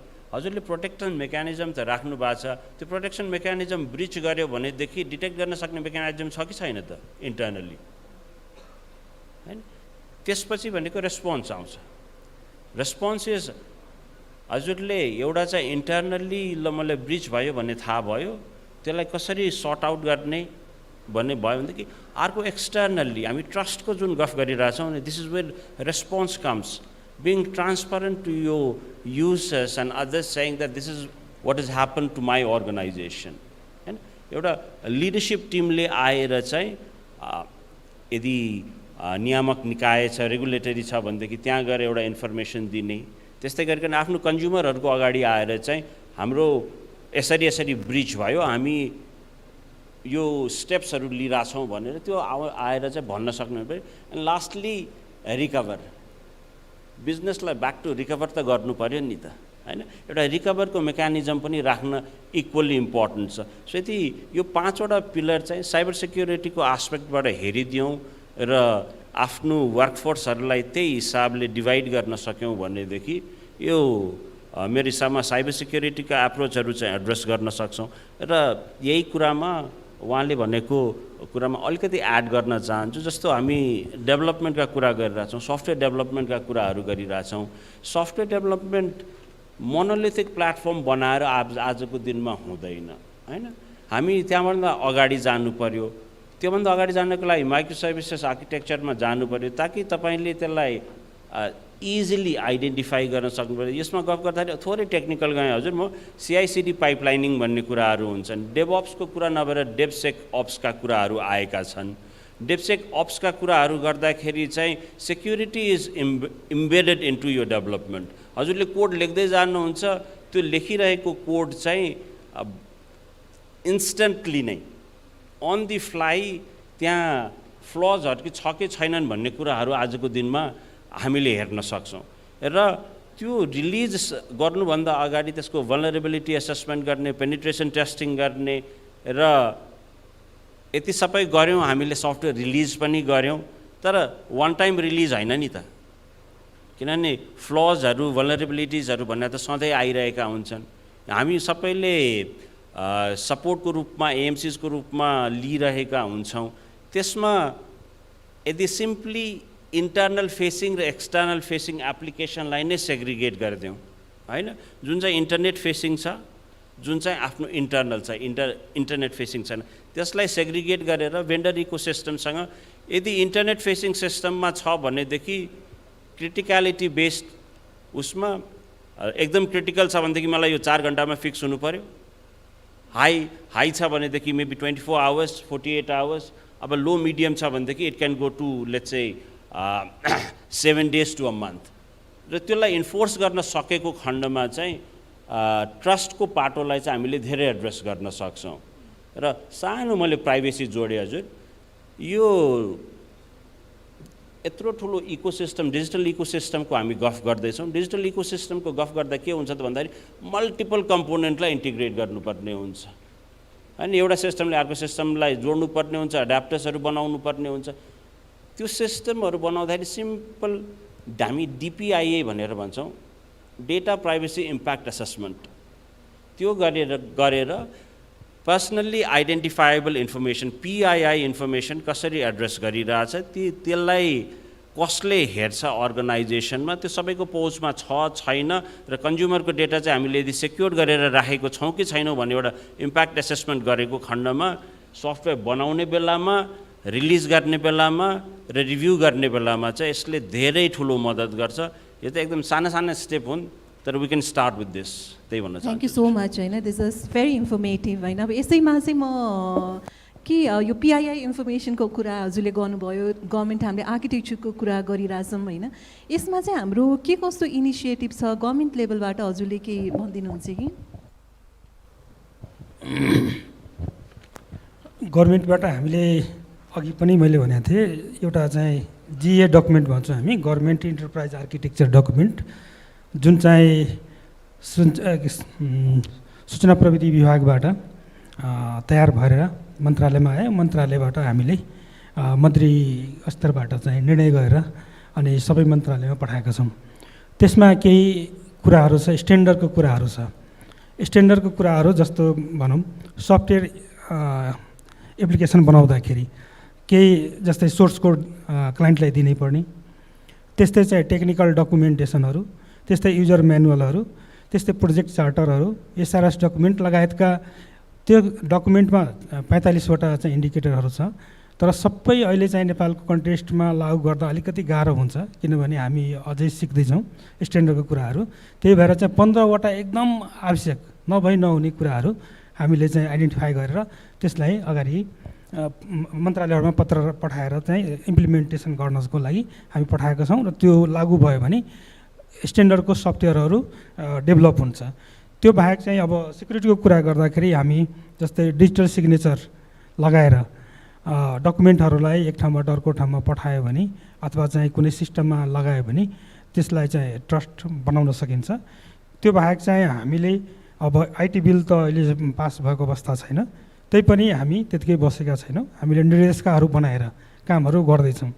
जस्तै हामीले सूचना प्रविधि आकस्मिक सहायता समूह सञ्चालन तथा व्यवस्थापन निर्देशिका 2075 यो जारी गरेका छौँ र त्यो अनुसारले हामी एनआइटर्ट भन्छौँ हामीले, national information emergency response team एउटा गठन गरेका छौँ। त्यसमा करिब 14 जनाको मेम्बरसिप छ र प्रत्येक निकायबाट छुट्टा छुट्टै रिप्रेजेन्टेसन छ। जस्तै अर्थ मन्त्रालय छ, शिक्षा मन्त्रालय छ, नेपाल राष्ट्र ब्याङ्क छ, नेपाल पुलिस, आर्मी, सबैबाट चाहिँ यसमा प्रतिनिधित्व छ। अनि तर चाहिँ उहाँहरू आफ्नो आफ्नो सेक्टरमा काम गर्नुहुन्छ, फुल टाइम दिन सक्नुहुन्न। त्यही भएर चाहिँ मन्त्रालयमा हामी एउटा monitoring centre, cyber security monitoring centre स्थापना गरेका छौँ। त्यसमा जिआइडिसीमा भएको जति पनि क्रिटिकल इन्फ्रास्ट्रक्चरहरू छ त्यसलाई मोनिटरिङ गरिरहेका छौँ। सुरुमा हामी 2टा इन्जिनियरले स्टार्ट गरेका थियौँ, तर चाहिँ अब इन्जिनियर पनि त्यति एक्सपर्ट नभएर हामी चाहिँ अहिले कन्सल्टेन्सी सेवा लिएका छौँ। इमिनेन्स वेबाट नै अब अहिले चाहिँ एक्सपर्टहरू 24 आवर चाहिँ मोनिटरिङ गर्छ र त्यसमा हाम्रो साथीहरू पनि बस्नुहुन्छ। अनि त्यो चाहिँ अब राति पनि अब हामी चाहिँ मोनिटरिङ गरिरहेछौँ। त्यो भयो। अनि त्यो बाहेक चाहिँ अरू साइबर सेक्युरिटीको कुरा गर्दाखेरि अब नेपाल राष्ट्र ब्याङ्कले अब कभरको सबै ब्याङ्कमा प्रत्येक वर्ष चाहिँ अडिट साइबर सेक्युरिटी अडिट चाहिँ गर्नुपर्छ भनेर म्यान्डेटरी गरेको छ। त्यस्तै चाहिँ एनटिएबाट पनि 2076 सालमा नै टेलिकम सेक्टर र आइएसपीहरूलाई चाहिँ मोनिटरिङ गर्नको प्रत्येक वर्ष उहाँहरूले चाहिँ सिक्युरिटी अडिट गर्नुपर्छ। र हाम्रो जुन यो सर्ट छ नेसनल लेभलको एनआइटर्ट हामी भन्छौँ, त्यहाँबाट पनि विभिन्न किसिमको हामीले डाइरेक्ट एडभाइजरीहरू जारी गरिरहेछौँ। साइबर हाइजिनका कुराहरू, साइबर ड्रिलका ट्रेनिङहरू पनि गर्छौँ। र यो गर्दाखेरि हामीले प्रत्येक मन्त्रालयलाई निकायहरूलाई चाहिँ एउटा चाहिँ सुझावहरू दिन्छ, यस्तो गऱ्यो भने तपाईँको राम्रो हुन्छ, त्यो गरिरहेछौँ। र अब चाहिँ छिट्टै एउटा निर्देशिका जारी गरेर अब नेपाल सरकारका जति पनि सूचना प्रविधि प्रणालीहरू छ तिनीहरूलाई पनि प्रत्येक वर्ष चाहिँ साइबर सेक्युरिटी अडिट गर्नुपर्छ र जुन क्रिटिकल एप्लिकेसनहरू छ तिनीहरूलाई चाहिँ यो भिएपिटी भन्छ, vulnerable assessment end penetration testing पनि गर्नुपर्छ भनेर हामी निर्देशिका जारी गरेर यसलाई लागू गर्ने उसमा छौँ। धन्यवाद। Thank you so much. होइन इनिसिएटिभहरू त धेरै रहेछन् र धेरै राम्रा इनिसिएटिभहरू पनि देख्न सक्छौँ। अब यसैमा अब जस्तै इनिसिएटिभ छौँ, पोलिसी लेभलमा हामीले पोलिसी पनि बनाइरहेछौँ, कसैले यो कार्यान्वयन गरिदिएन भने के त होइन हामीलाई लले के गर्ने त हामीलाई अब पिआइआई डेटाको कुरा भनिरहेछ मतलब ब्रिच भयो अरे के गर्ने त हजुरले लको लेभलमा लिगल लेभलमा हामी कतिको अब्लाइज हुन्छौँ त कम्पनीले म एज एन कमर्स कम्पनी हुनसक्छु जहिले मैले चाहिँ क्रेडिट कार्डको डेटाहरू तानिरहेको हुनसक्छु होइन मैले फोन नम्बरहरू सबैसँग अहिले नै मैले कन्फरेन्समा सबैको फोन नम्बरहरू मागेर अरू कुनै संस्थालाई बेचिरहेको चाइनालाई बेचिन सक्छु होला होइन अब यो कुरामा चाहिँ हाम्रो लले के भन्छ म कतिको अब्लाइज छु मैले केही पेनाल्टी तिर्नुपर्छ कि पर्दैन या के छ यसको केही भनिदिनुहुन्छ कि हजुरले यसमा जस्तै लकै कुरा गर्दाखेरि हामीले 2018 मा जुन पर्सनल प्राइभेसी प्रोटेक्सन एक्ट यो व्यक्तिगत गोपनीयता संरक्षण गर्ने ऐन ल्यायो त्यो ऐनमा मैले अघि पनि भने अलिकति छरपष्ट रहेर व्यवस्था भयो तर त्यसको व्यवस्था हेर्दाखेरि केही पनि नभएको होइन एउटा कुरा भनेको डेटा सब्जेक्टबाट डेटा लिइसकेपछि त्यो पर्पोजिभ हुनुपर्छ जे पर्पोजको लागि लिएको हो त्यही प्रयोजनलाई मात्रै प्रयोग गर्नु पर्यो त्यसपछि अरू कसैमा ट्रान्सफर गर्न दिँदैन त्यो ऐनले त्यसपछि डेटा सब्जेक्टको कन्सेन्ट बेगर त्यो डेटालाई प्रोसेसिङ गर्न पनि दिँदैन र अर्को कुरा भनेको डेटा कलेक्सनमै पनि यदि त्यो एकाडेमिक र एजुकेसनल एक्टिभिटिजको लागि होइन भने डेटा कलेक्सन गर्दैखेरि पनि स्वीकृति लिनुपर्छ भनेर भन्यो तर हामीले हेर्दाखेरि डेटालाई अथवा साइबर सेक्युरिटीलाई हेर्दाखेरि अलिकति होलिस्टिक पारामा हेर्नु पर्यो किनकि हामी टु फ्याक्टर अथेन्टिकेसन भनिरहेका छौँ तर अहिले केसेस कस्तो आउन थाल्यो भन्दा कुनै एउटा व्यक्तिको नागरिकता प्राप्त भयो जस्तै नागरिकतालाई पनि हामीले सिरियस ल्याएको छैनौँ यही इभेन्टमा तपाईँलाई प्यानलिस्टमा राख्नु पर्यो नागरिकता चाहिँ पठाइदिरहनु न भनेर मलाई कसैले मागेको भए म नागरिकता पठाइदिन्थेँ होइन र त्यो नागरिकताको फोटोकपी लिएर सेवा प्रदायककोबाट सिम कार्ड लिइन्छ र त्यो सिम कार्ड लिएको व्यक्तिले ऊ व्यक्ति जो असली व्यक्ति हुन्छ साँच्चैको रियल ओनर हुन्छ ऊ विदेशमा हुन्छ त्यसपछि त्यो सिम कार्ड उसले अब्टेन गर्छ के को आधारमा भन्दा एउटा फोटोकपी नागरिकताको फोटोकपीको आधारमा उसले सिम कार्ड लिन्छ र त्यो सिम कार्डबाट चाहिँ सबै ओटिपीहरू त्यहीँ आउँछ उसले के अरे रिसेट गरिदिन्छ पासवर्ड र त्यहाँनिर उसले कहाँ एक्सेस गर्नुपर्ने हो एक्सेस गरिदिन्छ हामीले एडभोकेसी के मात्रै गऱ्यौँ भन्दा टु फ्याक्टर अथेन्टिकेसनमा मात्रै गऱ्यौँ त्यो टु फ्याक्टर अथेन्टिकेसनमा पाउने सिम कार्ड त्यसपछि त्यो नम्बर अझै इन्सुरेन्सेसहरू के आयो भन्दा पुरानो युज भइसकेको कुनै सिम कार्डमा उसको कुनै अकाउन्ट थियो त्यो अकाउन्ट चाहिँ उसले त्यही सिम कार्डको त्यही नम्बरमा युज गरिरहेको थियो केही समयपछि उसले त्यो सिम कार्ड युज गर्न छोड्यो र सेवा प्रदायकले त त्यो सिम कार्ड त अर्कैलाई दिन्छ त्यसपछि त्यहाँनिरबाट पनि ब्रिच अफ कन्फिडेन्सियालिटी अथवा पासवर्डहरू चाहिँ टेम्पर्ड भएको पनि इन्स्टेन्सेसहरू छ मैले भन्न खोजेको के भन्दा होलिस्टिक तरिकाले हामीले सबैले आफूले गर्नु पर्यो जस्तै सरकारलाई हामी भनिरहँदाखेरि फाइनेन्सियल अडिट बिना कुनै पनि कम्पनी रिन्यू हुँदैन भने पर्सनल इन्फर्मेसनको प्रोसेसिङ गर्ने रिटेन गर्ने इन्स्टिट्युसनको यदि साइबर सेक्युरिटी अडिट छैन भने त्यो कम्पनीलाई किन रिन्यू गरिदिने किनकि त्यहाँ त जनताको डेटाहरू छ एकदम important data valuable data hold गरेको राखेको कम्पनीको सिस्टम कस्तो छ भन्ने कुरा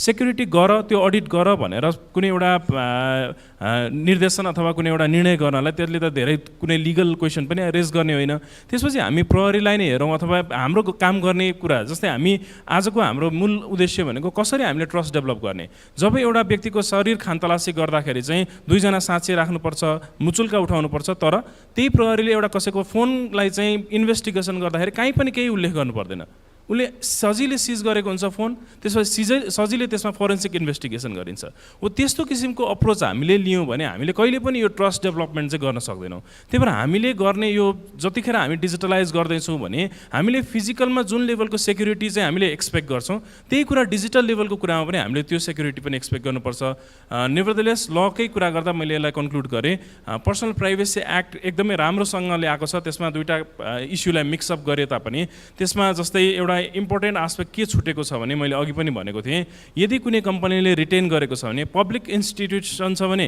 विभागीय कारबाहीको कुरा छ त्यो सेक्योरली राख्न सकेन भने तर यदि कुनै प्राइभेट एन्टिटीले मेरो डेटा सेक्योरली राख्न सकेन भने उसले केही गर्नु पर्दैन त्यहाँनिर कुनै सजाय छैन जस्तै म आफै पनि भिक्टिम भए मेरो प्राइभेसी चाहिँ ब्रिच भयो मेरो कन्फिडेन्सियल इन्फर्मेसन सबै पब्लिक भयो तर मैले त्यो इन्स्टिट्युसनलाई किन केही पनि लिगल डिस्कोर्स गर्न सकिनँ भन्दा लले कहीँ पनि राखेको छैन कि कसैले रिटेन गर्नुपर्ने डेटा अथवा सेक्योरली राख्नुपर्ने डेटा उसले केही कारणले गर्दा सेक्योरली राख्न सकेन भने उसलाई यो पनिसमेन्ट हुन्छ भनेर लले भनेको छैन सो हामीले लिगल रिफर्म सँगसँगै एउटा अवेरनेस र होलिस्टिक अप्रोच यो हामीले ट्रस्ट डेभलपमेन्ट गर्न सबैले सेग्रिगेटेड भएर होइन कि होलिस्टिक रूपमा चाहिँ यसलाई अगाडि बढाउनु चाहिँ जरुरी छ थ्याङ्क यू सो मच अब यसैमा भन्नुभयो कि तपाईँले हामीले प्राइभेट सेक्टरको लागि त्यस्तो केही व्यवस्था मतलब भइहाल्यो भने पनि केही छैन म हजुर नरेन्द्र सरलाई सोध्न चाहन्छु होइन हामीले गर्नु कतिको उचित होला या गर्नको लागि हामीलाई के समस्या होला? केही प्राइभेट कम्पनीले केही कुरा ब्रिचिङ प्राइभेट कम्पनीबाट भयो भने प्राइभेट कम्पनीलाई पेनलाइज गर्नको लागि हामीलाई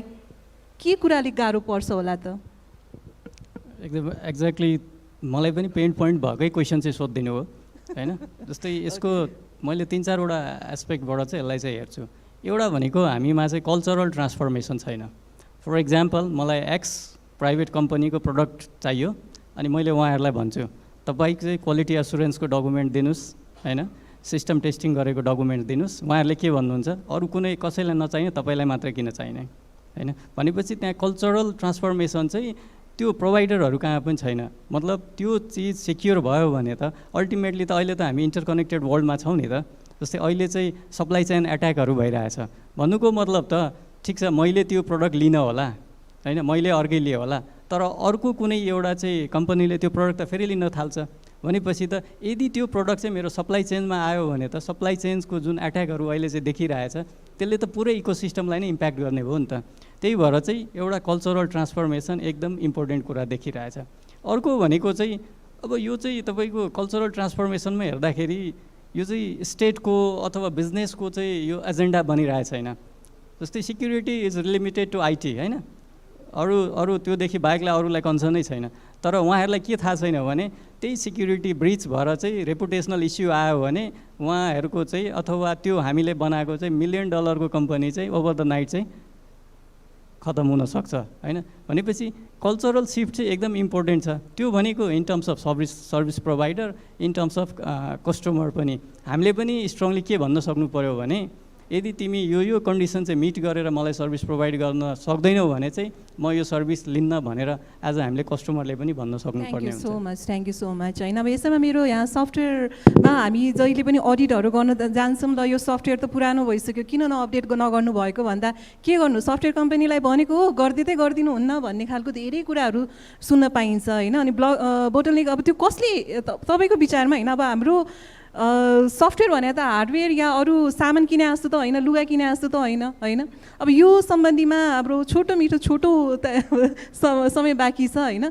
हामीले यसको समाधान के होला त होइन। अब हामी ब्याङ्कमा जान्छौँ, अडिट गर्छौँ, सफ्टवेयर पुरानो भइसक्यो हुन्छ, सफ्टवेयर कम्पनीलाई गऱ्यो खोइ सफ्टवेयर गरिदिन भन्नुहुन्छ, त्यही सफ्टवेयर अहिले 22वटा ब्याङ्क लगायत सबले चलाइरहेका हुन्छन् होइन। अनि त्यो हुँदाखेरि अब हाम्रो रेस्पोन्सिबिलिटी दायित्व के होला त as a software manufacturer? Okay, software म्यानुफ्याक्चररहरूको एउटा दायित्व चाहिँ के हुन्छ भन्दा जस्तो म एक्जाम्पल वर्डप्रेस साइटहरू कतिले गरिरहेछन् क्या होइन। साइट गएर डेलिभरी दिइसकेपछि मेरो काम सक्यो है भनेर चाहिँ सोच्दा रहेछन् क्या। अनि मेन्टेनेन्सको कन्ट्र्याक्टको कुरै उठाउँदैनन्। अब भेन्डरलाई त पैसा तिरै सक्यो, उसको काम मेरो सफ्टवेयर बन्यो भन्न ठान्छ, उसले पनि मैले दिएँ भन्न ठान्छ। तर यहाँ लङ टर्मको चाहिँ कसैले सोचिरहेको छैन जस्तो लागिरहेछ मलाई। भोलिपट्टि सफ्टवेयर भन्ने कुरा कुनै लाइब्रेरी अथवा केही कुरामा बेस्ट हुन्छ र भल्नरेबिलिटी आउन सक्छ, अपडेट गरिराख्नुपर्छ, अथवा भल्नरेबिलिटी नआए पनि अपडेट गरिराख्नुपर्छ, नयाँ नयाँ लाइब्रेरी आउँछ। यो कुरा चाहिँ अवेर गराउनु पर्ने चाहिँ भेन्डरको पनि काम हो, सफ्टवेयर डेभलपमेन्ट कम्पनीको काम हो, र कसैले सफ्टवेयर बनाउँदै हुनुहुन्छ नि उहाँ पनि अलिकति अवेर हुनु पऱ्यो कि एकचोटि सफ्टवेयर बनाएर पुग्दैन है, यो टेक्निकल कुरामा बेस्ट छ र त्यो कुरा चाहिँ needs require update time and time भन्ने कुरा चाहिँ बुझ्नु जरुरी छ र यो एउटा अवेरनेस चाहिँ बोथ साइडमा चाहिएको छ जस्तो लाग्छ मलाई चाहिँ। Thank you so much. अहिले हाम्रो जस्तो पनि कुराहरू छ सफ्टवेयरलाई जस्तै हामीले हार्डवेयर जसरी हाम्रो जहाँ पनि गरिन्छ, बिडिङ गरिन्छ, टेन्डर आइन्छ, एकचोटि बनायो सक्यो भन्ने कुराकानी छ, त्यो चाहिँ हुँदैन। सफ्टवेयर भनेको चाहिँ इट्स अ सर्भिस। जसरी अघि न SOC 24/7 को कुरा भयो, सफ्टवेयरमा पनि त्यही मोडालिटीमा जान सकिन्छ। किनभने भनरेबिलिटी त हेर्नुहोस्, अस्ति जाभामा भनरेबिलिटी आयो, आजको भोलि नै सल्भ गर्नुपर्छ। त्यो पनि म तपाईँको 1 वर्षपछि अर्को असारको बजेट कुर्छु भनेर त मिल्दैन होला होइन सर? त्यो त मिल्दैन। त्यही भएर त्यसको लागि चाहिँ बजेट छुट्याउनै पर्छ। कुन बेला भल्नरेबिलिटी आउँछ, तपाईँको लाइब्रेरी कुनैमा बेस्ट होला, त्यसको लागि चाहिँ तपाईँ रेडी हुनैपर्छ है।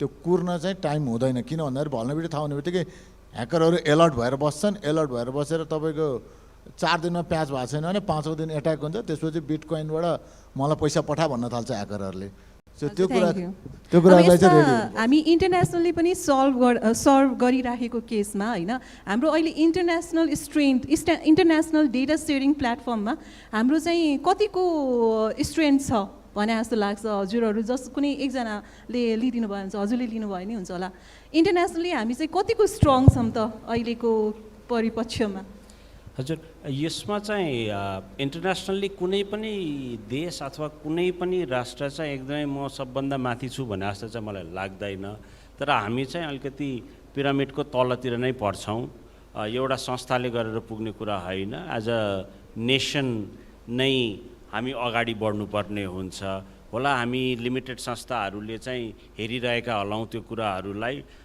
र गरि पनि रहेका हलौँ तर त्यसको इम्प्याक्ट चाहिँ एज अ कन्ज्युमर सबैले पाउनु पर्यो सो इन सर्ट हामी पिरामिडको बटमतिरै छौँ भनेर भन्छु मैले हजुर अनि गभर्मेन्ट सेक्टरबाट चाहिँ हामीले जस्तै cyber security is not just a national issue it's an international issue international एरियामा पनि हाम्रो यो पहुँच बढाउन र त्यो एउटा कोलाबोरेसन बढाउनको लागि चाहिँ हामीले के गर्न सक्छौँ होला भनेर भनिदिनुहुन्छ यो इन्टरनेसनल लेभलमा चाहिँ डाटा सेयरिङको कुरा गर्नुभयो त्यसको लागि एउटा चाहिँ बुदापेस्ट कन्भेन्सन छ 2002मा चाहिँ स्टार्ट गरेको छ त्यो चाहिँ युरोपियन काउन्सिलले स्टार्ट गरेको प्रायः जस्तो युरोपियन कन्ट्रीहरूले चाहिँ एउटा एसोसिएसन बनाएको छ र साउथ एसियाको कुरा गर्दाखेरि त्यसमा श्रीलङ्का 2014मा चाहिँ मेम्बर पनि भएको छ र एउटा सेमिनारमा भर्खर करिब 1 महिना अगाडि म पनि सौभाग्य पाएको थिएँ त्यसमा जानको लागि सेकेन्ड प्रोटोकल उनीहरूले बनाएको छ त्यसमा चाहिँ अरू कन्ट्रीहरूलाई पनि अब मेम्बर बनाउनु पर्यो जसले गर्दाखेरि जुन डाटा सेयरिङ जुन केही ब्रिच भयो कसैले एट्याक गर्यो सपोज नेपालबाट एट्याक गर्यो अरू कुनै कन्ट्रीमा अथवा चाहिँ अर्कोबाट चाहिँ नेपालमा कन्ट्री एट्याक गर्यो भनेपछि ओरिजिन थाहा भयो ओरिजिन थाहा भएपछि अब त्यसलाई त लिगलाइज गर्नु पर्यो लिगलाइज गर्नको लागि के चाहिन्छ त अब उनीहरूलाई चाहिँ फेरि ल्याउनु पर्यो हाम्रो लुपमा ल्याउनु पर्यो त्यसैले त्यो प्रोटोकलमा पहिला हामी साइन गर्नु पर्यो साइन गर्नको लागि हामीले अब यहाँ डिसिजन लिएर मन्त्री परिषदबाट डिसिजन लिएर जानुपर्छ साइन गर्नुपर्छ र त्यसको केही बेसिक क्राइटेरियाहरू छ जस्तो हाम्रो लहरू इन्ट्याक्ट हुनु पर्यो जस्तै अब हामी पोलिसी साइबर सेक्युरिटी पोलिसी बनाउँदैछौँ साइबर सेक्युरिटी ल चाहिँ ड्राफ्ट गर्दैछौँ भन्दाखेरि यो कुराहरू सबै चाहिन्छ अनि त्यसपछि बल्ल चाहिँ डाटा सेयरिङ गर्न सकिन्छ त्यो केही basic thank you so much भन्न खोजेको हामी यो प्रोसेसमा छौँ त्यसको लागि प्रिपेयरनेस चाहिँ हाम्रो भइरहेको छ त्यसैको लागि भन्दा यही भन्दै हाम्रो समय पनि सकिएको छ यसमा चाहिँ म दुईजनाबाट क्वेसन लिन चाहन्छु कसैले हात उठाउनुहुन्छ होला क्वेसन्सको लागि केही प्रश्नको लागि हजुर एकजना अरू कतैबाट हजुर ओके हजुर हजुर यता okay sure thank you so म यतैबाट सुरु गरौँ 30 सेकेन्ड छोटो क्वेसन एउटा गरिदिनुहुन्छ क्वेसन मात्र राखिदिनुहुन्छ कि हजुर म्याम नमस्ते म तिमीलाई एमी मेरो क्वेसन चाहिँ अनिल कुमार दत्ता सरसँग यो अस्ति मात्रै रिसेन्टली एनटिएबाट चाहिँ यो साइबर सेक्युरिटीको एक्टको सम्बन्धी चाहिँ ड्राफ्ट हामीलाई प्रेजेन्टेसन गर्नुभएको थियो सबैलाई बोलाएर र त्यहाँ क्वेसन रेज गरेको इस्यु एउटा सिरियस इस्यु चाहिँ बाहिरबाट चाहिँ यो अट्याक्सहरू आउँदा साइबर सेक्युरिटीको कुरा इन्टरनेसनल उसबाट भइरहेछ त्यसको लागि लिगल फ्रेमवर्क र लिगालिटिजको कुरा त्यो ड्राफ्टमा चाहिँ राम्रोसँग डिटेलिङ नभएको जस्तो अरू साथीहरूले पनि रेज गर्नुभएको थियो त्यसमा चाहिँ एमओसिआइटी चाहिँ कतिको सिरियस छ भने यसको जवाफ पाए हुन्छ थ्याङ्क यू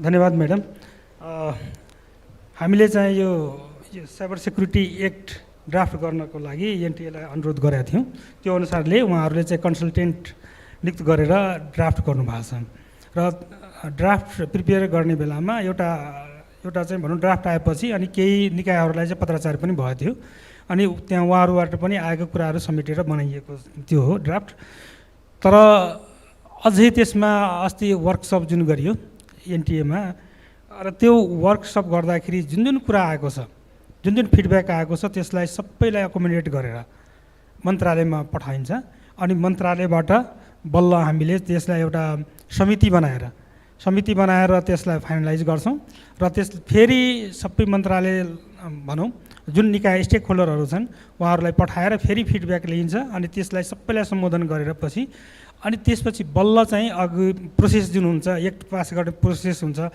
अब कानुन मन्त्रालय पठाउनु पर्ने अर्थ मन्त्रालयमा पठाउनु पर्ने लगायतका कुरा प्रोसिजर गरेर अनि त्यसपछि मन्त्री परिषदमा पठाउनुपर्छ अनि मन्त्री परिषदबाट बल्ल चाहिँ संसदमा जान्छ अनि संसदबाट अब दर्ता भएर अनि छलफल गर्नको लागि फेरि समितिमा आउँछ संसदको समिति हुन्छ त्यसमा आउँछ अनि त्यसपछि बल्ल यो प्रोसेसहरू छ त्यो धेरै प्रोसेस अझै बाँकी छ त्यसैले एउटा इनिसियल ड्राफ्ट मात्रै हो त्यसमा अब केही कमी कमजोरी हुनसक्छ ड्राफ्ट गर्दाखेरि त्यो सबैलाई सम्बोधन गरेर अगाडि बढिन्छ धन्यवाद थ्याङ्क यू सो मच म त्यहाँ अर्को क्वेसन यताबाट हजुर माइक दिनुहुन्छ होला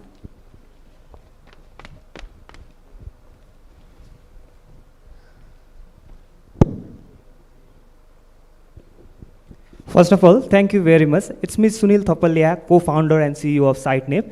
I do have a really quick question to our Mr. Roshan Bhattarai, sir. What is Web 3.0 all about, and how can it actually help to eliminate existing threats and flaws of data privacy in Web 2.0? And one more, and in the same way, what could be the flaws of Web 3.0 in other aspects? Okay. Interesting questions है web 3.0 को कुरा भइरहेछ होइन पहिला web 2.0 मा के भएर web 3.0 किन आउँदैछ बुझ्नु जरुरी छ है वेब 2.0 मा के भयो भन्दाखेरि युजरको डाटाहरू बेस्डमा चाहिँ यो गुगल एमाजोनहरू हुन्छ नि सुपर पावरहरू जुन जन्मे नि अनि त्यसलाई नै कसरी हुन्छ युजरको आफ्नो डाटा आफ्नो कुराहरू चाहिँ डिस्ट्रिब्युट होस् हैन त्यसको लागि चाहिँ वेब 3.0 जुन आइरहेछ भन्ने हुनुहुन्छ हैन ब्लकचेनमा बेस्ड हुनेछ तर अब यो कस्तो हुनेछ एउटा इमेजिनेसन हो क्या अहिलेसम्ममा हैन यस्तै हुन्छ यस्तै गर्न सकिन्छ भन्ने चाहिँ बिस्तारै इभल्भ हुँदै होला अहिले त ब्लकचेनको सबभन्दा म्यासिभ के युज केस के छ भन्दाखेरि क्रिप्टो करेन्सी छ हैन अरूहरुमा बिस्तारै आइरहेछ तर यही हुनेछ भन्ने चाहिँ म एक्ज्याक्टली प्रेडिक्ट गर्न सक्दिनँ हैन तर जस पावर चाहिँ एकजनाको हातमा नजाओस् पावर चाहिँ सबैको हातमा हामी सबैको हातमा हुनुपर्छ भन्ने नै कन्सेप्ट हो वेब 3.0 को चाहिँ thank you very much sir thank you Thank you so much. I'd like to end the session. Thank you so much. Our time has also ended and the lunch time has also started. Thank you so much. Thank you all. Thank you very much, everybody, for your insightful session. Now we will be hearing from Professor Dr. Subarna Sakya, Director of IT Innovation Center, TU, President of CSRI, his concluding remarks. Meanwhile, we could sit down and listen to him in a comfortable manner downstairs. Thank you very much, gentlemen. For now, let's welcome Professor Dr. Subarna Sakya for his concluding remarks of Sambad Session 7.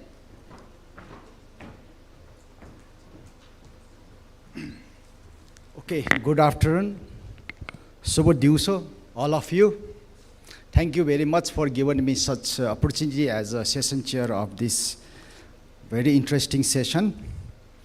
अब यो सेसनमा धेरै कुराहरू आयो जसले जे भने पनि पोलिसीगत strong हुनुपर्छ policy जबसम्म strong हुँदैन पोलिसी ल हामी यसलाई चाहिँ ट्रस्ट पनि बनाउन सक्दैनौँ सेक्युरिटी पनि बनाउन सक्दैनौँ र प्राइभेसी कुरा पनि हामी आउँदैन त्यसकारण चाहिँ अब trust mince security as well as the privacy. If security is there, privacy is there, strong, then after that trust is there. त्यसकारण यो मैले हेर्दाखेरि के भन्दाखेरि trust is the security plus privacy हो त्यसकारण त्यो दुईटा कुरा हामीले स्ट्रङ गर्नुपर्छ र पोलिसीगत रूपमा पनि त्यो कुराहरू हुनु पर्यो है अब मैले त्यो कुराहरू गर्ने अब सेक्युरिटी भन्दाखेरि CIA ट्रायंगल मोस्टली एप्लिकेबल हुन्छ कन्फिडेन्शियलिटी इन्टिग्रिटी र अवेलेबिलिटी त्यो कुराहरूलाई फोकस गर्नुपर्छ र यस्तै भन्दै अब म विभिन्न वक्ताहरूको यहाँ प्यानलिस्टहरूको बारेमा अलिकति उहाँहरूले बोलेकोलाई म अलिकति कन्क्लुडिङहरू कमेन्टहरू गर्न चाहन्छु है फर्स्टमा हाम्रो अनिल कुमार दत्त सरले के भन्नुभएको थियो नेपालमा चाहिँ पोलिसी कसरी सुरु भयो कहाँबाट सुरु भयो 2057 मा आइटी पोलिसी सुरु भयो त्यस्तै गरेर आइसिटी पोलिसी 2072 मा आयो त्यसपछि साइबर सेक्युरिटीको पोलिसी र ड्राफ्ट हुँदैछ अब यो अगाडि बढ्दैछ किनभने नेपालमा योलाई स्ट्रङ बनाउनलाई साइबर सेक्युरिटीको पोलिसीलाई नै हामी स्ट्रङ गर्नुपर्छ भन्ने कुरा यसमा आयो डिजिटल फ्रेमवर्कको बारेमा र त्यसपछि आएर ट्रस्ट भनेको पिपल प्रोसेस टेक्नोलोजीको बारेमा उहाँले भन्नुभयो किनभने पिपल पनि स्ट्रङ हुनु पर्यो प्रोसेस पनि राम्रो हुनु पर्यो टेक्नोलोजी पनि स्ट्रङ हुनु पर्यो भन्ने कुरा आयो र जिए को बारेमा पनि भन्नु पर्यो र नेपालमा सफ्टवेयर डेभलपमेन्ट गर्दाखेरि जिए को इन्डिकेटरलाई फलो गर्नु पर्यो अब सबै government as well as the private सेक्टरले त्यस्तै गरेर दोस्रो वक्ता विशालमणि उपाध्यायज्यूले उहाँले चाहिँ मेन कुरा गभर्मेन्ट टु सिटिजन पब्लिकमा दिने सर्भिसमा ट्रस्ट कसरी बनाउने भन्ने कुरामा फोकस गर्नुभयो र ट्रस्टलाई बिल्ड राम्रो गर्नमा फोकस हुनु पर्यो भन्ने कुरा आयो। स्ट्यान्डर्ड फ्रेमवर्क हुनु पर्यो र आफ्नै इन्डिभिजुअल फ्रेमवर्कहरू युज गर्नु भएन भन्ने कुरा यसमा आयो र सर्भिसेबिलिटीको कुराहरू उहाँले राख्नुभयो। त्यसपछि आएर प्रवीण सुवेदीज्यूले उहाँको लको बारेमा लमा चाहिँ अब ल बनाउँदाखेरि त्यस्तै हो, लको मान्छेले मात्र बनाएर यो साइबर सेक्युरिटीको कुराहरू ट्रस्टको कुराहरू आउँदैन। त्यस कारण चाहिँ यो विषयको ज्ञाताहरूलाई एक्सपर्टलाई राखेर यदि यस्तो खालको पोलिसीहरू लहरू बनायो भने पक्कै पनि यो चाहिँ जुन प्रब्लमहरूलाई सल्भ गर्ने कुराहरू उहाँले गर्नुभयो। त्यस्तै गरेर अब अर्को डाटालाई कसरी सेक्योर बनाउने, किन डाटा भनेको सबभन्दा महत्त्वपूर्ण हो, इन्डिभिजुअल इन्फ्रास्ट्रक्चरको बारेमा उहाँले कुराहरू गर्नुभयो। त्यसपछि नरेन्द्र मैनालीज्यूले के भन्नुभयो भन्दाखेरि हाम्रो चाहिँ डिजिटल इकोनोमीको बारेमा, किनभने हामी फ्युचरमा त डिजिटल करेन्सीमा अगाडि बढिरहेका छौँ, डिजिटल करेन्सीलाई कसरी इफेक्टिभ इफिसियन्ट बनाउने भन्ने कुरा, यसमा डिजिटल ट्रस्टको बारेमा चाहिँ मुख्य गरेर कुरा गर्नुभयो। कल्चर ट्रान्सफर्मेसनको इम्पोर्टेन्ट हुन्छ र फिसिङ एट्र्याकलाई हामी कसरी त्यसलाई चाहिँ कम गर्ने भन्ने कुरामा हामीले फोकस गर्नुपर्ने कुराहरू उहाँले ल्याउनु भयो। त्यसपछि रोशन भट्टराई उहाँले चाहिँ के भन्नुभयो, रोशन भट्टराईज्यूले सफ्टवेयर सेक्टरमा चाहिँ अब साइबर सेक्युरिटीको फ्रेमवर्क र सफ्टवेयर डेभलप मात्र गर्ने होइन कि त्यसलाई चाहिँ हामीले पछि आएर युज गर्ने बेलामा पनि त्यसलाई राम्रोसँग सेक्युरिटी अडिटहरू गराएर मात्रै गर्नुपर्ने भन्ने कुरा आयो। अब सबै कुराहरू भन्दाखेरि के भन्दाखेरि अहिले एकाडेमिक वेमा पनि भन्दाखेरि एउटा चाहिँ प्रोफेसनल वेमा पनि भन्दाखेरि हामीले ट्रेडिसनल टाइपको software development life cycle follow गरेर हुँदैन। अब हामीले के गर्नुपर्छ भन्दाखेरि security software development life cycle follow गर्नुपर्छ। यसलाई SSDLC भनिन्छ, नयाँ टर्मिनोलोजीहरू छ। यो क्लाउड कम्प्युटिङ गर्न पनि अलि सुरु भइसक्यो। सफ्टवेयर एज अ सर्भिस प्लेटफर्ममा सेक्युरिटी सफ्टवेयर एनालाइसिसदेखि नै हामीले सेक्युरिटीको कुराहरू मेजर गर्नुपर्छ। एनालाइसिस, डिजाइन, इम्प्लिमेन्टेसन सबै कुराहरूमा चाहिँ हामीले फोकस गऱ्यो भने हामीले बनाएको सफ्टवेयर चाहिँ एकदमै पर्फेक्ट हुन्छ र सेक्युरिटी चाहिँ ट्रस्ट पनि हुन्छ र हामीले युज गर्न अगाडि सेक्युरिटी अडिट गर्नु जरुरी छ।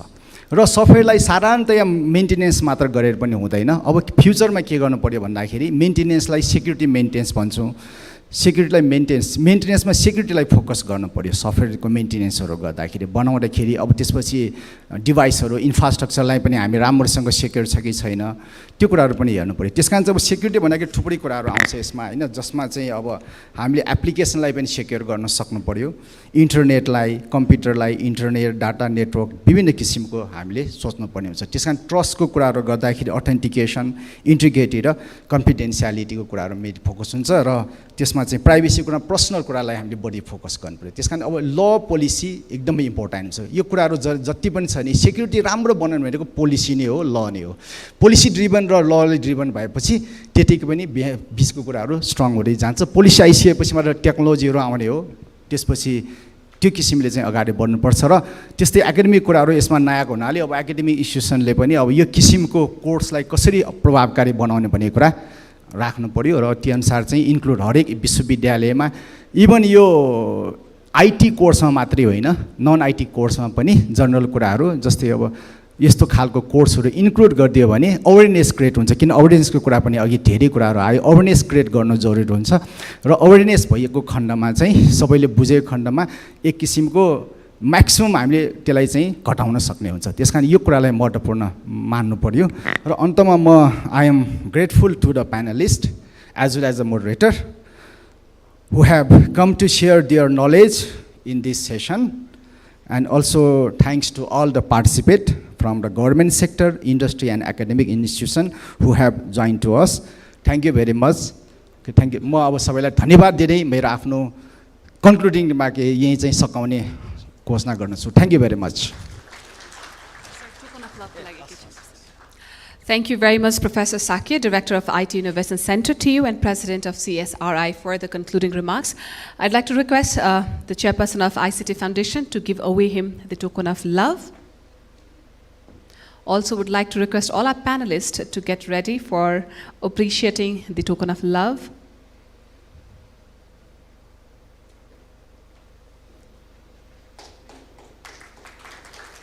Thank you very much one more time, Professor Sakya. We also would like to call upon Mr. Anil Kumar Datta, Joint Secretary of Ministry of Communications and IT, to receive the token of love from the ICT Foundation, from the Chairperson of ICT Foundation. Also, Chief Information Officer of NCEL, Mr. Vishal Mani Upadhyaya.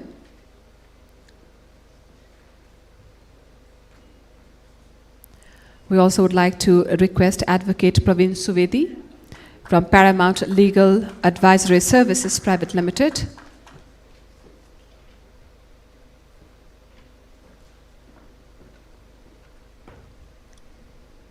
Mr. Narendra Mainali, CISO of NIC Asia Bank Limited.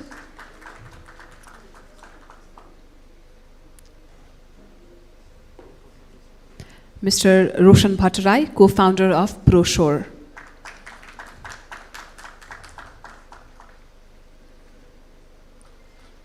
We also would like to invite Ms. Mona Nacho, Managing Director of Monal Tech, for her wonderful moderation for Sambad Session 7.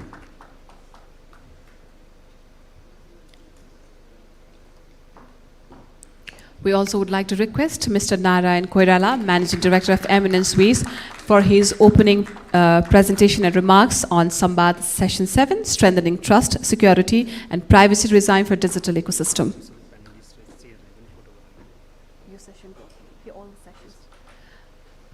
All right, फेरि दुःख दिन लायौँ हामीले session 7 का सबै प्यानलिस्टहरू moderator र session चेयरलाई पुनः एकपटक group पिक्चरको लागि मैले अनुरोध गरेँ but no worries we've got lunch session right after the session, so all the work is worth, I guess. One more time for the group picture.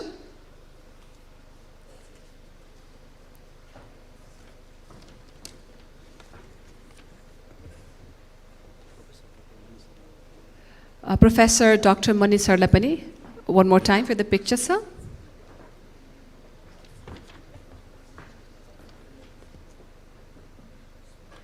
Our session chair for the first session of today.